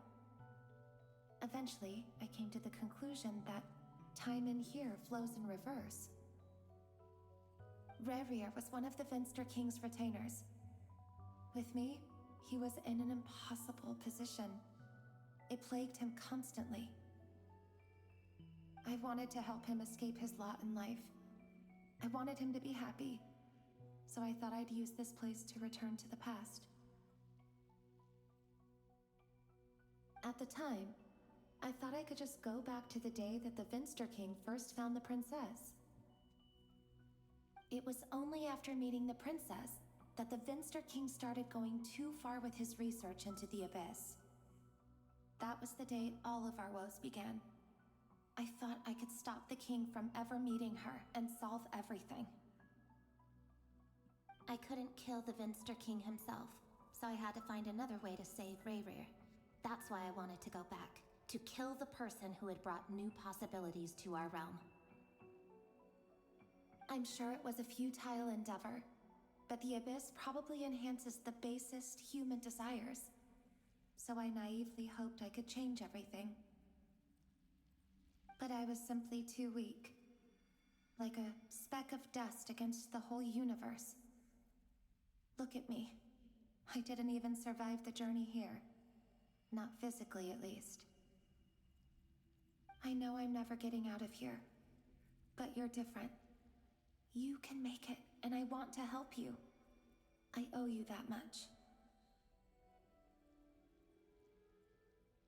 How do you plan to help me? Have you noticed the golden energy that exists here? Based on my past research and my observations since coming here, I believe they carry you forward faster. I can share what I've learned and help you understand the pattern in which this energy appears.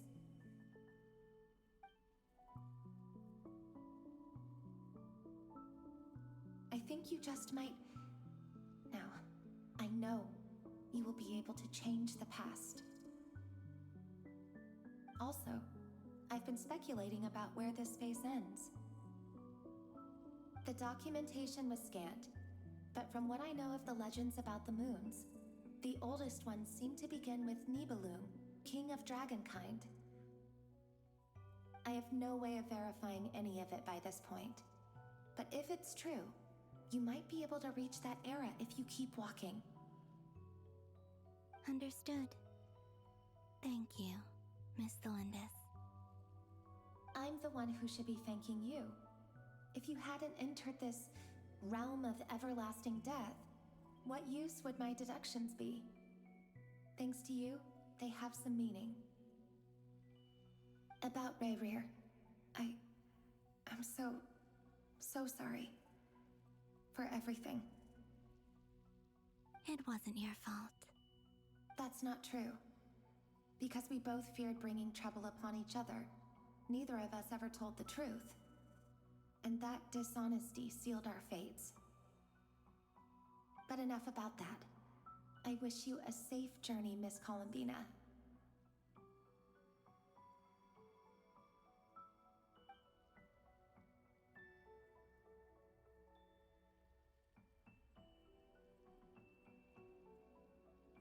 And may the outside world never have to experience pain like this again. Rayrir, you're there, aren't you? I cannot see you, because you exist in the future. I expect we'll be trapped in this prison of space-time for all eternity. But please, gaze upon the past, and then sit for a while.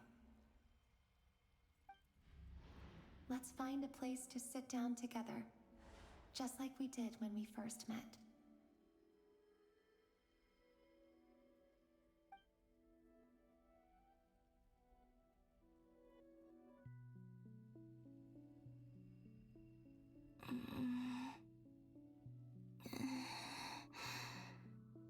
How long have I been walking? How much further till I reach the end? Is there even an end to be found? Everything's getting blurry.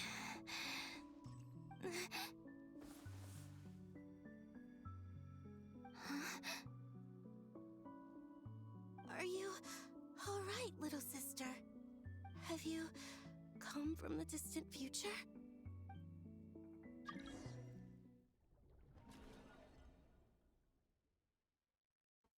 The fuck? What? So, how exactly did the moons just disappear? Shouldn't it be a little harder to get rid of major creations like moons? The world is a vast and ancient place. On a certain scale, all life lasts for but a fleeting moment. Miss Nicole explained that the moon goddesses likely perished in the War of Funerary Flame. The moons themselves were also destroyed at that time, save for the Frost Moon, from which a new moon goddess was later born. Am I missing something then? 'Cause the stories say that the moon goddesses were born on the moon, but doesn't COLUMBINA say she was born in Nodcry? Huh, you're right! Why do their birthplaces differ? What's the difference between the two generations of moon goddesses? Also, remember what Sandrone said? Her scans detected 4 moons. In other words, 4 moon marrows. Technically, the result of the scan means that 4 moon marrows were detected and positively identified as moons in that moment. In other words, this piece of information alone isn't enough for us to know how Miss Columbina is doing right now. Yep. We have no way of staying up to date on whether she's dead or alive. She's on her own for now. But at least she's trying her best to get back to us. Yeah. She's a tough cookie. And a sore loser, too. We have to trust that she'll find a way. Because we really need her power. As much as it pains me to say it, we've got no chance of beating Dottore in a straight-up fight. He's much too powerful. It wouldn't even be close. That maniac is going to devour everything in his path until he reaches us. We need to find someone or something that can stop him before he does anything worse. I'll be frank. Our only hope of defeating this false god is with a real moon goddess on our side. I'm not just saying this because Columbina's a friend and I want her back safe and sound. It's just the truth. And I know that even she was no match for him when he attacked, but I don't have a better solution. We're not giving up on saving her, whether she can defeat Dottore or not. Right. Don't worry, Miss Sandrone. We're all aligned on saving Columbina. No one's trying to argue that we can only justify saving our friend because it will help save the world. This is about multitasking. We want to save both. So, she's more than just a moon goddess to you guys? Absolutely. Duh! She's part of the gang! And you are too, you know. Yes, I know. You don't need to labor the point. I knew that the moment I came running over with my documents that I was part of the in-group. I mean, if Arlecchino can fit in, I certainly can. Anyway, as for how we get Columbina back, I've been working on it constantly. But I think I'm still lacking certain information about the moon. I'd probably get there if I could continue my calculations, but the problem is, I've run out of computing power. Computing power? You mean you need more energy? No, the issue isn't energy, it's processing power. There's so much data to get through that the whole process has just ground to a halt. That's a tricky problem. René de Petrichor of the Nazissenkreuz Ordo once foretold the fate of the world. But I don't know how he did it. My guess is that he used the primordial sea's power. However, that won't work for me. His methodology was vastly different from my own. What's worse, they're incompatible. And, to top it all off, we can't even leave Nodcry. Ugh, this is so annoying. If I'd known we'd run into a bottleneck like this... Well, no, the design bureau's a bust as well. Curse that Dottore! Couldn't have made this harder for me if he tried. Oh, what do we do then? How about we grab a bite to eat and take a break? Maybe something will come to mind after you've cleared your head. You don't get it, do you? I'm trying to calculate the fate of an entire world here. And I need accurate results, not vague prophecies. Where the heck am I gonna find the computing power for that? Ahem. Anyway, time to shelve the discussion on technical difficulties. Being a killjoy isn't very ladylike, after all. Either way, we've done what we can. Rest well, everyone. Remember to let us know if anything new comes up. Hat guy? Is he hinting that we should talk outside?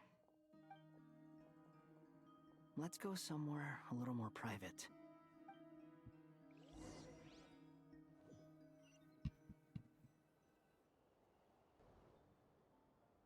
You know that Dory went back to Sumeru, right? Yeah, she mentioned she was planning to head back. Things aren't looking good for Nodcry. She's gone to spread the word so that Sumeru has a chance to prepare for the worst. From what I know of Dottore, there are two possible reasons why he hasn't made a move yet. One is that he's still working through some kinks in his new powers. The other is, he wants to see how we're going to react. He'll easily devour everything eventually. so I guess he's in no rush to make it happen. The first false god he made was me. Now it's his turn. Even though my records were erased from Irminsul, Dottore ideas haven't changed one bit. He once told me that becoming a god was like turning yourself into a hungry wolf or giant serpent to devour the moon. Clearly, he began studying the moon goddess's powers long before he even tried making a god. He's always wanted to get his greedy hands on divine authority one way or another. And in the end, he devoured the moon where I failed. In the desert of Sumeru, there is a chessboard built by King Deshret, also known as Al-Ahmar. I don't know if it was a real game, or if he was just trying to challenge his servants and citizens in some way. But creating games and setting rules, gods do that as a matter of course. That's the kind of power Dottore craves. Now he has the Trilunar Authority. His power is leagues beyond the common people. I don't think there's any point in other nations rushing to the front line. They're better off focusing on defense and hoping they can fend off any threats that spill out from Nodcry. Either way, Dori will inform Lesser Lord Kusanali, and she will contact the other gods in turn. The Seven will have some recourse available. If nothing else, their protection should keep the rest of the world from descending into chaos as quickly as Nodcry has. So on the bright side, even if Nodcry is doomed, your friends in other nations won't be in any immediate peril. That's good to know. But I'm not ready to give up on Nodcry yet. There's a word for people who refuse to let anything go. It's called being greedy. Maybe it sounds greedy to you, and probably naive too. But whatever you call it, that's what gives me the determination to keep fighting. Battles are fleeting, but the will to fight is a long-term commitment. Give up for even a moment, and your resolve will shatter. Why do you always feel the need to do the right thing? No one is born to be a savior. I mean, who's gonna criticize you if you fail or give up? Don't take this the wrong way, but Dottore said something similar to me. I guess the Fatui attracts people who don't believe in saviors. Not necessarily. It's less about belief for me. I just want to know how determined you really are. After all, I don't owe anything to anyone else here. Only you. You look kinda worried. If your arch-nemesis was about to achieve their ultimate goal, I think you might feel a little worried too. That's true. Dottore is about to become an omniscient, omnipotent deity. That's gotta be a bitter pill to swallow. Still, you're calmer than I expected. Obviously. I have to admit that my past self was a reckless fool who misunderstood not only the point of revenge, but how to achieve it. And as much as I want my vengeance, I know I'm not gonna get it by acting alone. If the world's taught me anything, it's to think before I act. Too bad it never taught me any other virtues, though.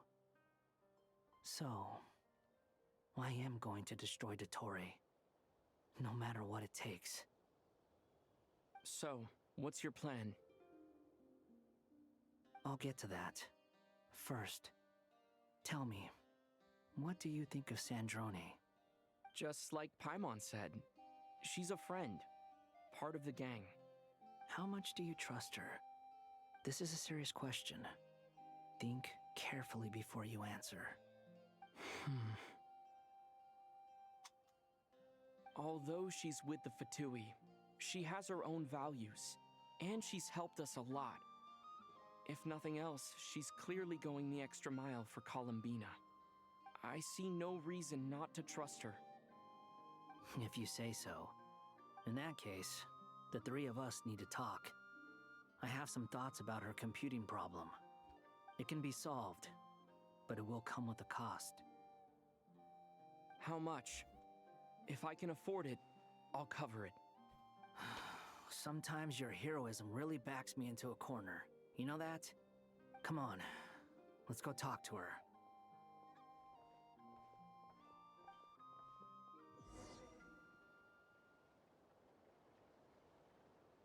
Hey, leave. Fucking Christ, I can't.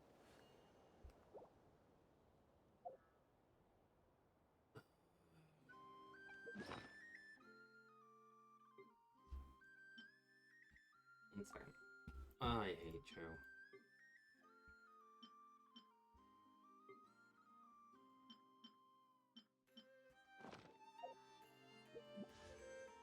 So I currently have 5 wishes. And just 5 wishes for now.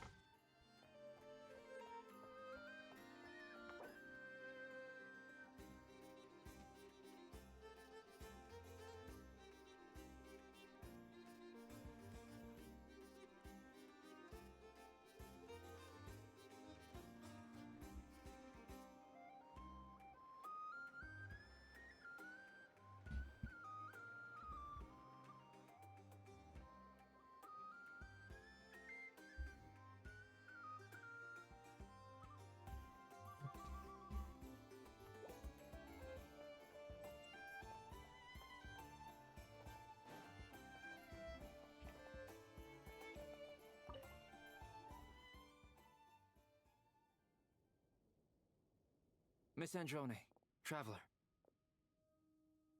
Hey there. Paimon's here too! She was just helping them sort through their things. How did your chat go? That was fast. The call only just ended. Well, you said it was urgent, so we got here as quickly as we could. Albedo, I have some alchemy questions for you. I see. Looks like my knowledge proved useful after all.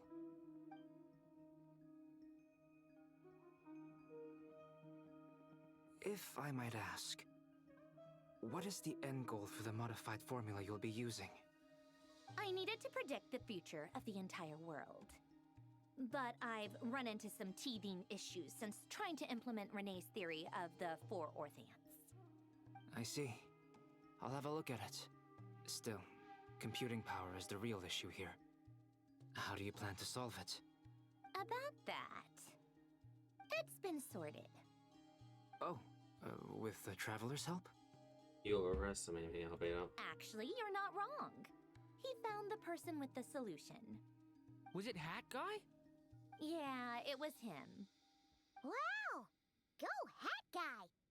Seems like all that time studying at the Academia is paying off big time. But where is he?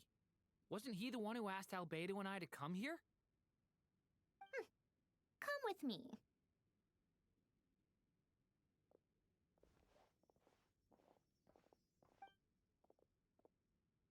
Hat Guy? What's happened to him? Hat Guy!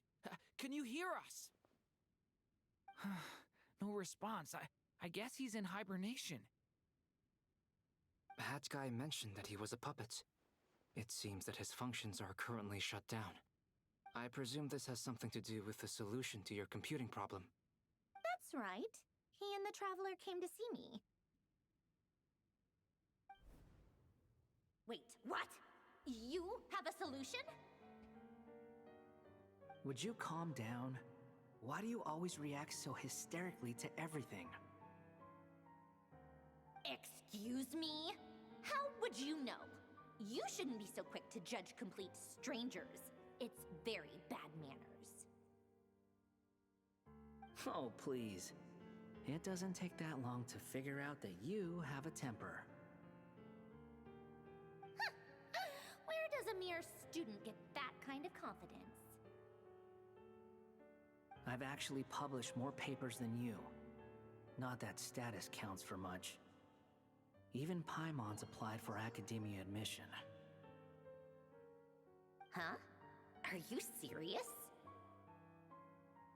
See? This is why I can't be bothered to explain myself. She recognizes no one's skills but her own. Okay, fine. I'll hear you out.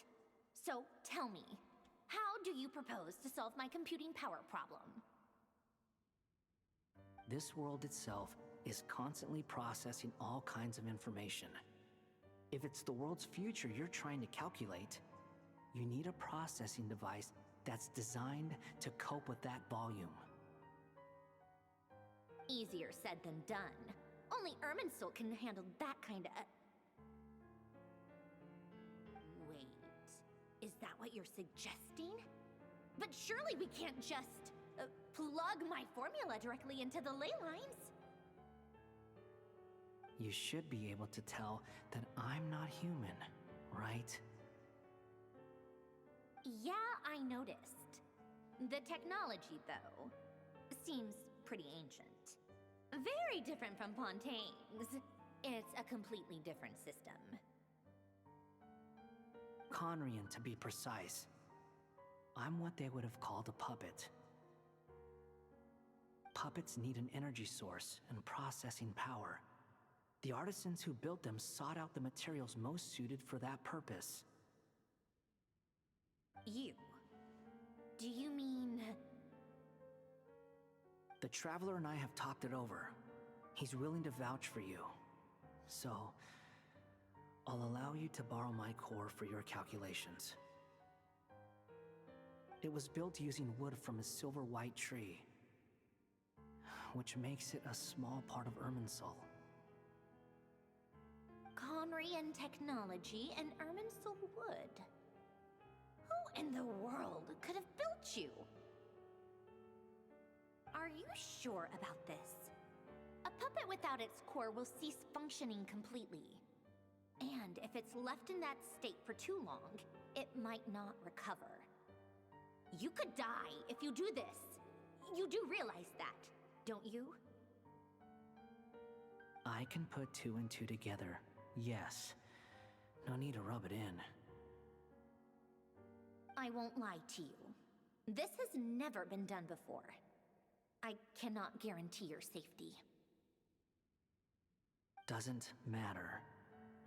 I'm prepared for the worst. Did you two actually talk this through? Is he... Are we really considering this? You're dealing with two Arthurs. Yes, we discussed it. The bottom line is, he trusts me, and I trust you. Let's give it a shot, shall we? Honestly, I have no clue where this kid even came from. But for whatever reason, he lent me his core to use in my formula. I'm very close to finishing my calculations now, and the core is currently in use. So I'm sorry, but I can only show you a sketch right now. This is what the core looks like. A silver white branch. It certainly matches the legends told about Irminsul. Is Hat Guy gonna be okay? He's not gonna die, right? Right? In theory, he should be fine. As long as we put his core back in time. Beyond that, all I can say is that I'll try my best to avoid risk and make sure the core doesn't sustain any damage. I think I know why you called us here now. Someone needs to watch over his body and make sure it's protected until the process completes. Correct. He said that the only ones he trusts here are you two, and the Traveler. And the Traveler will have other work to do. Look after Hat Guy for me. He will have our undivided attention. Aww, Hat Guy. On a more positive note, things are progressing steadily on my end. I'll call everyone in for a meeting once the results are out.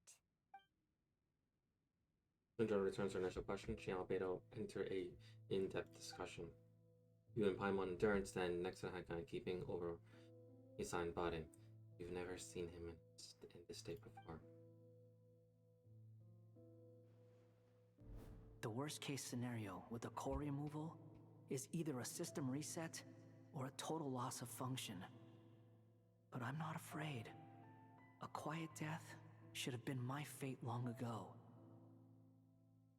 A core is completely different from a heart. It's like another vital organ entirely. I never believed it could be a true replacement for what I sought. But in the end, it turns out the core was more useful to me. Pretty funny when you think about it. It's like the punchline of my entire life. Do you think there's any difference between a puppet and a human? If not, then this would just be another samsara. I have already experienced both a past life and a next life. Part of me wonders whether I'm only capable of making this decision because I've become a real human. What's with that expression? Isn't this a good thing? Sandrone will succeed, won't she? She has to. She will. We all have to persevere until this is over. That's right. And I'll protect you all until a moment of victory arrives. You suddenly feel the concept of time has become blurry. It rushes forward for you, yet marches backward with every step that Columbina takes, silent yet turbulent. The Dory's words echo in your ears. 4 divisions anchor the world and shackle those who live in it. He may be the ring, but he understands well the rules of the world, which now test you all.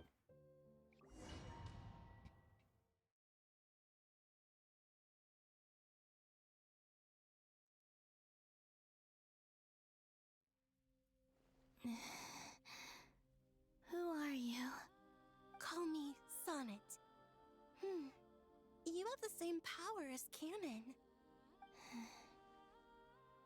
Sonnet. So, you're the goddess of the iridescent moon? Oh, goodness! You recognize me? Well then, what's your name? Columbina. Columbina Hyposelenia. Hyposelenia?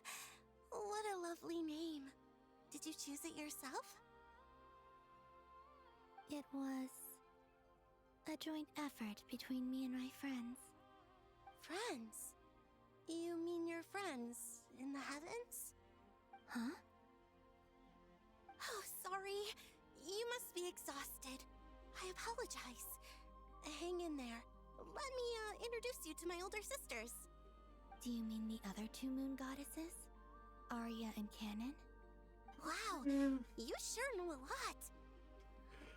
Hey, does that mean that our story goes on into the future? Oh, I guess that wasn't the best question to ask.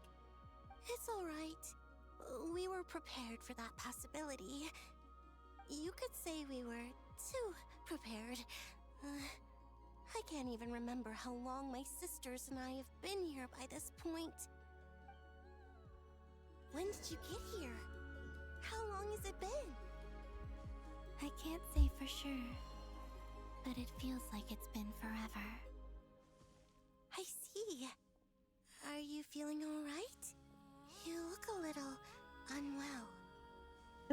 I can hold out a while longer. You have no idea how much I've wanted to at least interact with the We 3 don't moons. have far to go. The place where my sisters and I are based is just up ahead. Like, Don't worry, they're both really nice. I'll introduce you. this is massive, massive lore implications. 3 moons. All 3 of them are here. And you can actually see the powers that they represent in a sense.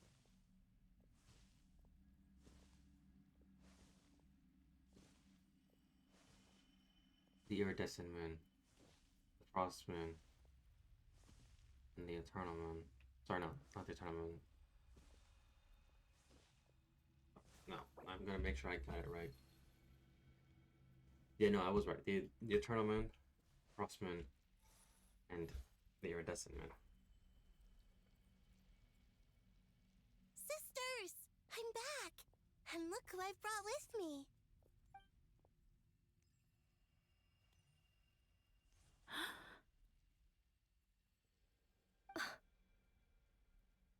It's our lovely little sister, born in the far future.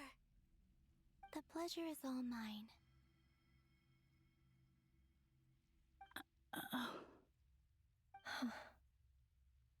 Allow me to introduce you to Columbina Hyposelenia.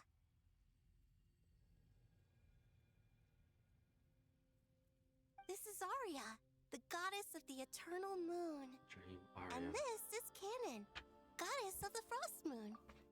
Canon, don't you think Hyposelenia's power is similar to yours? Wait a minute.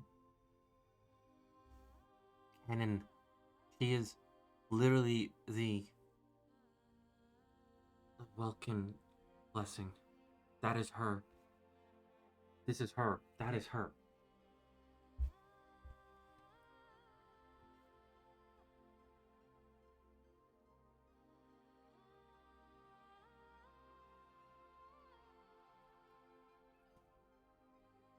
It's her. Holy fuck.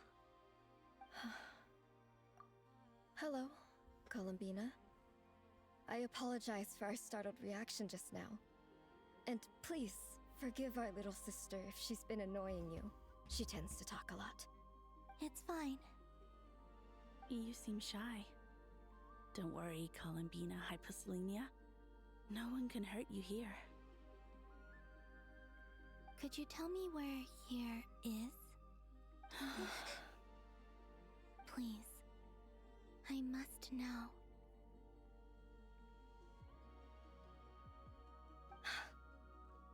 My dear sister, this is where Tevat's original ruler, the Dragon King Nibelung, imprisoned the moon goddesses.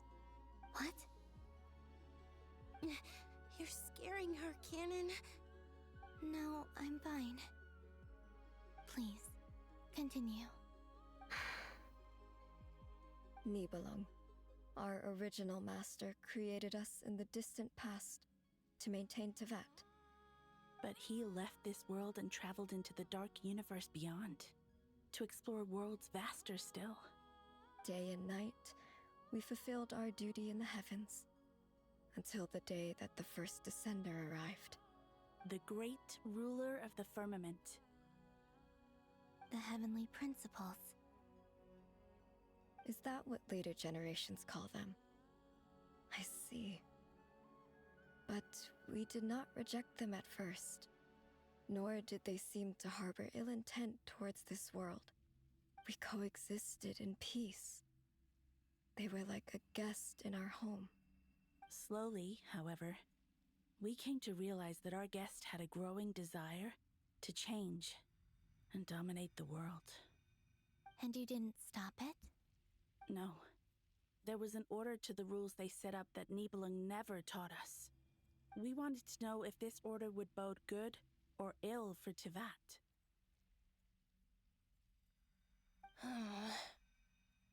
All right. Canon and I wanted to know. Sonnet was against it from the outset. Later, we discovered that this great ruler of the firmament bore an almost paranoid hostility toward the desire of certain life forms to seek power. Or perhaps they feared them. They would even cast down celestial nails as manifestations of their power, to punish the civilizations of the world below. Only this was far beyond mere punishment. Right. Their rules brought order, but the price people paid for merely testing the limits of those rules was far too great. I did everything in my power to help the punished escape catastrophe, but still, Conria. too many lives were lost. Chasm. The ancestors of the Frost Moon Scions were some of the ones you helped. But just when we had decided to take countermeasures, the Dragon King, Nibelung, returned. And so began the War of Funerary Flame. So, that's the name the world gave that war in the future. Well, who won in the end? As far as I know, the Heavenly Principles won, although it came at a great cost. They remained in Tevat, where they continue to rule to this day. And the world's original master, the Dragon King Nibelung, was destroyed. And what of the moons? Are there still 3 moons in Tevat's skies? You can tell us the truth, Columbina. We know we are but remnants of a bygone age. we are prepared for the answer. Only the frost moon remains. But it has been cast beyond the false firmament by the heavenly principles. The eternal and iridescent moons were both shattered during the war. So death finally came for us in the end. Sonnet. But you're still here, aren't you? A moon goddess cannot live without her moon, Columbina. She's right. That's why I began to disappear. Because the frost moon is cut off by the false sky. How much worse it would have been if it were outright destroyed. Our souls may endure within this lunar palace, but if our moons are destroyed, Then we shall disappear the moment we depart from it. I'm sorry. There's no need to apologize to us, dear sister. If anything, we owe the world an apology. If only we'd decided to act sooner, rather than arguing amongst ourselves. all the more reason not to spend this time in regret and repentance. Instead, we should focus our efforts on how we might help our future sister. Sorry? Don't you see, Columbina, your story is not yet over. Is that not why you are here?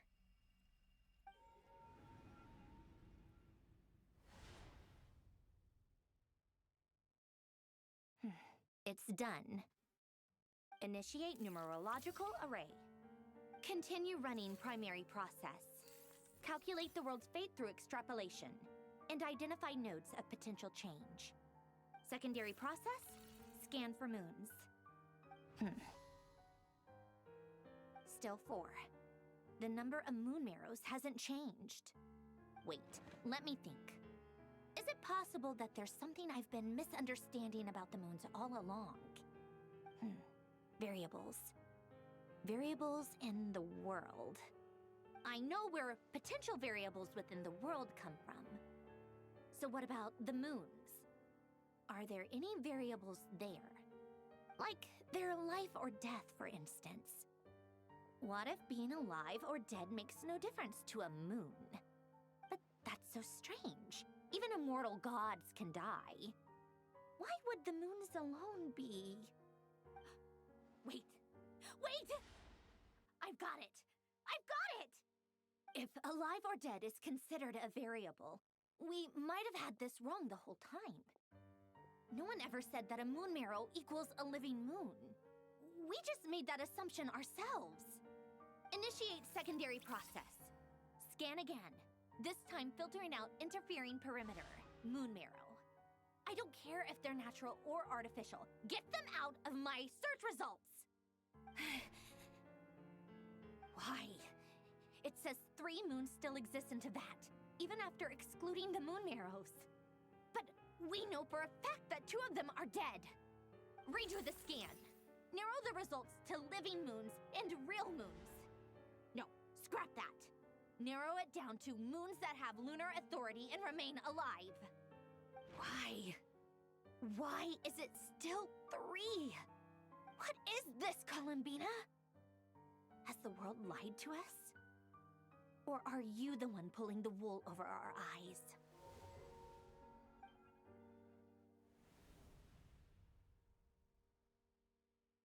So, you think that the moon's reflection might be where Nibelung imprisoned the 3 moon sisters? Yes, it would explain a lot, such as why that space would respond to a moon goddess's power, opening the moon gate at her command. It would also explain why Miss Columbina has been unable to leave, and why time flows in reverse there. In the messages she sent, Columbina promised us she'd find a way to return. But we have no way of knowing how, when, or where this might happen. The fact that she still has yet to reappear in this world indicates that returning from that place is no easy feat. We cannot afford to simply wait for her. So you're saying, if she could return by her own power alone, she would have done so long ago. Yes, she certainly wouldn't leave it to this late stage when it's so touch and go. I've been giving this some thought, And I've come to believe that Luana's heart might be an anchor that she left behind, as a sort of future waypoint. This could also explain why Luana's heart is always by the traveler's side. Sounds like a plausible theory. If that's the case, there must be some criteria we need to fulfill to allow Columbina to return to the present. The question is, what could they be?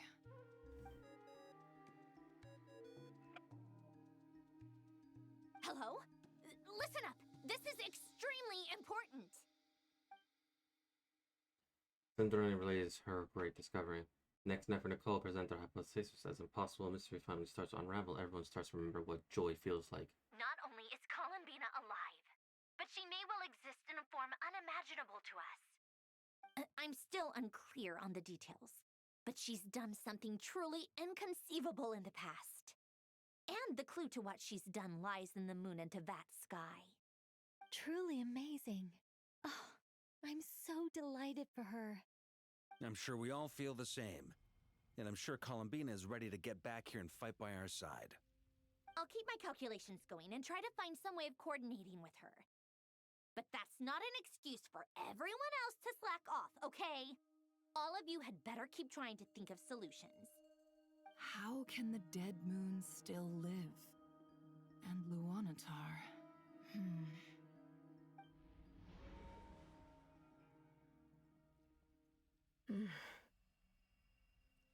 It's hard to believe that's what will happen in the distant future. Our authority is linked to the most fundamental rules of Tevat. I suppose it's no wonder that many would covet that power. I didn't realize that when you said friends, you meant people who live down in Tevat. That's so lovely. I always wanted to go down there and have some fun. Have you ever tried leaving this prison? Of course. Between us, we've tried everything. But no matter where we go, this space will eventually bring us back here.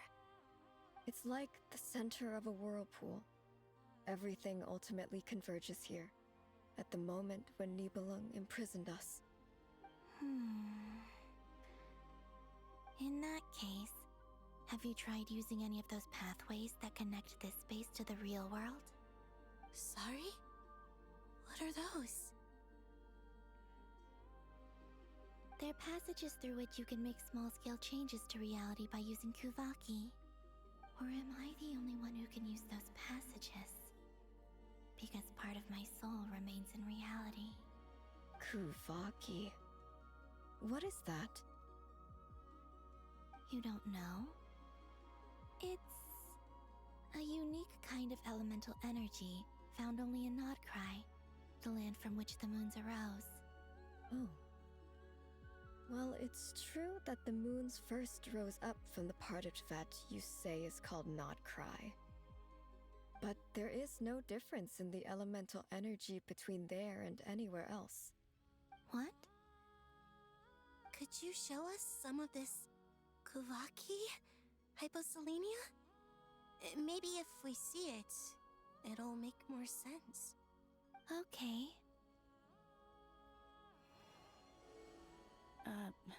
Isn't that just your power? What? But it's everywhere in Nodcry. In the air, in the land. Even the creatures who live there have adapted to its influence. How curious. This Kuvaki certainly did not exist anywhere in the world before we were imprisoned. Let alone influence living creatures. So, how exactly does it affect them anyway? Can they float in the air like us? This is so strange. Why would their reality differ so much from mine? Columbina, you're looking for more than just a way out of here, aren't you? Yes. If I am to help my friends, I will need tri-lunar authority on par with that of our foe. You mean... you'll need our power? This sounds extremely risky. The Three Moons' powers are not mutually compatible. concentrating them into one goddess will be a very painful process. And if anything goes wrong, it could tear you to pieces. I know. But I'm willing to take that risk. Even so, let's say we successfully transfer our authority to you. How will you take it outside this prison? Niblin constructed this realm specifically to prevent us from using our powers to interfere in his war. No moon goddess can leave this place alive. What if I don't leave alive?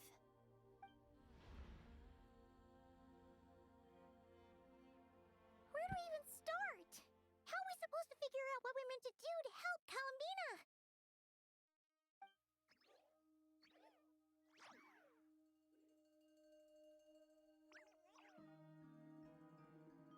Columbina? What do you need from us?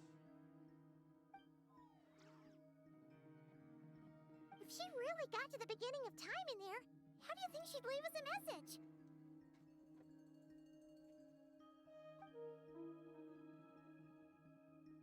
You don't think she'd write it down on a stone tablet somewhere in the hopes that we'd find it, do you? Seems unlikely. Columbina may not talk a lot, but she thinks deeply about issues like this. Let's review what we know.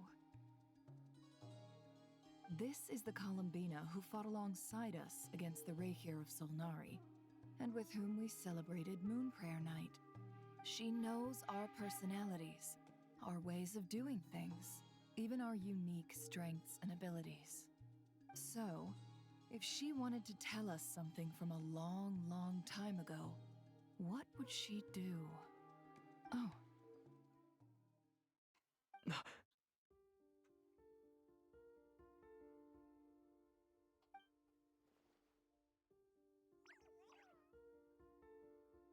Traveler, you once said that those golden ripples also appeared when Luanatar was born. What if Columbina left Luanatar here, not just as an anchor to the real world, but for some other purpose? If she is part of Columbina, and Columbina knows that I can see past events through her... Oh yeah! Like when you peeked into Rarer's past through his heart! Nefer, wait! If you're right about this, and you can really see past events through Luanatar, your eyes, they'll... Oh, I know. Looking at Rarir's past in Conria was already enough of a strain on my eyes. Looking this far back into the past, it'll surely blind me. But it's our only chance. This is the only way. Boss. We spoke about this once, a long time ago. Do you remember what I said, Yehoda? The day I lose my sight, the Curatorium of Secrets will be yours to run. But... What's wrong? I'd be overjoyed if I were you. This day's come a lot earlier than either of us expected. I need to know you'll honor our agreement, Yehoda. Promise me. Yes, Boss Neff. I promise. Are you sure you don't want some time to think this through? What is there to think through? I should have gone blind after our battle with Rarir. Frankly, it's almost criminal that I got away with it for this long. Then at least let me take some precautions on your behalf. And if you really do lose your sight, I'll visit your office every day and make sure you're well looked after. Oh, please, anything but that. I was actually ready to go through with this. Are you trying to scare me into backing out? As if I could ever scare you. I'll assume you're just joking to calm your nerves. All right, enough chit-chat. Let's do this.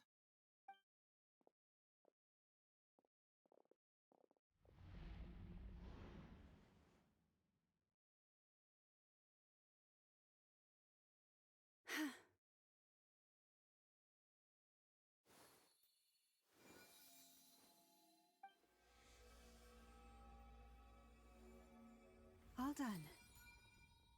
Good. Now give me some space.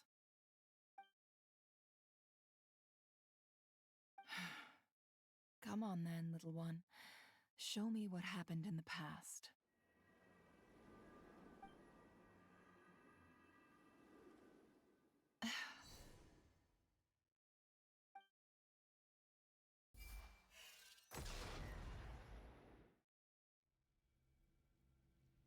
Between the Trilunar Authority, Kuvaki, and the soul-surviving moon, the Frost Moon, I think I might know how to get back. But I will need my sister's help. Time to go talk it over with them.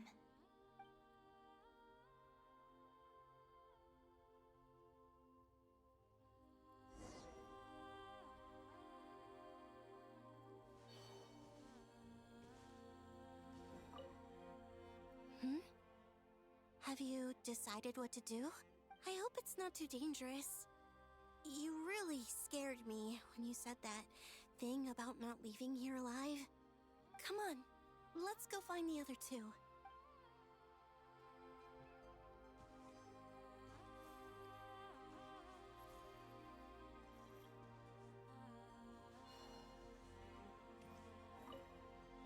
It seems you have reached a decision. I'm all ears. What do you propose?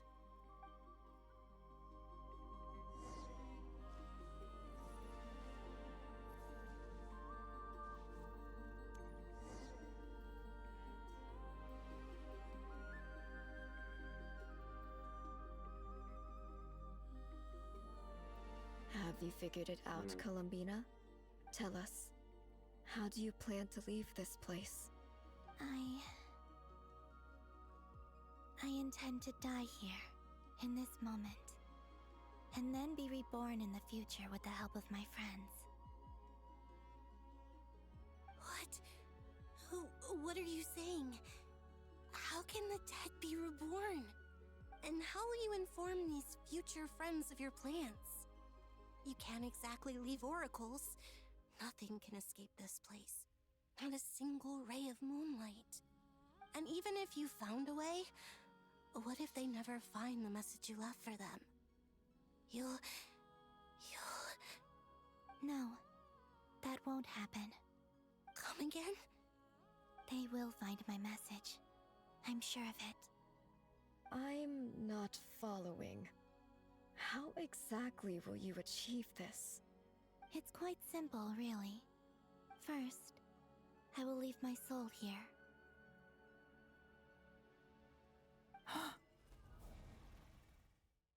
I see it.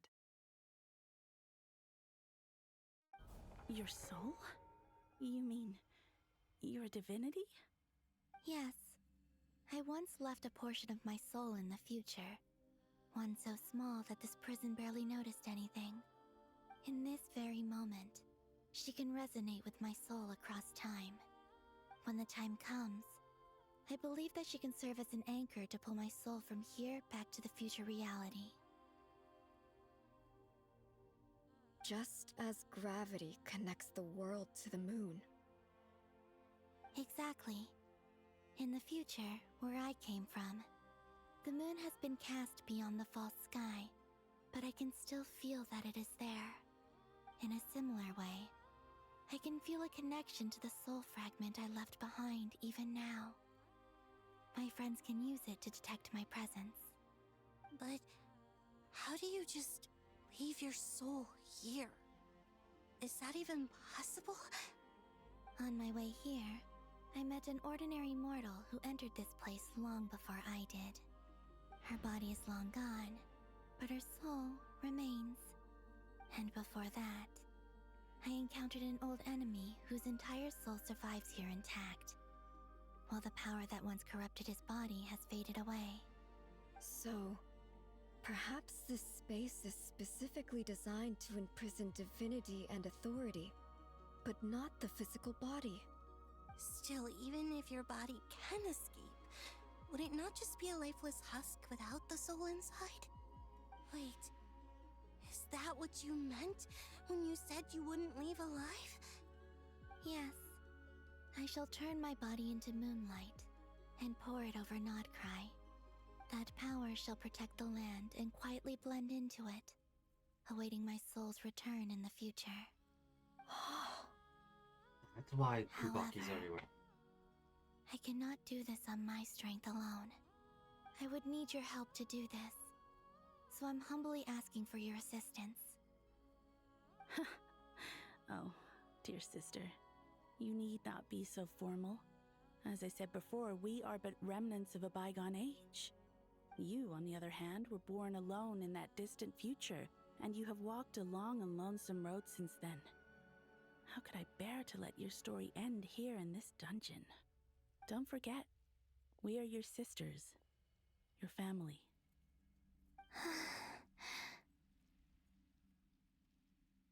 Arya's right. Actually, I've always wanted a little sister. Can you imagine how it's been for me?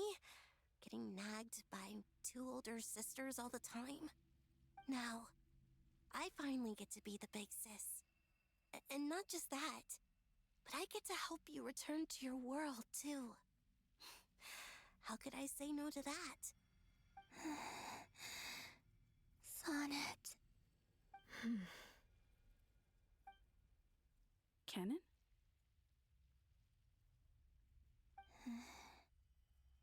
I'm sorry. I know this is a bold request. The Frost Moon is rightfully yours, and it remains intact. Oh, no, please. Don't misunderstand me, Columbina. I was just thinking back on the years that the three of us once spent together. You cannot imagine how happy I am to hear of the future world you describe. The Frost Moon Scions, your lovely, kindly friends. For the three of us, whose purpose in life was to maintain the peace in Teyvat. It is a great relief to know that the people of this world live in such an abundant future. If your plan can save them, and save Nodcry, I will gladly give you all that I can. Besides, the three of us have been together since the day we were born. I could never abandon them to live on alone without them. Canon. Still, I do have one question I would like to ask you before we proceed. Certainly. What is it? Why do you cover your eyes?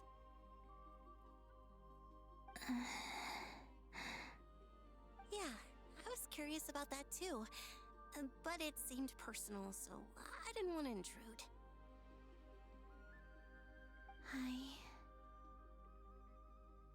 There was a time when I refused to look upon the world. I believed it was full of nothing but lies and falsehoods. I wished to hide my feelings, seal my heart, until I could return to my true home. I see. Perhaps that decision saved you from ever having to see the false sky again. But at the same time, you likely missed out on many true and precious things, like the smiles on your friends' faces. Promise me this, Columbina. When you return to the future, open your eyes, take a look at the world around you, and see your friends. I'm sure that you know this already, given that you long to return, but that is your true home. Give me your hand, Columbina. Arya, Sonnet, you too. Okay. All right.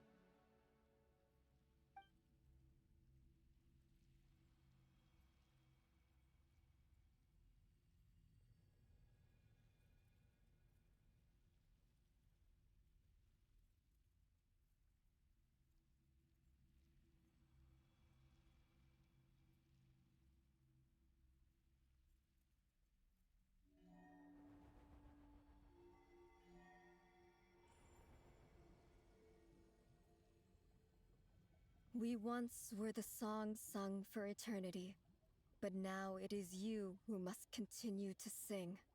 We once were the tides in the great river of time, but now we subside, and you arise. We were the messengers of madness and inspiration. But now, the lies have faded, and your truth must endure. We are souls awaiting the sun. You must return to be with those who smile when they see your face.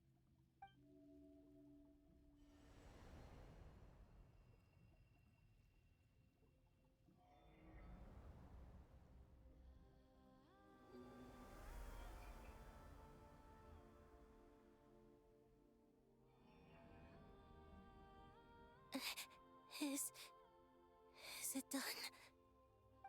Yes. We have transferred the authority over all 3 moons to Columbina Hyposelenia. From this moment on, she is the Tri-Lune Goddess, the one and only moon goddess of this world.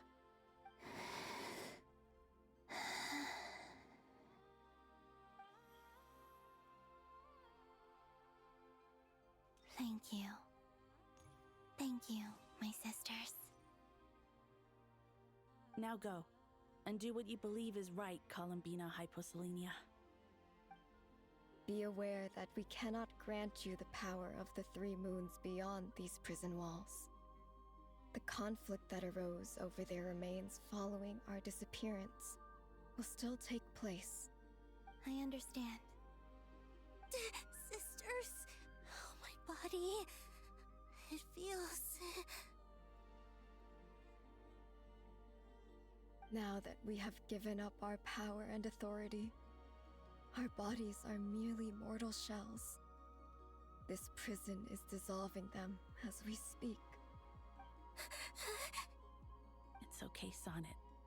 The end must come for every god, just as it does for every human. That's all this is. The final destination of our lives. Canon and I will be by your side the whole way. We have one final request, Columbina. Could you use the 3 moons' power to send us back into the real world?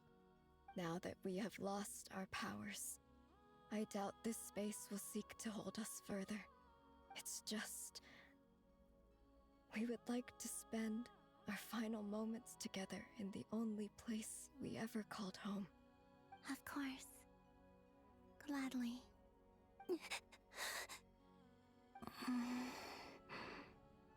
Sonnet? Yes? Don't... I wish I could tell her not to give in to the abyss.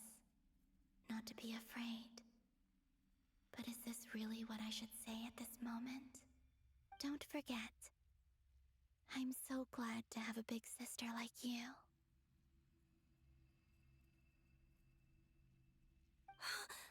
No, Hypo. Thank you. I'm okay. I'm not afraid. As long as my sisters are with me, I won't be afraid.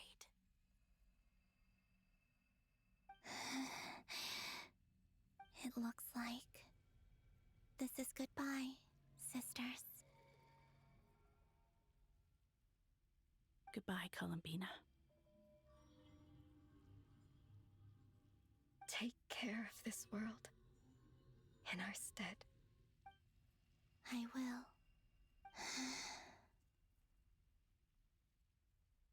And now, it's time for me to bid farewell to my body, too. May it become the moonlight that keeps Nodcry company through the long years ahead. So this is why Nodcry was not always home to Kuvaki. It only appeared after I poured my body out upon this land, and only this land. Kuvaki responds to me because it is me, my body, answering the call of my soul. And the golden energy I've encountered on my way here was, in fact, that very soul, which I am about to leave here to guide me. O power Trilune, eternal moonlight. I, Columbina O Selenia, lay aside my body. Let it be cast into the dark night to illuminate the future. May it be a companion to all who dwell beneath the moon.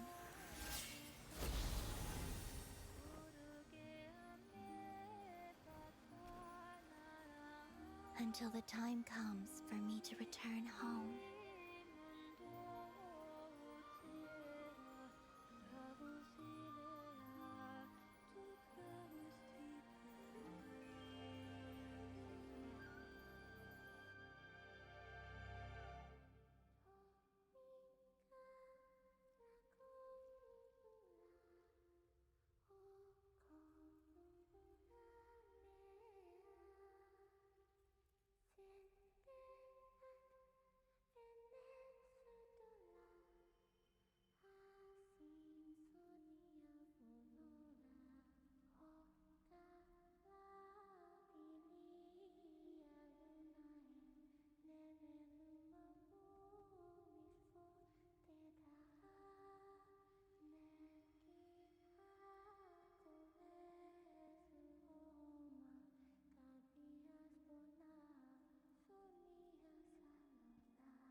Boss!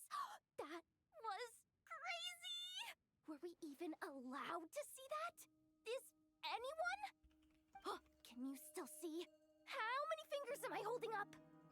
I see 2 fingers, and a look of sheer terror on your face. Truly astounding, Miss Nefer. Your eyes have glimpsed the very ends of the world, and yet they remain as sharp as ever. Or is the credit for this miracle due to Miss Lauma? It seems that even time itself is no match for your medical skills. Surely you jest, Mr. Flins. I suspect we have Columbina to thank. She must have realized the immense toll that the ritual would take and purposely set aside some of her power in the past to protect Nefer's eyes when this moment arrived. I'm gonna do something real quick, and I should have done this the moment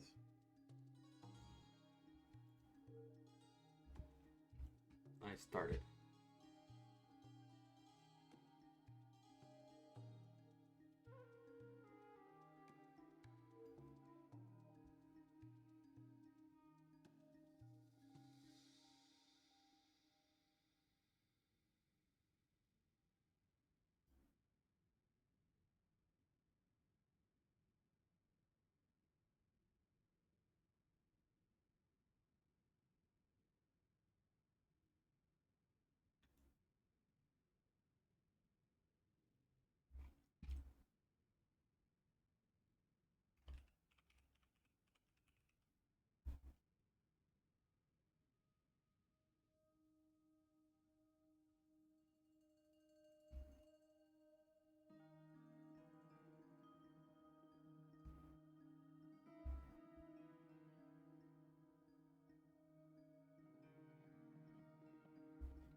Because it's only right that I do this out of respect for Columbina.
I should have done that moments ago, like long time ago. But I did it. There is always a great price to pay for witnessing the truth, but it seems that this time, Columbina has shouldered that burden on our behalf. She chose the perfect method of getting a message to us. Though her eyes were always shut, she was clearly so perceptive. She knows us well. She knew exactly how we would think and what we would try. Despite being separated by time and space, we're seeing the same possibilities and seizing the same opportunities. We still don't even know if she's okay right now. But as long as there's a chance we can do something, we'll fight to make it happen. We'll get you back somehow, Columbina. He's coming back.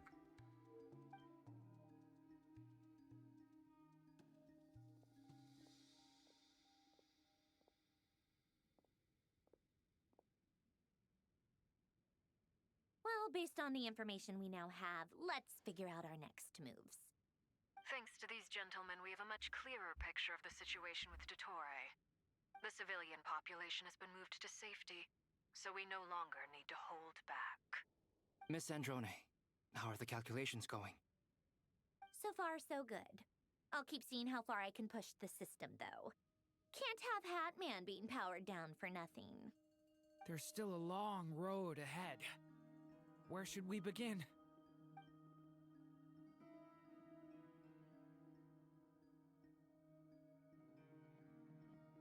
Changes looks and starts discussing plan of attack. The battle ahead is filled with unknowns. No one knows how strong the Torii grasp of the three moon power is.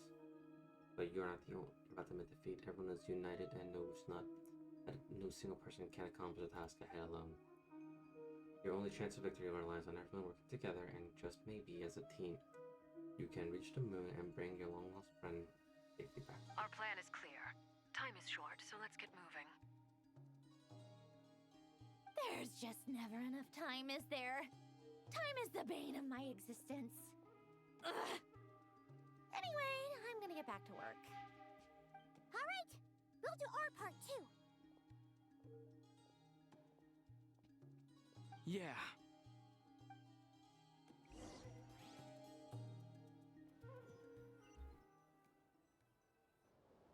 Albedo's theory says that elemental energy can dilute the light realm's power. But I'm no expert in building elemental defenses. Sounds like something out of the advanced elemental theory section of the library. Whew. You seem quite troubled. Well, yeah. I mean, who doesn't get a little flustered when they're completely out of their depth? You were the very picture of confidence back when you approached the Hexen Circle. I could have been faking it through that whole meeting for all you know. Who's to say I'm not just a ball of nerves in a charming and gregarious package? Oh gosh, really? I'm so sorry, I had no idea. Well, you're all the braver for it. Still, I was much more in my comfort zone than I am here. At least in Mondstadt, you can cry for help from a cliff top and actually stand a chance of summoning Barbados himself. Things have never looked bleaker than they do now. If we don't pull this off, Tevat's doomed, isn't it? Oh, you think so? Actually, yes. Yes, it probably is. It's a shame.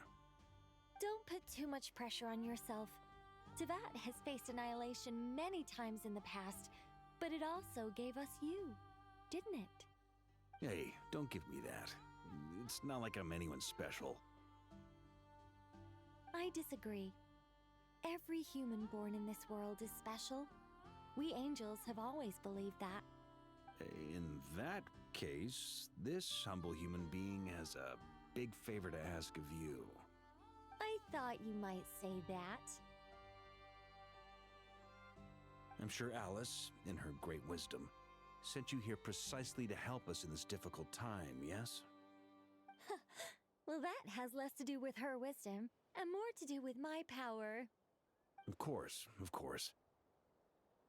Well, the thing is, these elemental defenses we're about to build, I don't think it's a question of if they'll fail, but when. Durin's findings from his patrols make it clear that Dottore is constantly expanding his territory. First it was his lab, then the design bureau, and now this. It's not realistic to completely stop him encroaching on the rest of Nagcry. Rather, our goal should be to stall him for as long as possible. If Miss Sandroni's calculations are correct, well, they're the closest thing to certainty we have in this situation, so let's assume they are. Anyway, her calculations suggest that our best hope for victory lies in Miss Columbina's return.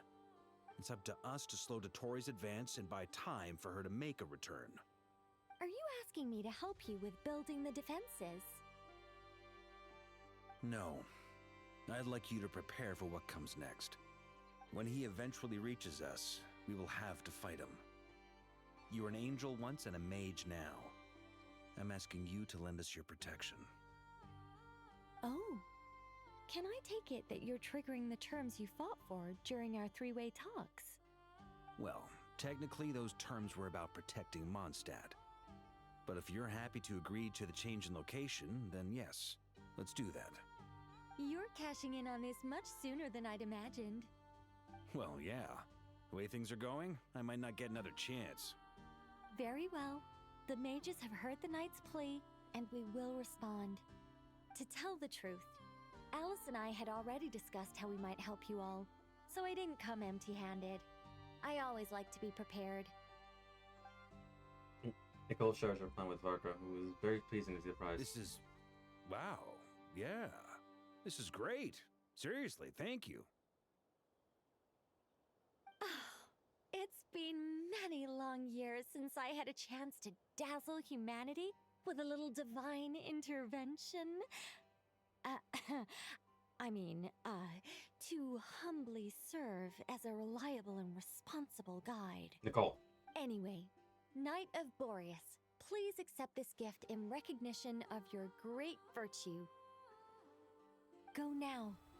May the angel's blessing deliver you safely to your destination.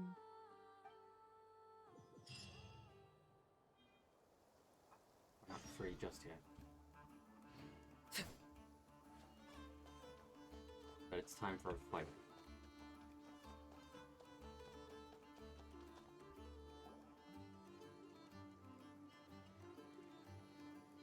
Ah, you're here. Sandroni! How are things going? Glad you asked. You two are about to become the first people to lay eyes upon my masterpiece. Or should that be the first person and the first, specter? Hey! Whatever. Come, feast your eyes on this. Wow!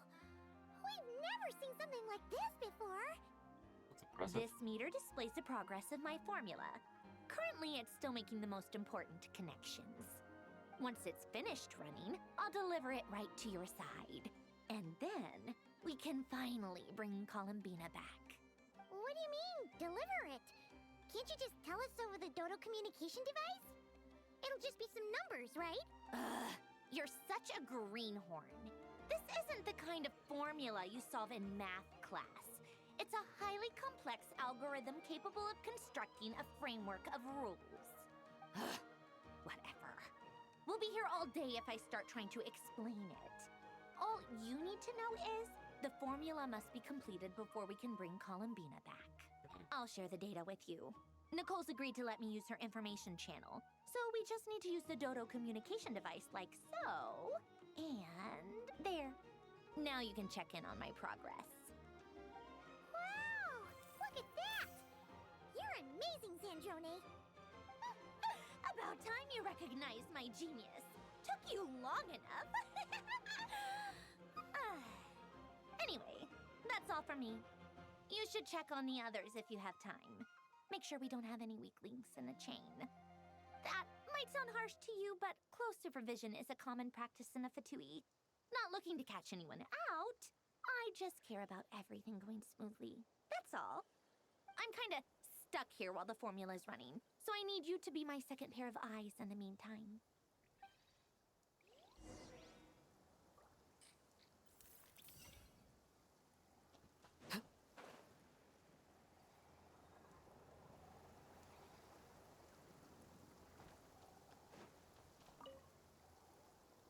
Traveler, Paimon, a pleasure to see you both. Flans! How's everything coming along? Fairly well, if I do say so myself. Personally, I am ready to confront Dottore head-on. Ooh, you sound much more serious than usual. To be honest, I am not usually fond of exercising my full strength. For one thing, it's hardly conducive to maintaining a low profile. Besides, I believe one should have the right to choose when to show their hand. I am conserving my strength until the moment of battle is upon us. Anything to boost our chances of victory. Seeing you get into the zone like this really puts Paimon at ease. Huh, Traveler? Yeah. I consider it an honor to have your trust. Rest well. I look forward to seeing you both in your element during the battle.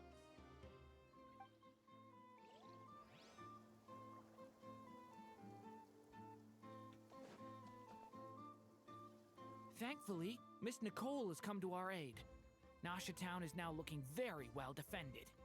Golden Flame. Yes, that's Nicole's power, all right. Based on the latest message from Grandmaster Varka, it sounds like they've reached an agreement.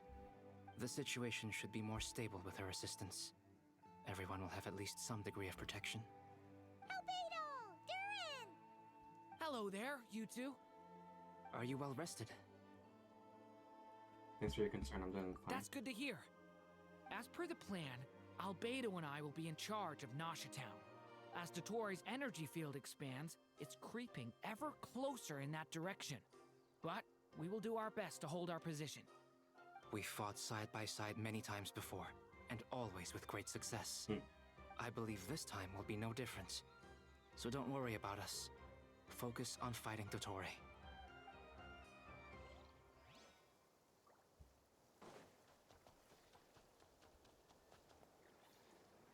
Yes, Miss Moonchanter? What are you staring at? You always address me in the strangest ways. Lady Moonchanter one minute, Miss Moonchanter the next. Yes, and? Are either of those incorrect? Not as such. It's just that I simply call you Nefer nowadays. Uh-huh. That's my name. What's your point? The point is I don't add any honorifics or titles. Meaning what? That maybe we're on friendlier terms now than we used to be. Is that how you see it? Then I thought I was the one with eye damage. Never! Wilma! Paimon, Traveler. Just swinging by to check in on you. How are things going? Did you manage to get some rest? Don't worry about me. I won't slow us down. And I give my all to ensure our victory. Ah, yes. Allow me to give you two a quick checkup. All done. You're both in good shape. Lucky to have your support. You're welcome.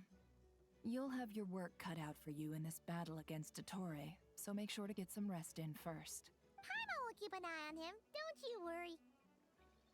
I'm glad to hear it. Take good care of yourself, too, Paimon. Sure thing!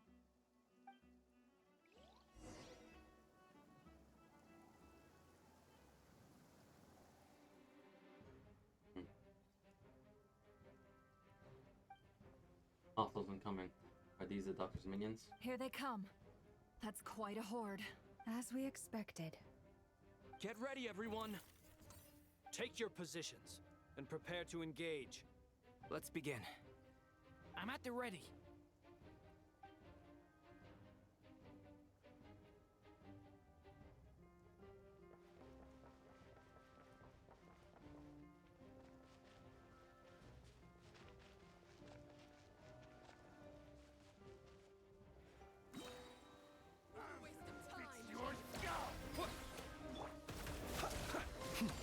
Beware the creatures of the night. Close your eyes. Be silent.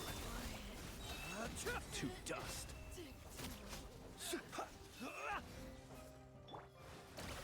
Wipe out! Close your eye.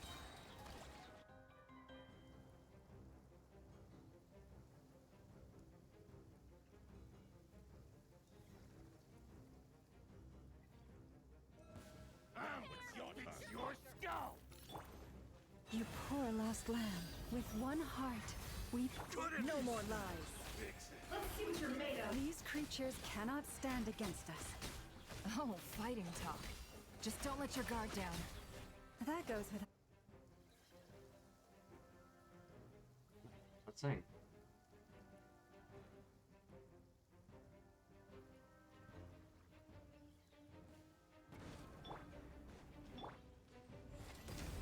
Moment of birth. Devouring claw. A lament for the end. That was easier than I thought. Naturally. What do you mean? Is it...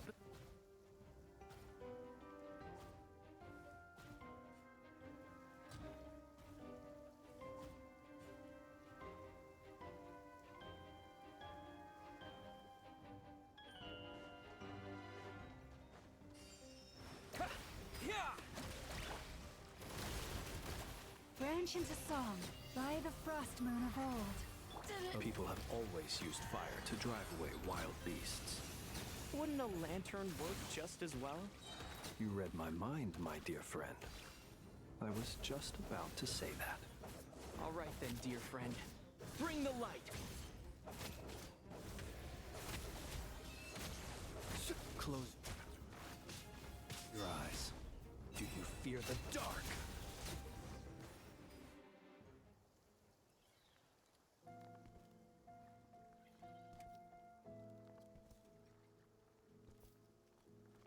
You're looking well. I trust you've had a good couple of days. Dottore. It's actually a good thing, in my view. If the subjects of my experiment were to die prematurely, it would throw quite a wrench in the works. And so, I must thank you all for your resilience. We are no longer on the same level, but you are nonetheless worthy of my respect. A creator god should be merciful and gracious after all.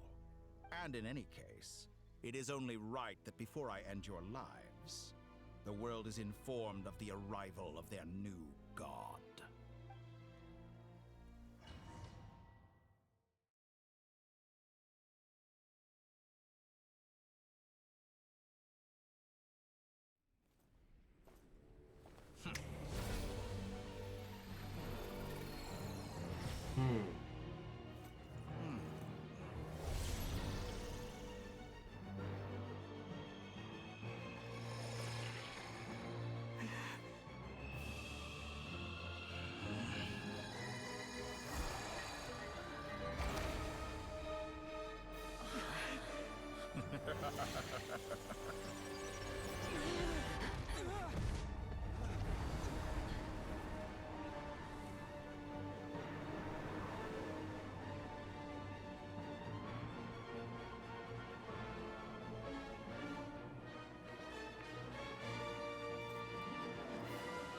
The experiment begins.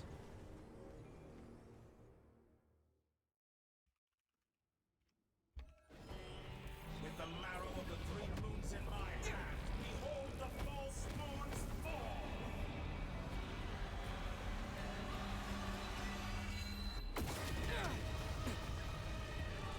Did you honestly think that would hit me?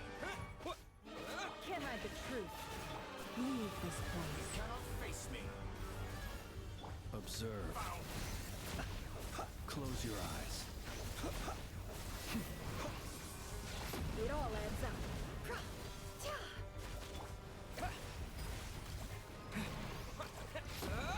Can't hide the truth. That's more like it. Some results about to me. Seek within. Good. Keep it up. I'm still collecting data. With one heart, we pray. Be silent. First, like an ant in my palm. Oh. I've been moved inside another space. And it's sealed off. Looking at the structure of it, it seems like Dottore intends to trap us here. There's no exit. Our endurance This is about to be put to the test. Did you honestly think that would hit me?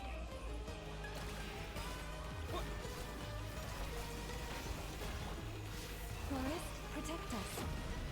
It all adds up. Moon's remnants.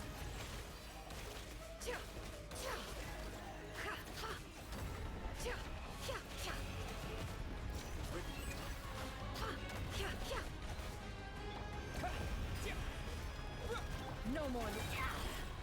The mystery unravels. Wipe out! Water jet!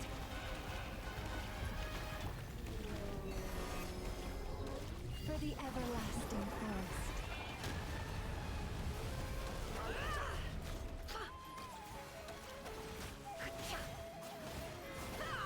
With the power of the twin moons in my hand, behold the false moons fall!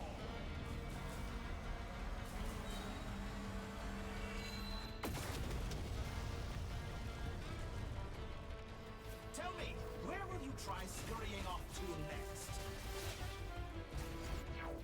Looks like Dottore has opted for a divide and conquer strategy. But we will not allow him to triumph. Now, I shall pray for our victory.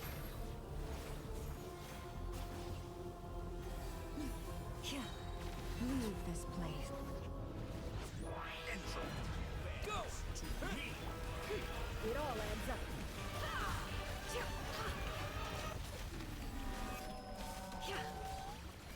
Excellent! You barely managed to touch my level.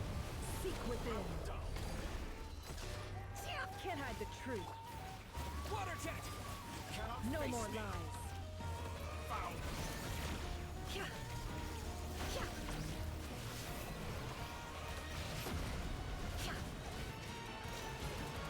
Moon's remnant.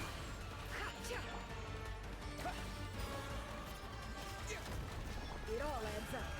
Did you honestly? Water jet!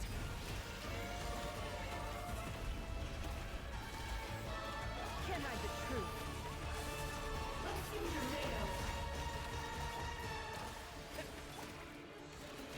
Entry clears to me. The deception ends here. Water jet! Bombs away! Keep it up. It all Still adds be up. annihilated. That which cannot stand against me.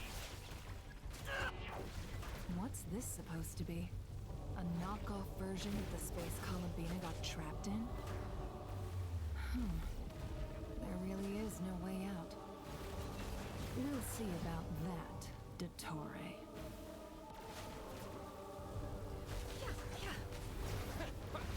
How dull. My apologies. I had not intended to take your teammates from you. But you have a choice in the matter. Obey, and I can release them. An excellent deal, if you ask me. Won't you consider it? Go! Yeah! Reverse. What? Yeah! Yeah! Go!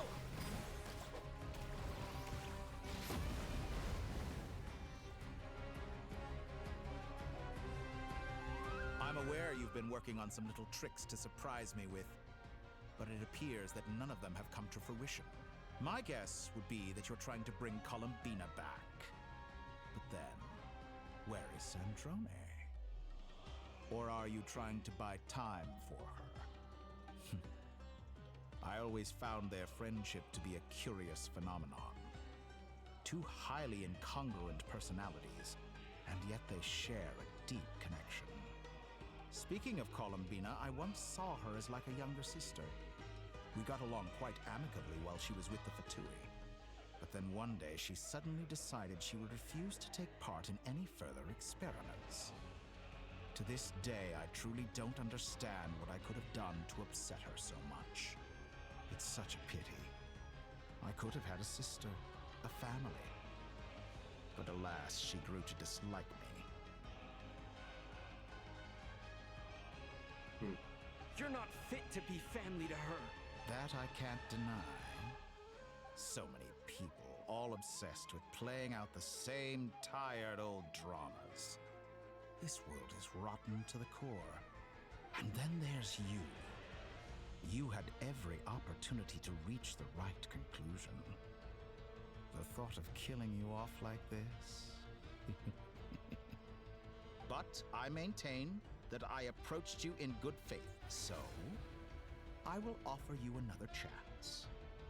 Will you work with me? You have until I count to 10 to make your choice. 1, 2, 3. Not in a million years. Huh?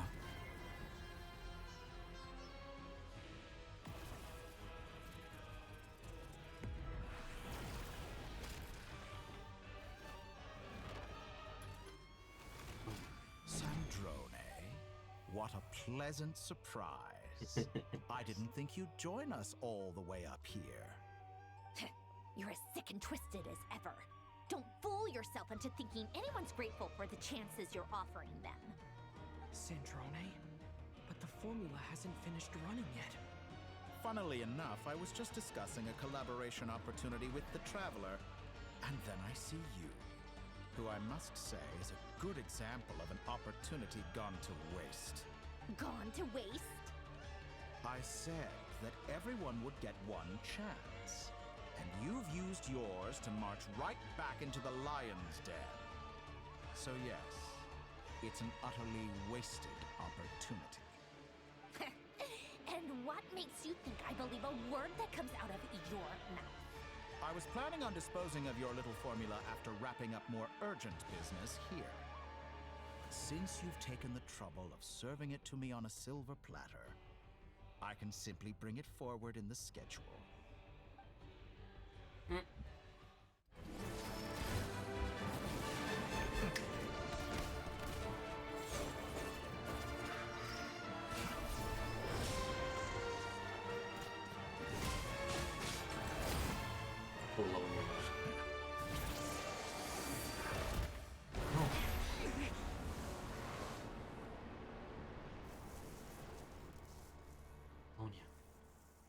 Get up. Is this your life's work? This piece of trash?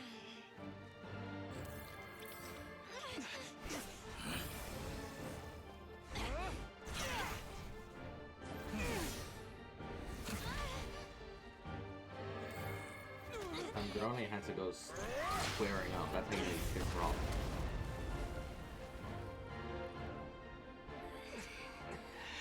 Your formula runs too slowly, Sandrone.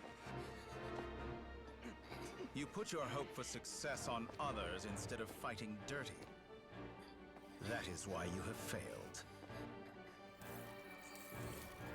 Now, whom should I slay first? Any volunteers?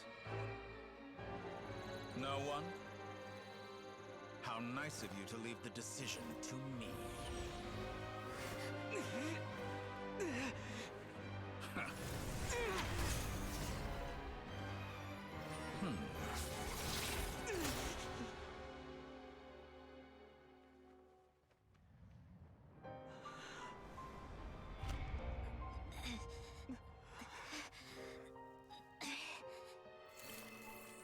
Oh, how unexpected. Sandrone, any last words for me, comrade?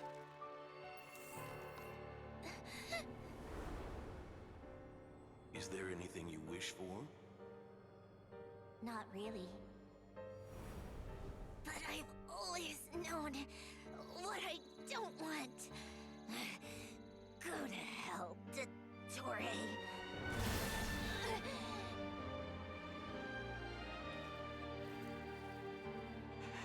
No! No.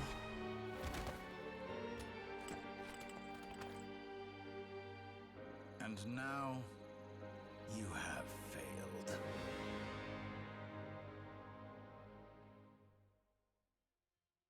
Sandrone! Now you see how fragile mechanical contraptions are. Just a gentle tap, and they fall to pieces. However keen of an inventor Sandrone may have been, her death spells the end of the formula that was running inside her body. Of course, I have to commend her for making it this far. As her colleague, I have to admire her stubborn tenacity. Now, it is time for you to take your place by my side.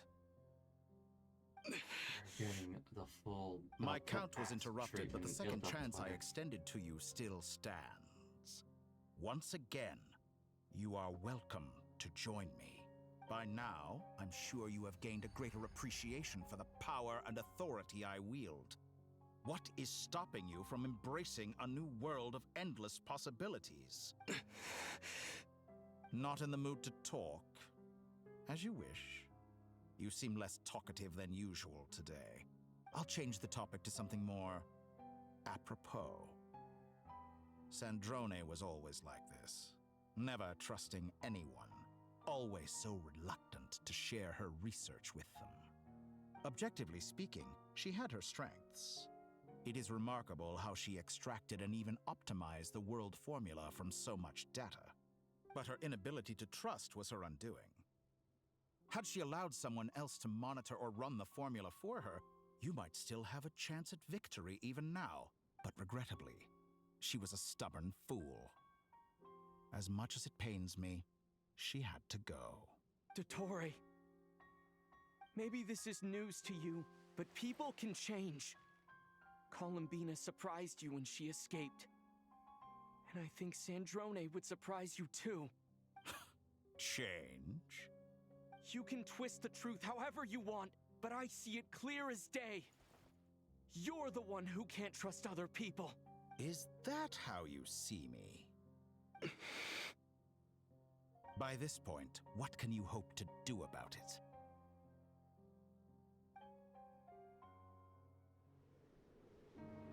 It is pointless to fight on.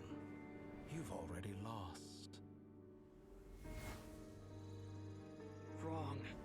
You can't win this, Dottore.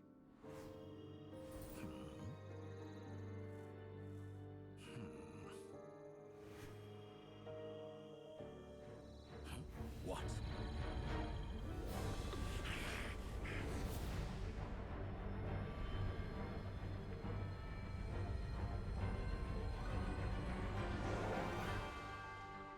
My formula can get us 90% of the way. It will connect you to Columbina. Then, I will bring the formula's output to the Traveler's side. For the last 10%, do whatever it takes. Just bring the moon down.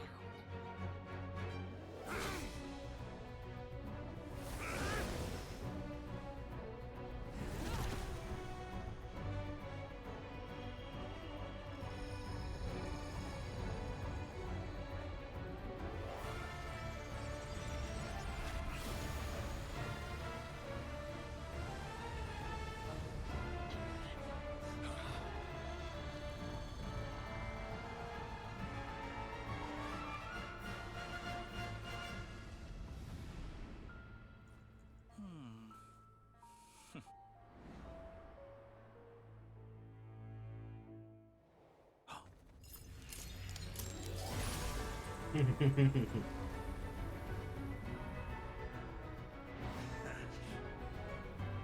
moon will never be yours.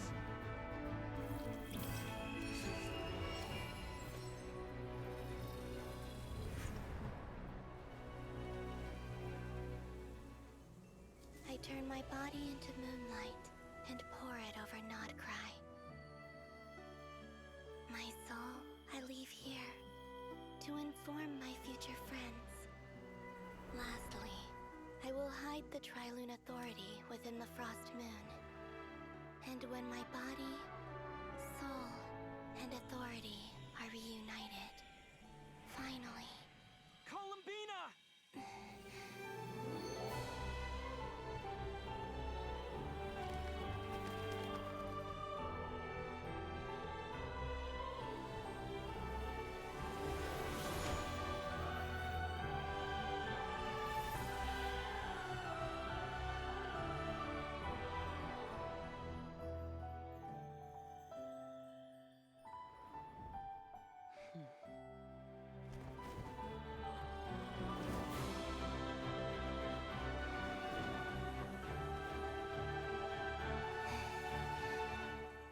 It's been too long.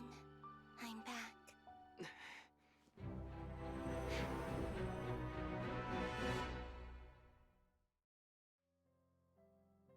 Stay focused on the battle, Traveler. What a touching reunion. Though I personally find myself repulsed by the sight of weaklings huddled together for war. Now, you're quite finished patting yourselves on the back. Show me how long you can struggle before you drown. Watch out, Columbina! He can manipulate space itself! I know. Wait for the right moment. We'll strike together.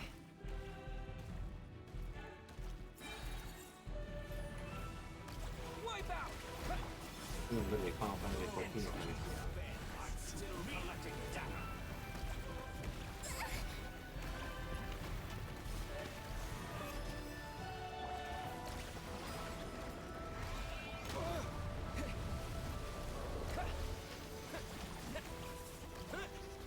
Go!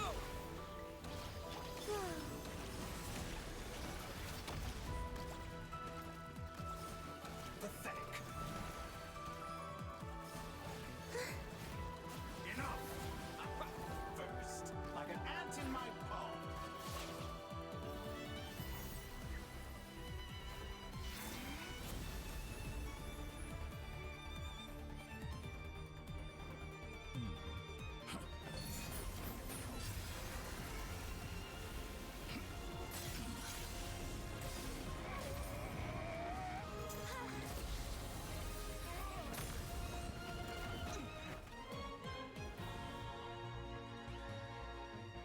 I This is- grant you the new moon's blessing. The new moon shines upon you. This is Columbina's domain. Weary of your It's over, Dottore!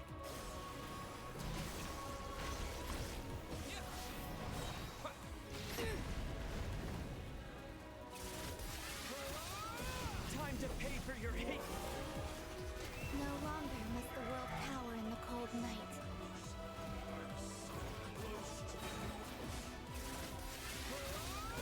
Our future is... Let the moonlight dispel the darkness.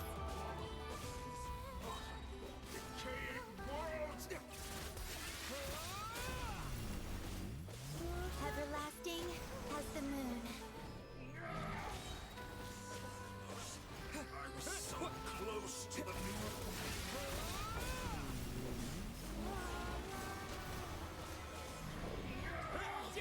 So close. I was so close to the new. Willfully blind. How can you be so satisfied with your fate?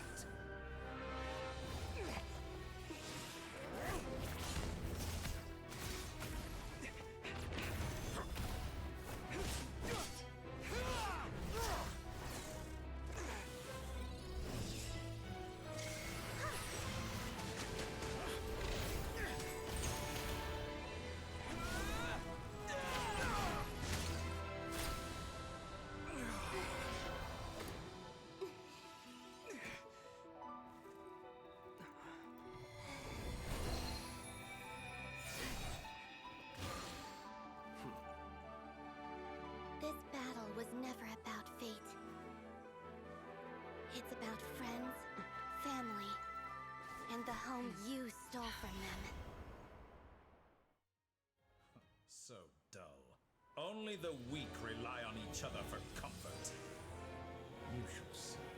Once I transcend fate, you will be nothing but fodder for my grand experiment! That will never happen.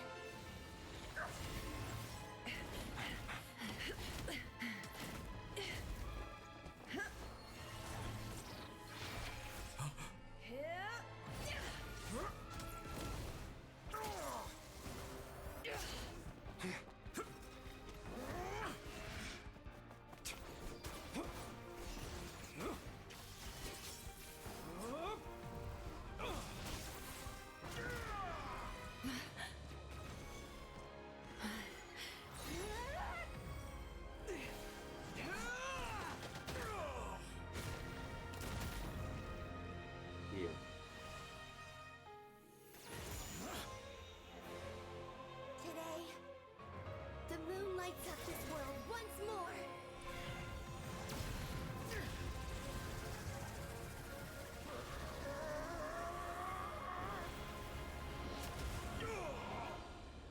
This loathsome world.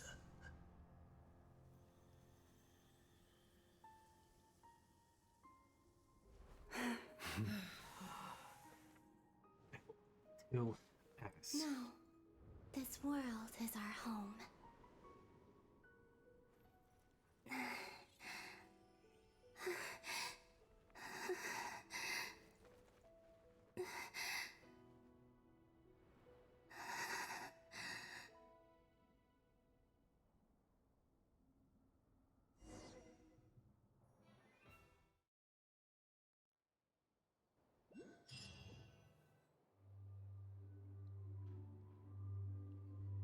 After the valley returned to Nasha Town.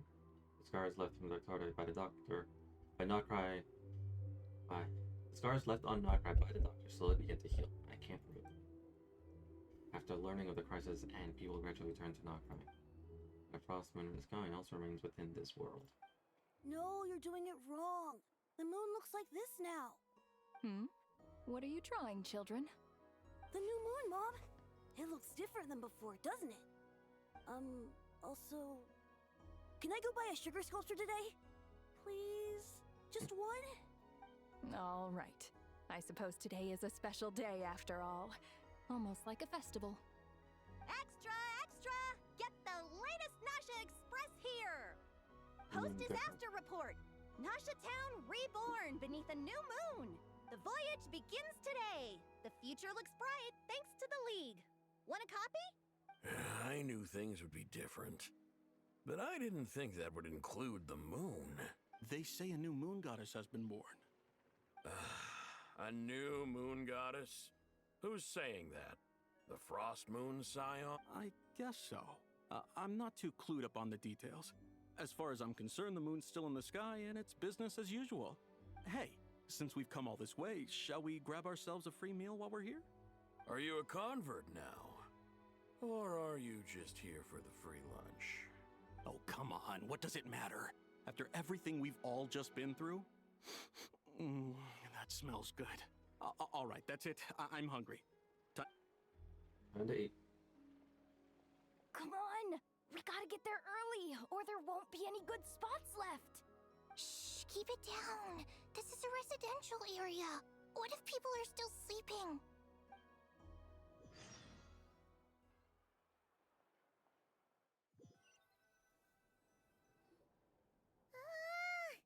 Why is it so noisy outside?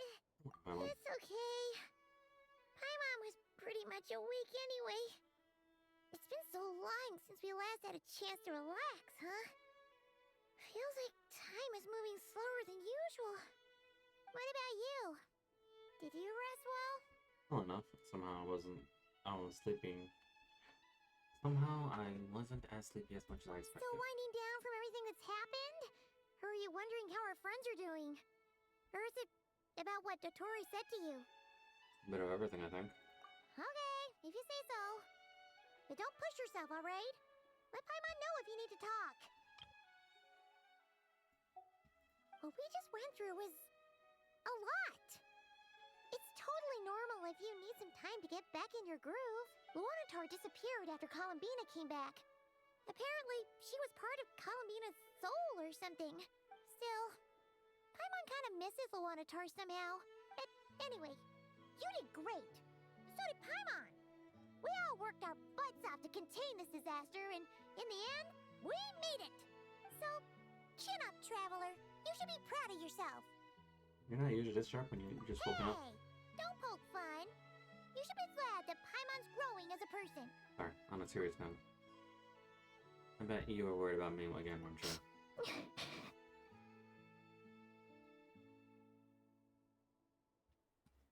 Paimon didn't think you'd mention it.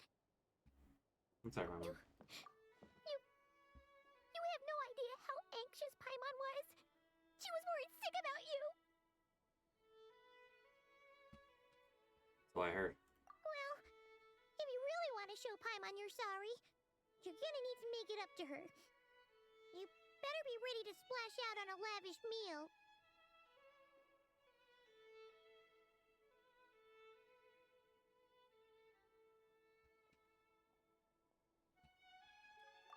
Anything? Phew. Okay. Paimon's full now.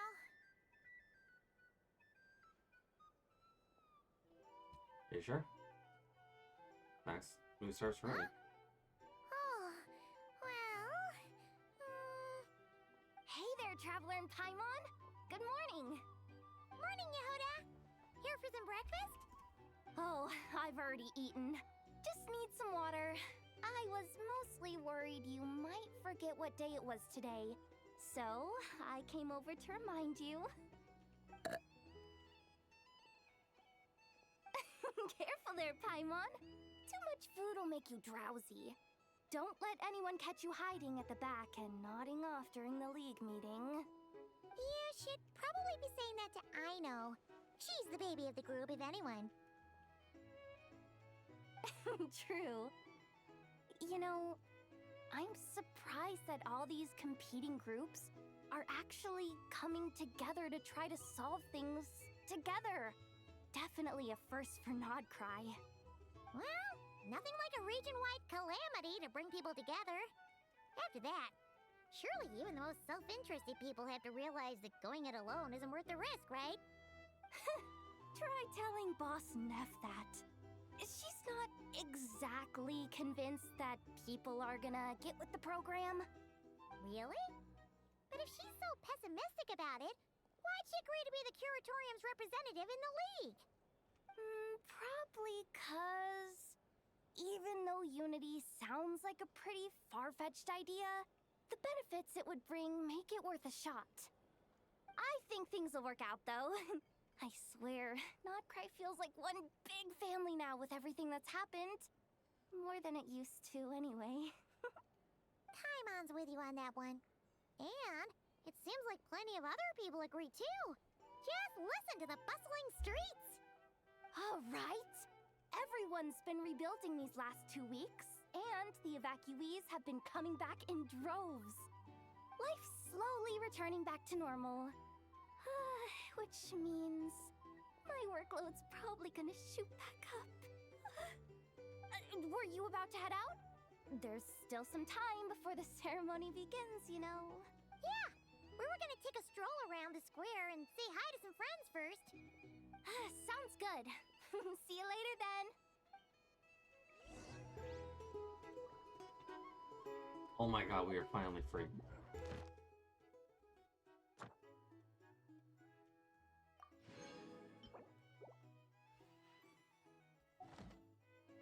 Oh. No longer. We are actually finally free. Way too long.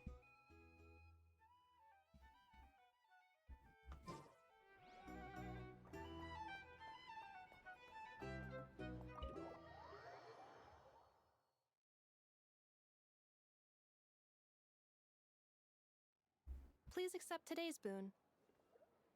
Have a nice day. Are Paimon's eyes deceiving her? Or is that Inefa handing out food for the Frostmoon Scions? Hello there.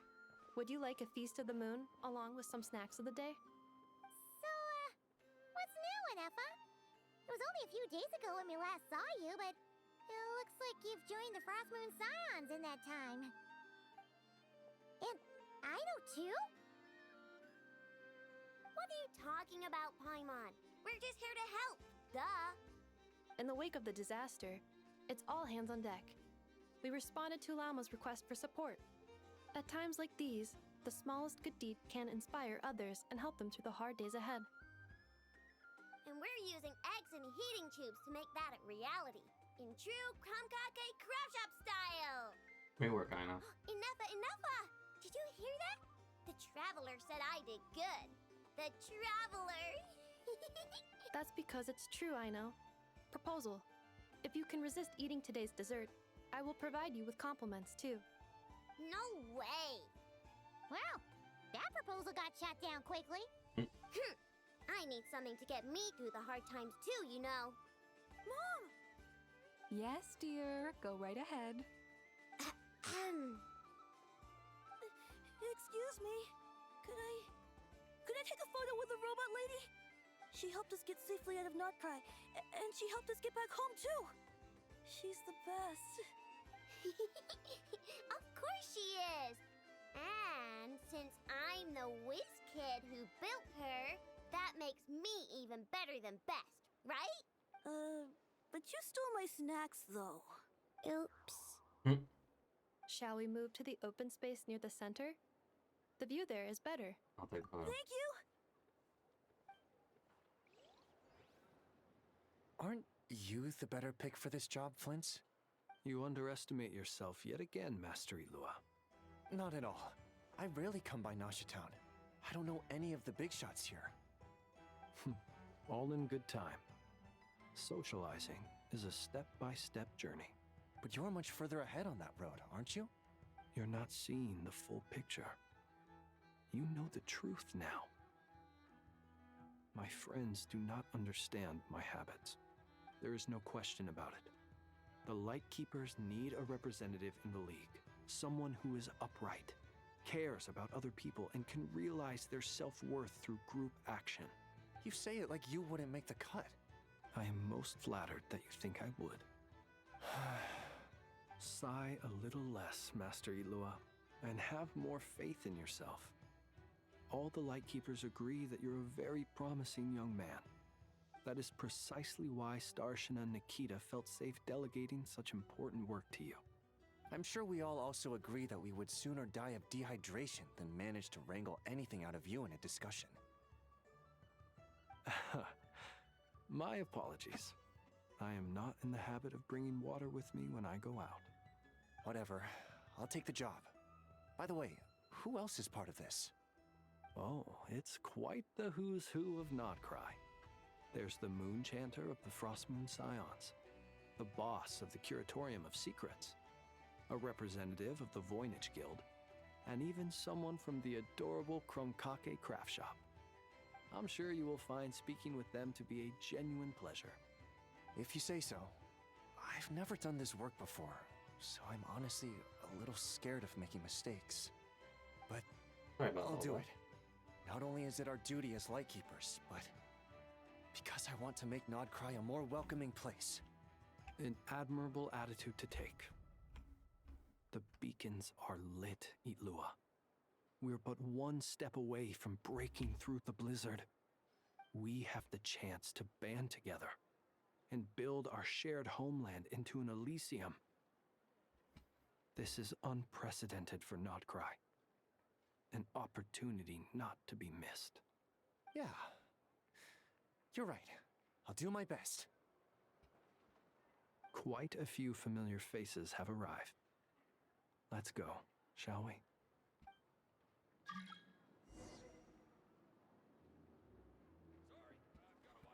Okay.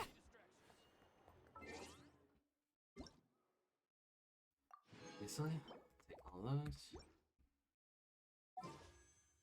That many wishes now for Columbine. Keep in mind, there's still 500 or so.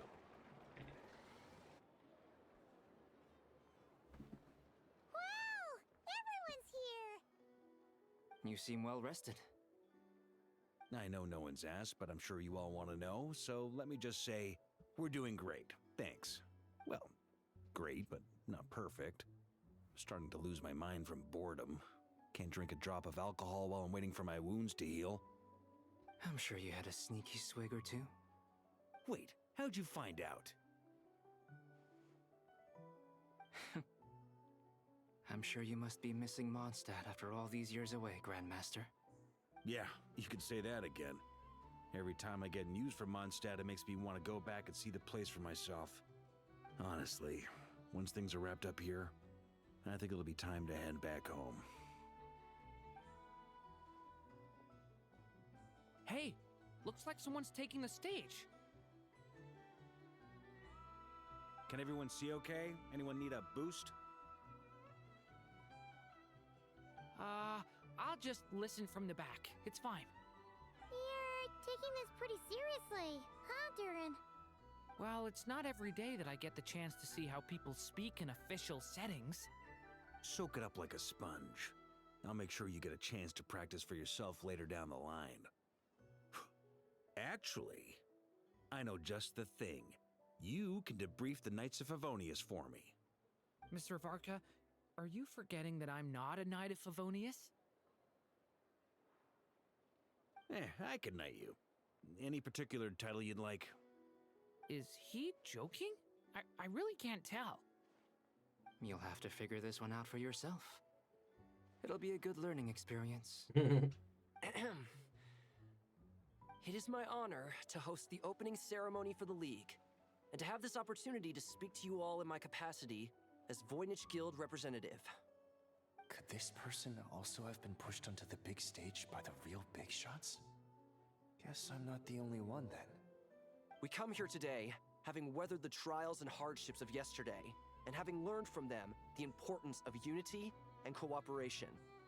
All right, here we go. Uh-oh, looks like Aino's off in Dreamland already. Wait, Boss is looking kinda drowsy too.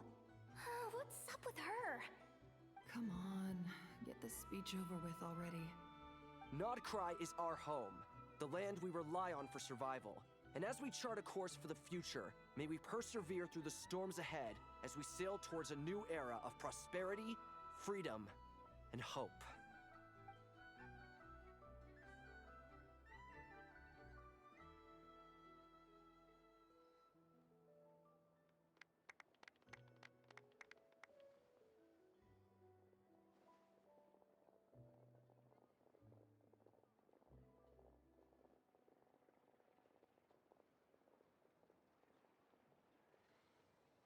Looks like we'll have more opportunities to travel in the future. I'm sure you'll cope, Lady Moonchanter, given how fleet of foot you are. Unfortunately, I suspect I'll be too busy at the Curatorium to act as your host. We have a busy schedule, not to mention an international network of contacts to manage. It'll be all right. I'll just check your schedule with Yehuda well in advance. And if she's not available, I can simply ask Ashru. You... So giving my employees extra workload isn't enough for you? You're really going to drag my cat into this too?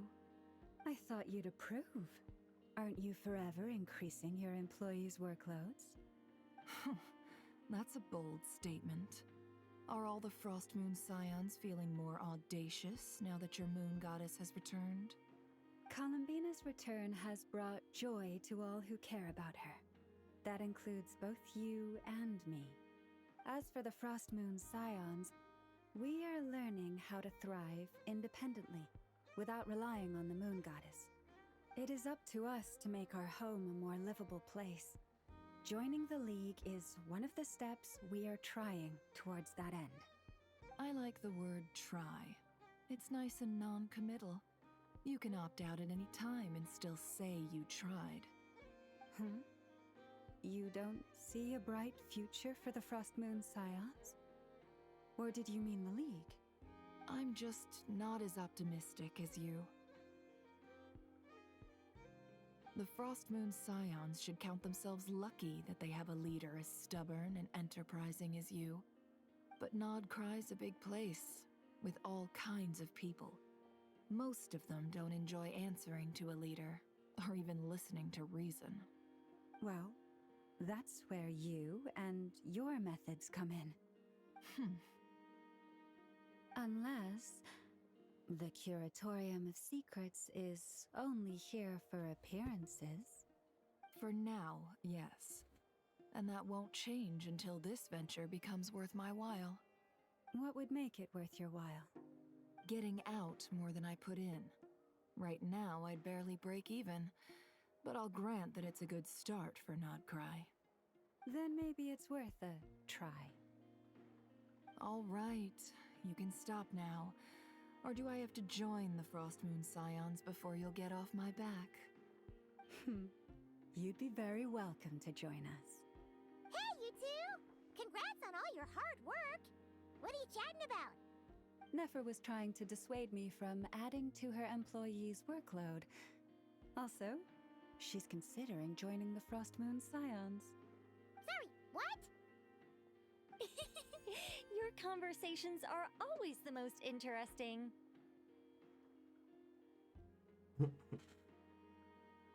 She is. Would you two care to join me for some tea before heading to your next destination?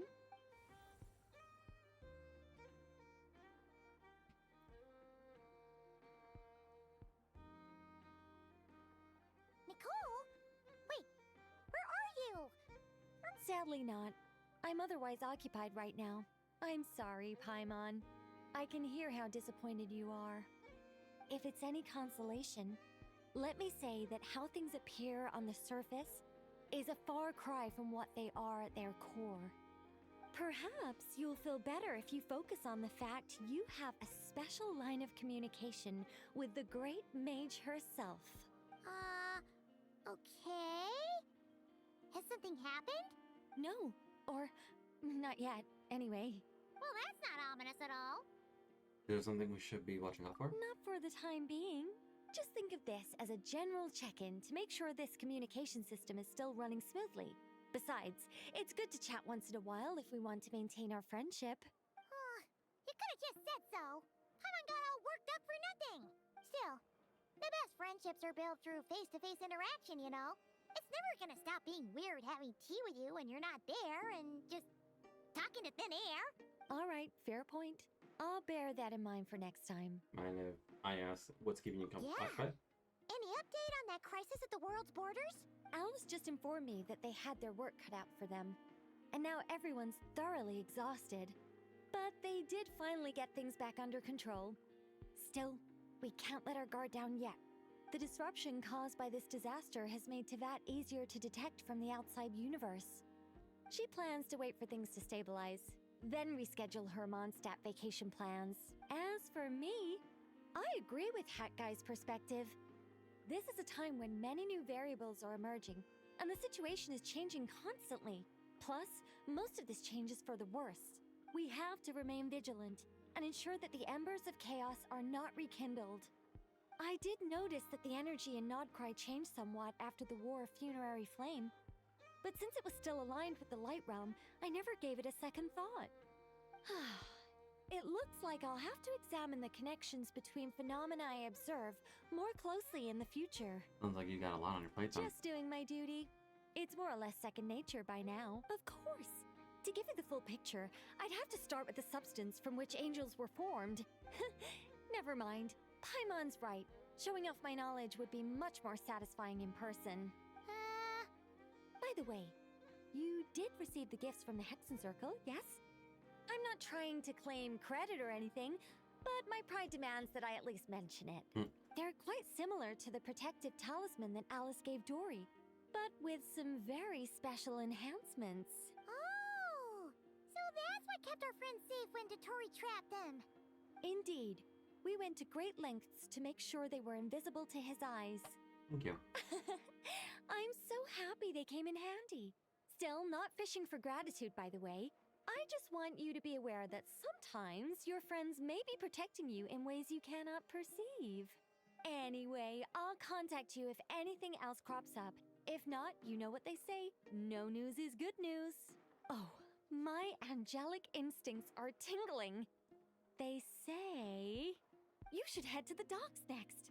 Your friends are about to board their ship home.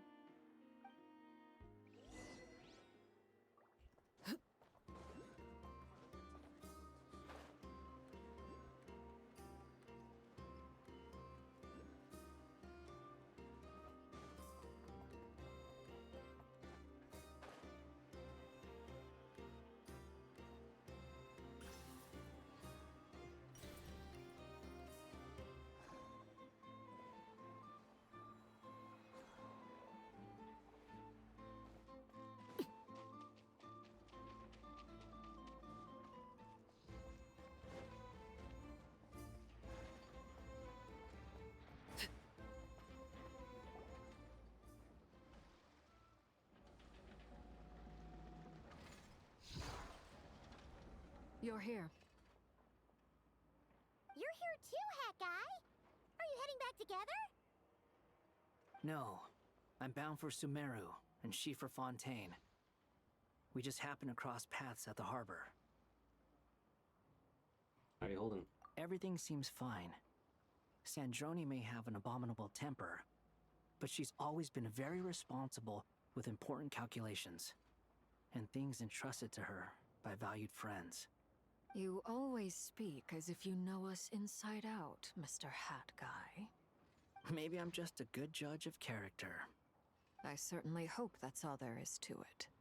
Regardless, you have been a significant help in this matter. For that, you have my gratitude. I didn't do anything special. Sandrone's the one who completed a seemingly impossible formula and turned the tide of the entire battle, even giving her life in the process. She's the one we should be thanking. Even we were unaware that Sandrone had hidden the real formula inside Polonia's body. She managed to fool Dottore into thinking the formula was running in her system by installing an identical-looking decoy within her. She probably realized that she didn't have the strength to stop Dottore. But this way, she could at least get him to lower his guard. She always worked like that. Always had a backup plan. What happened to her body? Well, that's why I'm traveling to Fontaine. She made a request of me long ago, and the time has come to fulfill it. Think of it as her will. What was the request? She said that should she ever fail in a mission, she'd like me to deliver her core and Polonia's to the Fontaine Research Institute. She also mentioned that she had made arrangements for people there to set her affairs in order. Some of her personal effects, such as her notes, were left to me. I've decided to take them back to the House of the Hearth, for safekeeping primarily, but also as mementos, I suppose. However, there is one book among them that I'd like to leave in your care. I'll have someone deliver it to your residence at the flagship at a later date. Does Colleen know about this? No. I was specifically warned not to tell her. This is her last wish, and I will abide by it. Does it need to do some kind of backup plan? I can only hope so, but none of us here can know for certain. I bade farewell to Columbina earlier today. As promised, she turned the iridescent moon's marrow over to me. She spent a long time with Sandrone's body, saying her goodbyes. Oh, is she alright? Sandrone's passing has left a great wound in all of our hearts. It will take time to heal, but Columbina surprised me. She offered me some words of comfort before I departed. Despite being grief-stricken herself, she showed an awareness of the feelings of others around her. She never used to act like this. Clearly, she has grown. And I suspect that we have you to thank for much of the change we are seeing in her. There's a group of evaluations. After these recent events, the Tsaritsa has revoked the Pale Star Edict. Snezhnaya now realizes that the arrest warrant for Columbina was just a ploy by Dottore, who coveted her powers. I shall return to Nodcry to see her as soon as I find the time. I hope that from now on, she too will explore more of the world. Columbina Hyposelenia's journey is only beginning. My ship is here. Traveler, Paimon, we shall meet again. You too, Hat Guy. What are you still bumming around for? Isn't Columbina waiting for you? I thought today was the day you'd agreed with her to go find out the truth about your sibling. What the fuck? Oh, You're afraid you won't like the truth when you see it. Well, this is new. I was starting to think that nothing could scare you. Don't say that! Wouldn't you be if you were in this situation? Fair point. But I'd say I have more experience facing up to unpleasant truths than the Traveler. They say blood's thicker than water. I know how much you need your family back. More than you need any of your friends. And I'm sure that all your real friends understand that too. No matter what the truth turns out to be, they will stick by you and support you. Whatever decision you make, finding the truth is important. But more important still is what you choose to do once you've found it. At least, that's the life lesson I've learned from my experience, grappling with the truth. Do you feel better now that you used it? What? Now that Dottoro's dead and gone? A little, I guess. But it hasn't solved everything. Maybe I regret not getting to end his life with my own hands. Or maybe it's something else. But for whatever reason, I still feel like I have a chip on my shoulder. Either way, I'm going back to Sumeru. Lesser Lord Kusanali is gonna need help dealing with all the chaos Dottori left in his wake. Not just from this incident, but everything he did in the past, too.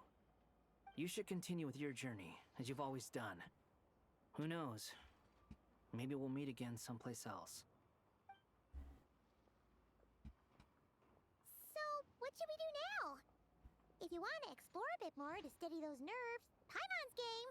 After all, when Columbina said she knew where your ship was hidden, Paimon promised to give you two some alone time with the truth.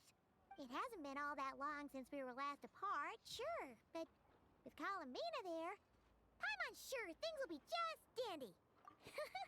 Ain't no biggie. Paimon might be all about that food and fun, but she knows how to do right by people. Paimon's sure you'd prefer to digest the news about your sister in peace. But, no matter what you see, just know you can share it with Paimon. Of course, as long as it's not super private. If you can't make sense of something, let's give it some thought together. And even if we both can't figure it out, Paimon can at least treat you to a nice meal. You're the best companion ever. Glad to hear it. Feel better now? Thank you. All thanks to you. Alrighty. Next up, time to meet with Columbina.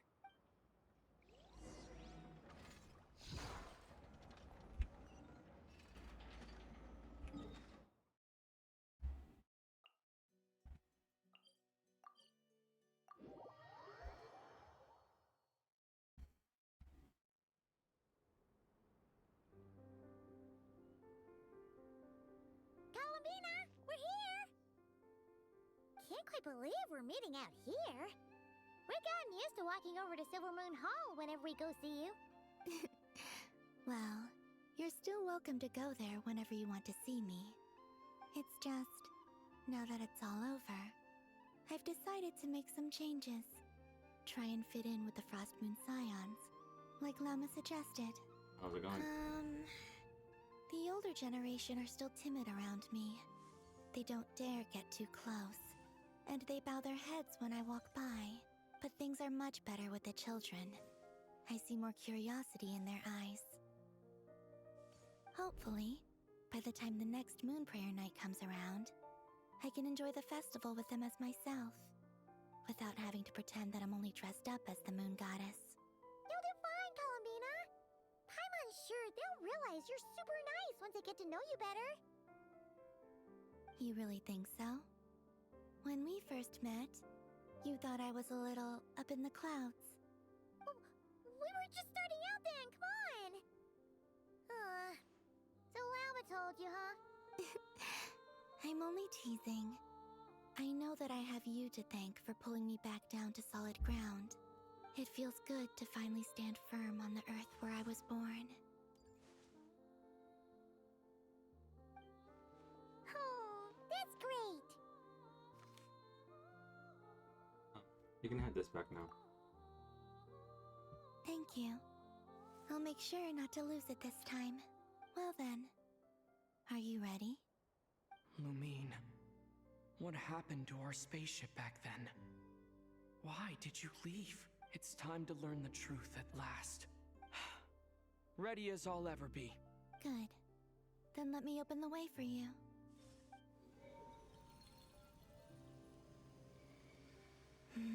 Where does this lead? To our shared destination. Huh? Do you remember me telling you about my missing prologue back when we just met? I said that my story began on the moon, but while I was inside the moon's reflection, I realized that my prologue was really hidden in the future. I just had yet to discover it at that point. The story of the time before I was born was in fact the story of my distant future. It's truly fascinating. But when I obtained the Trilunar Authority and returned to our present reality, I sensed something I hadn't expected. Your prologue. So you mean... Yes, your spaceship. All this time, it has been hidden on the Frost Moon, which lay beyond the sky. But why? Who could have done this? The great ruler of the firmament. The heavenly principles. Wait, them? Why would they do that? I don't know. Perhaps your ship contains something that is incompatible with Tevat. Or something that cannot be known.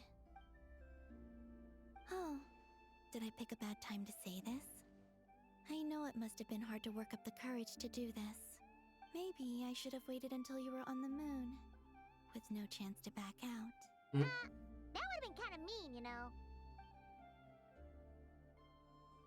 Take me there. Oh?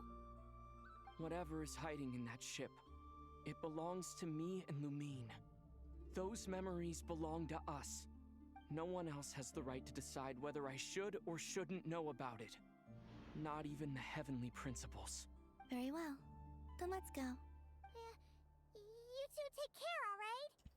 And don't forget to come back soon! Rest assured, Paimon. We will. Traveler, after you. Thinking about the story that we'll find hidden on the moon? Yes. And hoping that it has a happy ending. Stories like that don't exist, you know? You don't believe in happy endings? I don't believe in endings.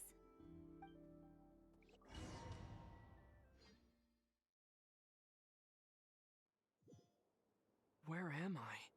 This is the pathway I built between Tevat and the Frost Moon. The moon is very far away from us, so it could be a long journey.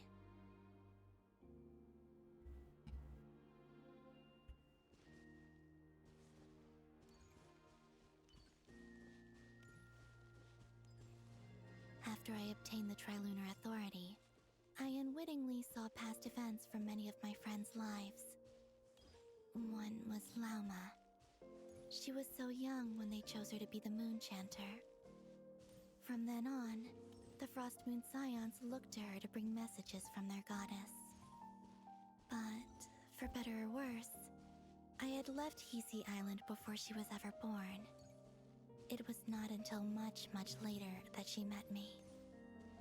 I think it's for the best. Because of the way things turned out, you had the opportunity to become friends. You're right. In that sense, I think we were both very lucky.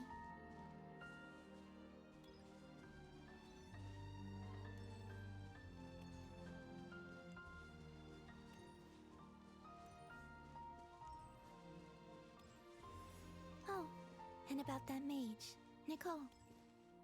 I only recently learned that she has lived in Tevat since the time of the Three Moon Sisters. The Moon Goddesses always had a good relationship with the angels. I suppose our friendship continues that tradition.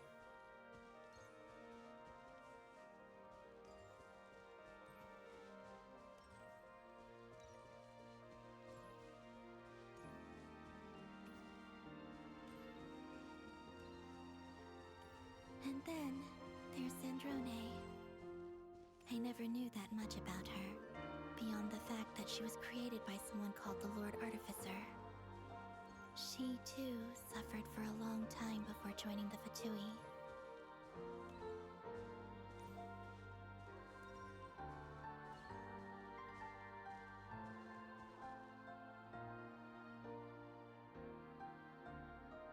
How I wish I could talk to her again. Even if only to hear her say nasty things to me. He can come back. He can be rebuilt.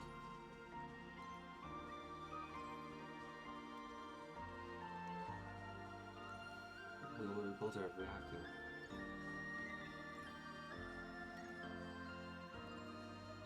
Also, I saw your siblings' story.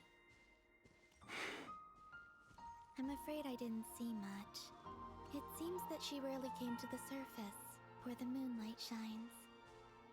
But I did notice that back when you first set out on your journey, she would often appear nearby, gazing at you from afar with a guilty look in her eyes. Lumine. Let us speak no more of the past. I probably shouldn't reveal so much about my friends. It's not my place. Let the moonlight carry us forth. We are very close now.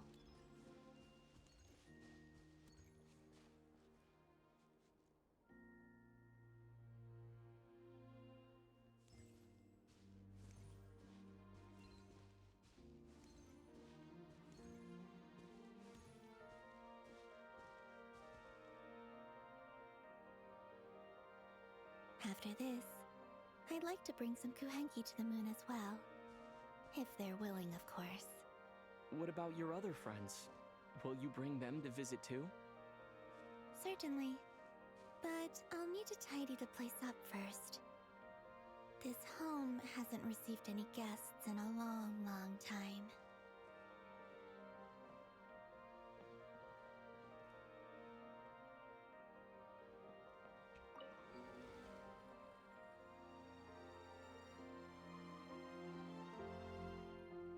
I remember writing something similar with you on Moon Prayer Night.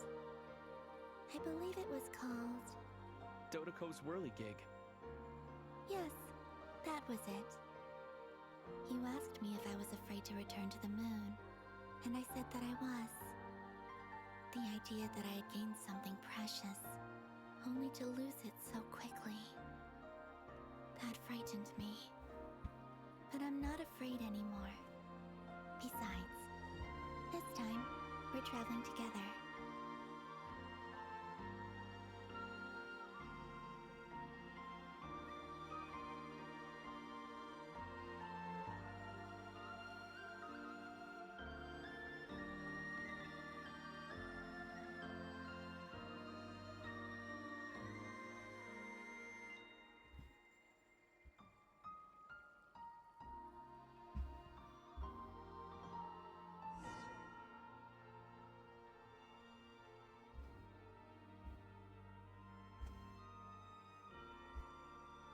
Holy fuck.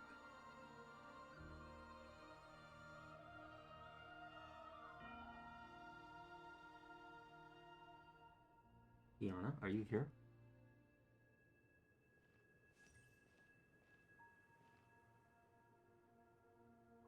We're here.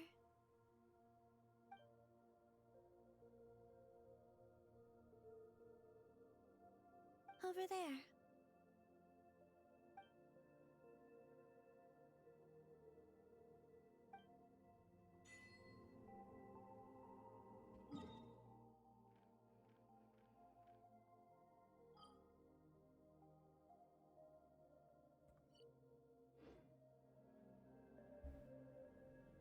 Holy hell.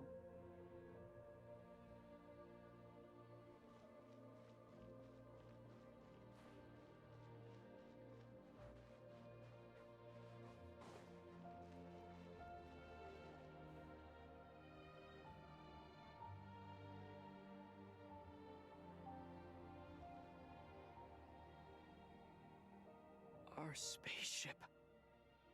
It's huge. I suppose that the moon is the only place one could hide it. It'll be all right. Huh? The way you feel in this moment, I went through it too, on Moon Prayer Night. The door was right in front of me, but I struggled to find the courage to step through. Solitude for me once meant living a life in which even I was absent. Before I met you, that was the only life I knew. But that night, solitude meant throwing away the life I had gained after meeting all of you. COLUMBINA. Go. Retrieve the part of your life that was once lost. Trust me, you will lose nothing by doing so. Look, Teyvat is right there. All of our friends are down there, waiting for us. You're right. Thanks, Columbina.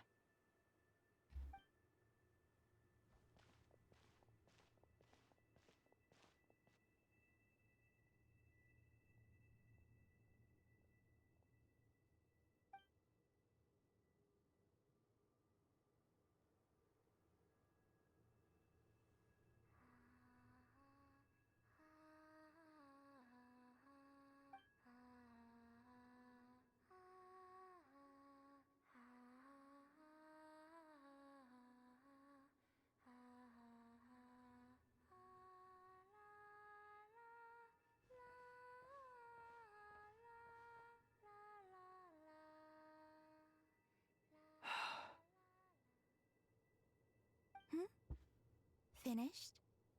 Yeah. Why did you take your eye mask off?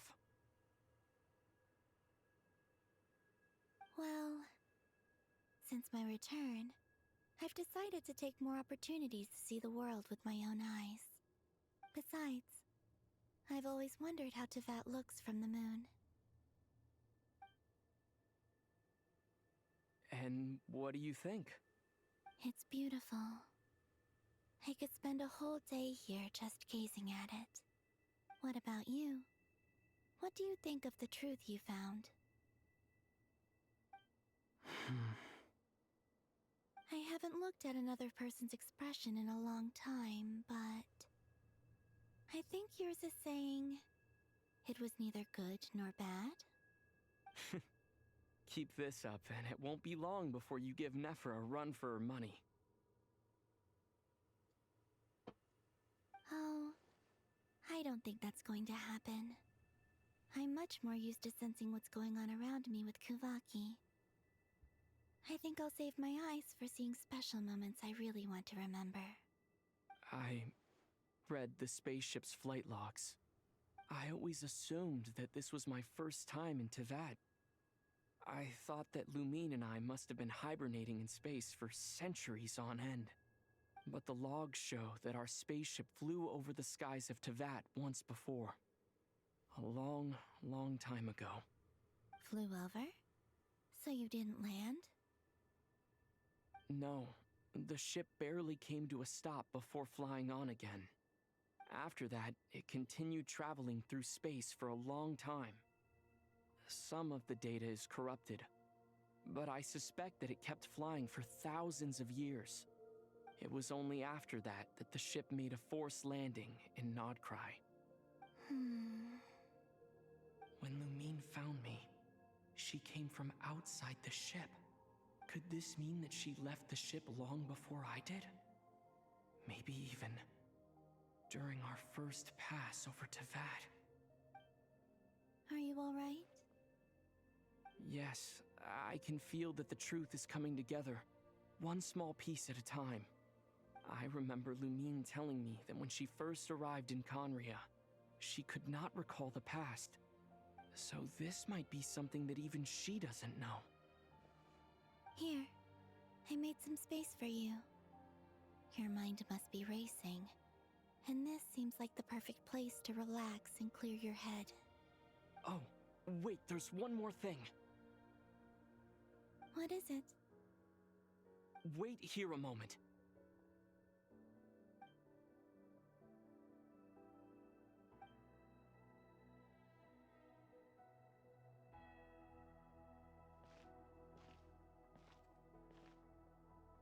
Hey, Columbina.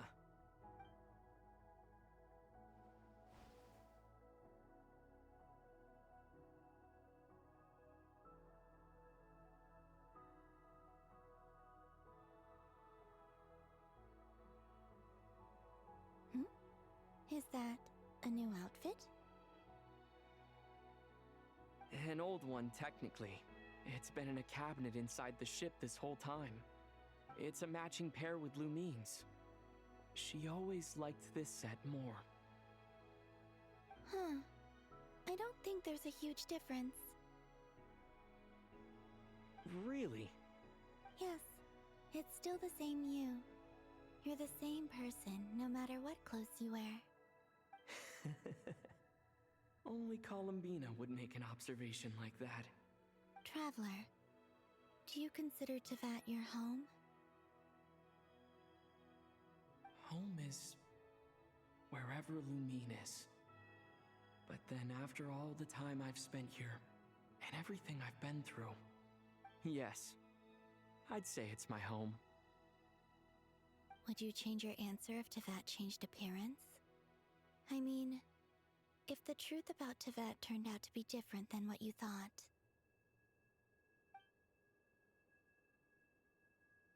I don't know, but I don't think so. The truth is not what matters most to me about Tevat. When I was first born, I longed for a home. And when you get something before you're mature enough to understand the world, you just take it at face value. I thought that a home was a transaction. You give me what I want, and I'll do the same for you. But you and your friends taught me what a true home should look like. You never asked for anything, yet you gave so generously to me. That's because your friendship matters to us. It was worth it. In the past, I thought that my birth in Notcry must have been a mistake. But after journeying to the distant past where the story began, I realized that it was I who chose Notcry to be my future home. Now, I am glad that I made that choice. I'm sure your friends are just as glad. In fact, I intend to make the same choice today as I did back then. What do you mean? Well, I've given the Eternal Moon's Marrow to Lauma, and the Iridescent Moon's Marrow to Arlecchino. And now, I shall return my Kuvaki to Notcry again, that it may continue to protect my chosen home. Wait, but what about your body? Oh, are you worried that I'll disappear again? I won't. Not this time. The Frost Moon has now entered the fall sky, and I am the Tri-Lune Goddess. I am only returning to Notcry the part of me that it needs. I am giving what I can, because my home is worth it. Oh, and I have something for you, too. For me? Yes. Come closer.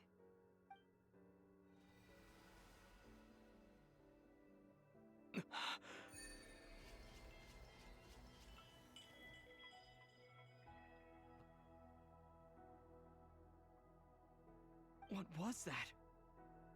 I lifted some of the restrictions this world placed on you. I trust this will help in your future adventures. My power. It feels like it's grown. I can use the elements more freely now. Thank you. This will be a great help. You're welcome. I see you as family, and after everything you've done for me, In fact, no. It's not because I owe you. It's because you're worth it. Here, this flower is for you.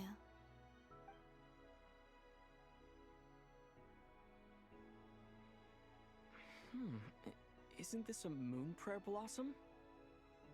Yes. Don't worry. You will never see these flowers lose their color again.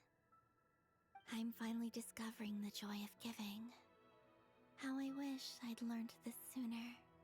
Hey, better late than never. What are you thinking about now? Why don't you take a guess? You get one shot. I don't think I'll get it in one guess. But I'm sure it's a happy thought. That's kind of a sneaky answer. I can't say you got it wrong. Down into that, the moon seems so far away. I felt it might always lie beyond my reach. But on the moon, everything feels so close by. The haze that once enshrouded the skies has finally been dispersed. I feel like a traveler on a winter's night, starting a new chapter in my tale by the warmth of a bonfire. I don't have a lot of luggage, but I do have a lot of hope for the future. Well, what's next? Next, to start with, I want to stay here just a little longer. After that, let's return home and continue our journey.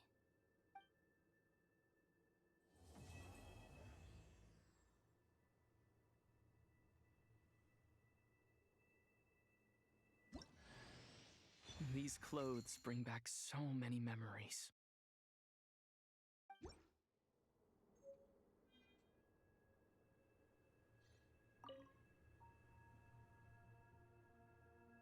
The journey goes on, for you and for me.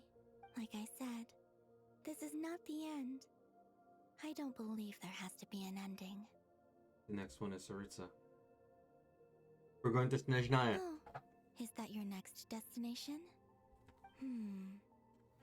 Most people would probably tell you to pack some warm clothes.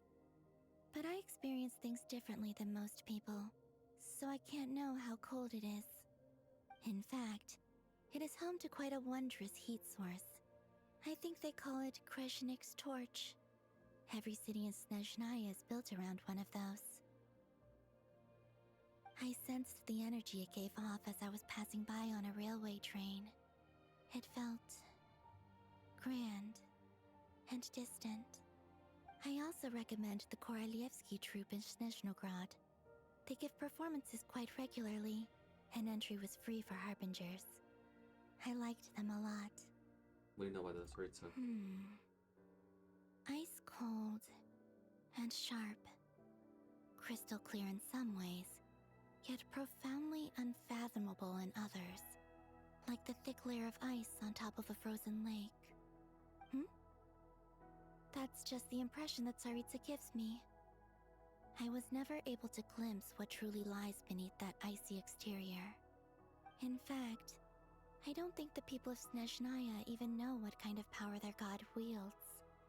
Maybe that's because the Tsaritsa herself has never acknowledged, nor accepted that power. What about the Fatui?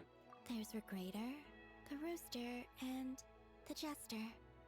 Between them, they control a lot of what happens in Snezhnaya. But I could never wrap my head around how exactly power is split between them. I just know they are each responsible for many specific domains. I noticed that the Rooster and Regrator often appeared to get along on the surface, while working against each other in secret. And theirs is not a friendly rivalry. But I wasn't particularly interested, so I tended to keep my distance. Now that I think about it, the term Mistelton often seemed to come up in connection with Project Stuja. What's your future plans? Once things settle down in Notcry, I'd like to explore the world beyond Snezhnaya. You've told me so many stories about the other places you've been to, and all the friends you've made there. I'm curious to visit those nations and see them for myself. It would also help me learn more about the journey that has made you into the person you are today. That's all for now. Okay. As you continue on your journey, don't forget to gaze up at the moon once in a while. It is, after all, no longer an illusion. It shall cast down its true moonlight, connecting us in truth.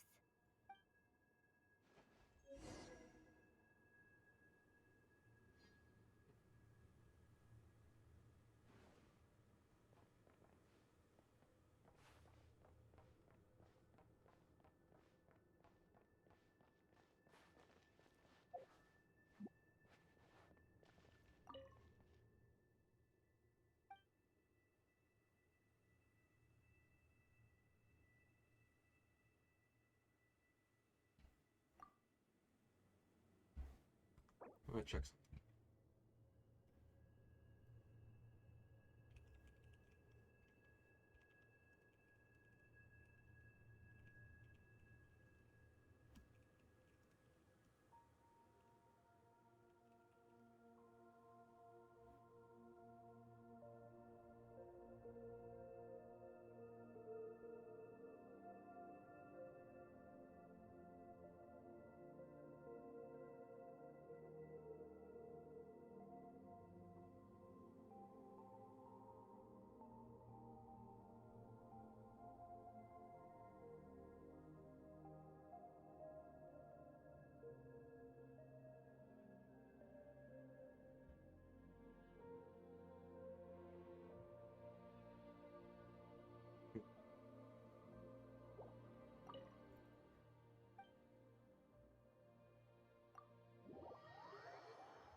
to Jean, acting Grand Master of the Knights of Favonius.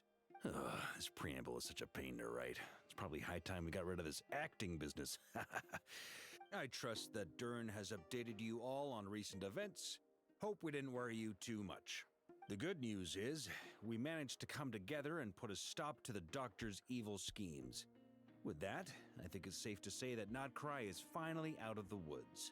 As for the Fatui, not counting the Damselette, aka the Moon Goddess, who has left their organization, we found ourselves allied in this instance with both the Knave and Marionette. May she rest in peace. As ever, we find ourselves better off for making friends rather than enemies.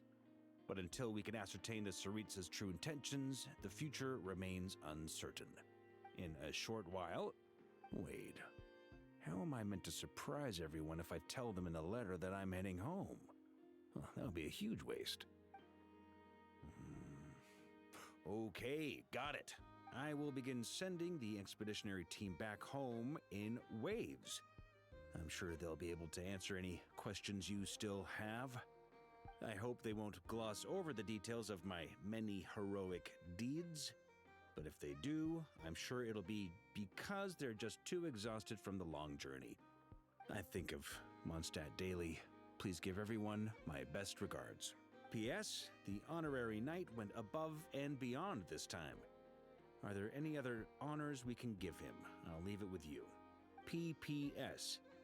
Please be extra nice to Klee for the foreseeable future. I cashed in on the last favor that the Hexencircle owed us, so we need to earn some more goodwill. If there's any serious problems, feel free to stick me in solitary confinement when I get back. I'll do the time for her. Whew. And that, as they say, is all she wrote. End of an era. And with the moon shining down brighter than ever, I think everyone is going to sleep well tonight.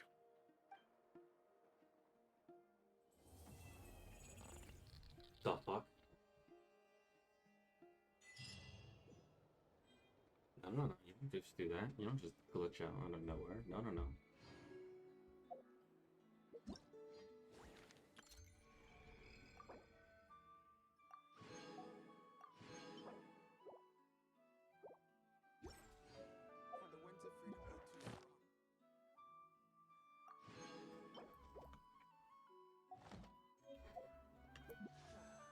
So this is how many wishes we'll have. And I have about 74. Hey.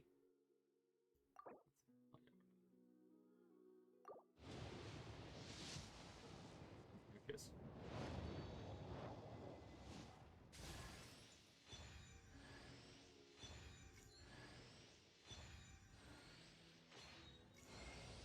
You can call me Columbina, or Kutar, or Moon Goddess.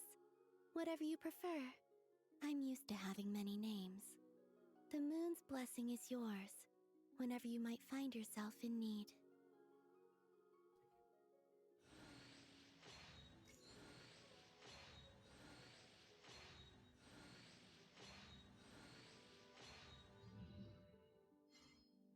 We got her. We got Columbina. So now, because of this, because now you have Columbina on your account, things change. And one of the things that changes is the Blessing of the Welcome Moon.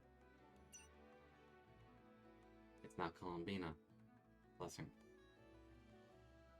Because now, as we saw the entire story, she now has the power of all three moons. So, yeah. She basically does that. Anything that the three moons provide, you could easily do.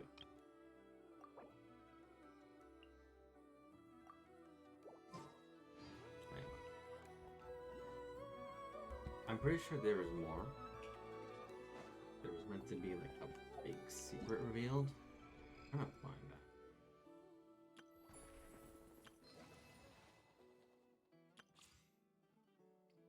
Oh yeah, we'll do that. I'll be sure you claimed all of this. I've completed my temporary itself, so next week we'll get this one, and then the final will be that. Yeah.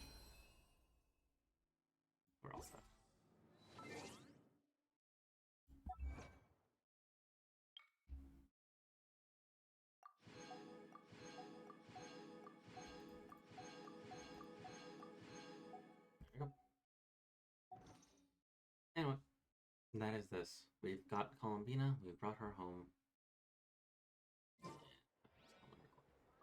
Or at least someone can record it here. Bye-bye.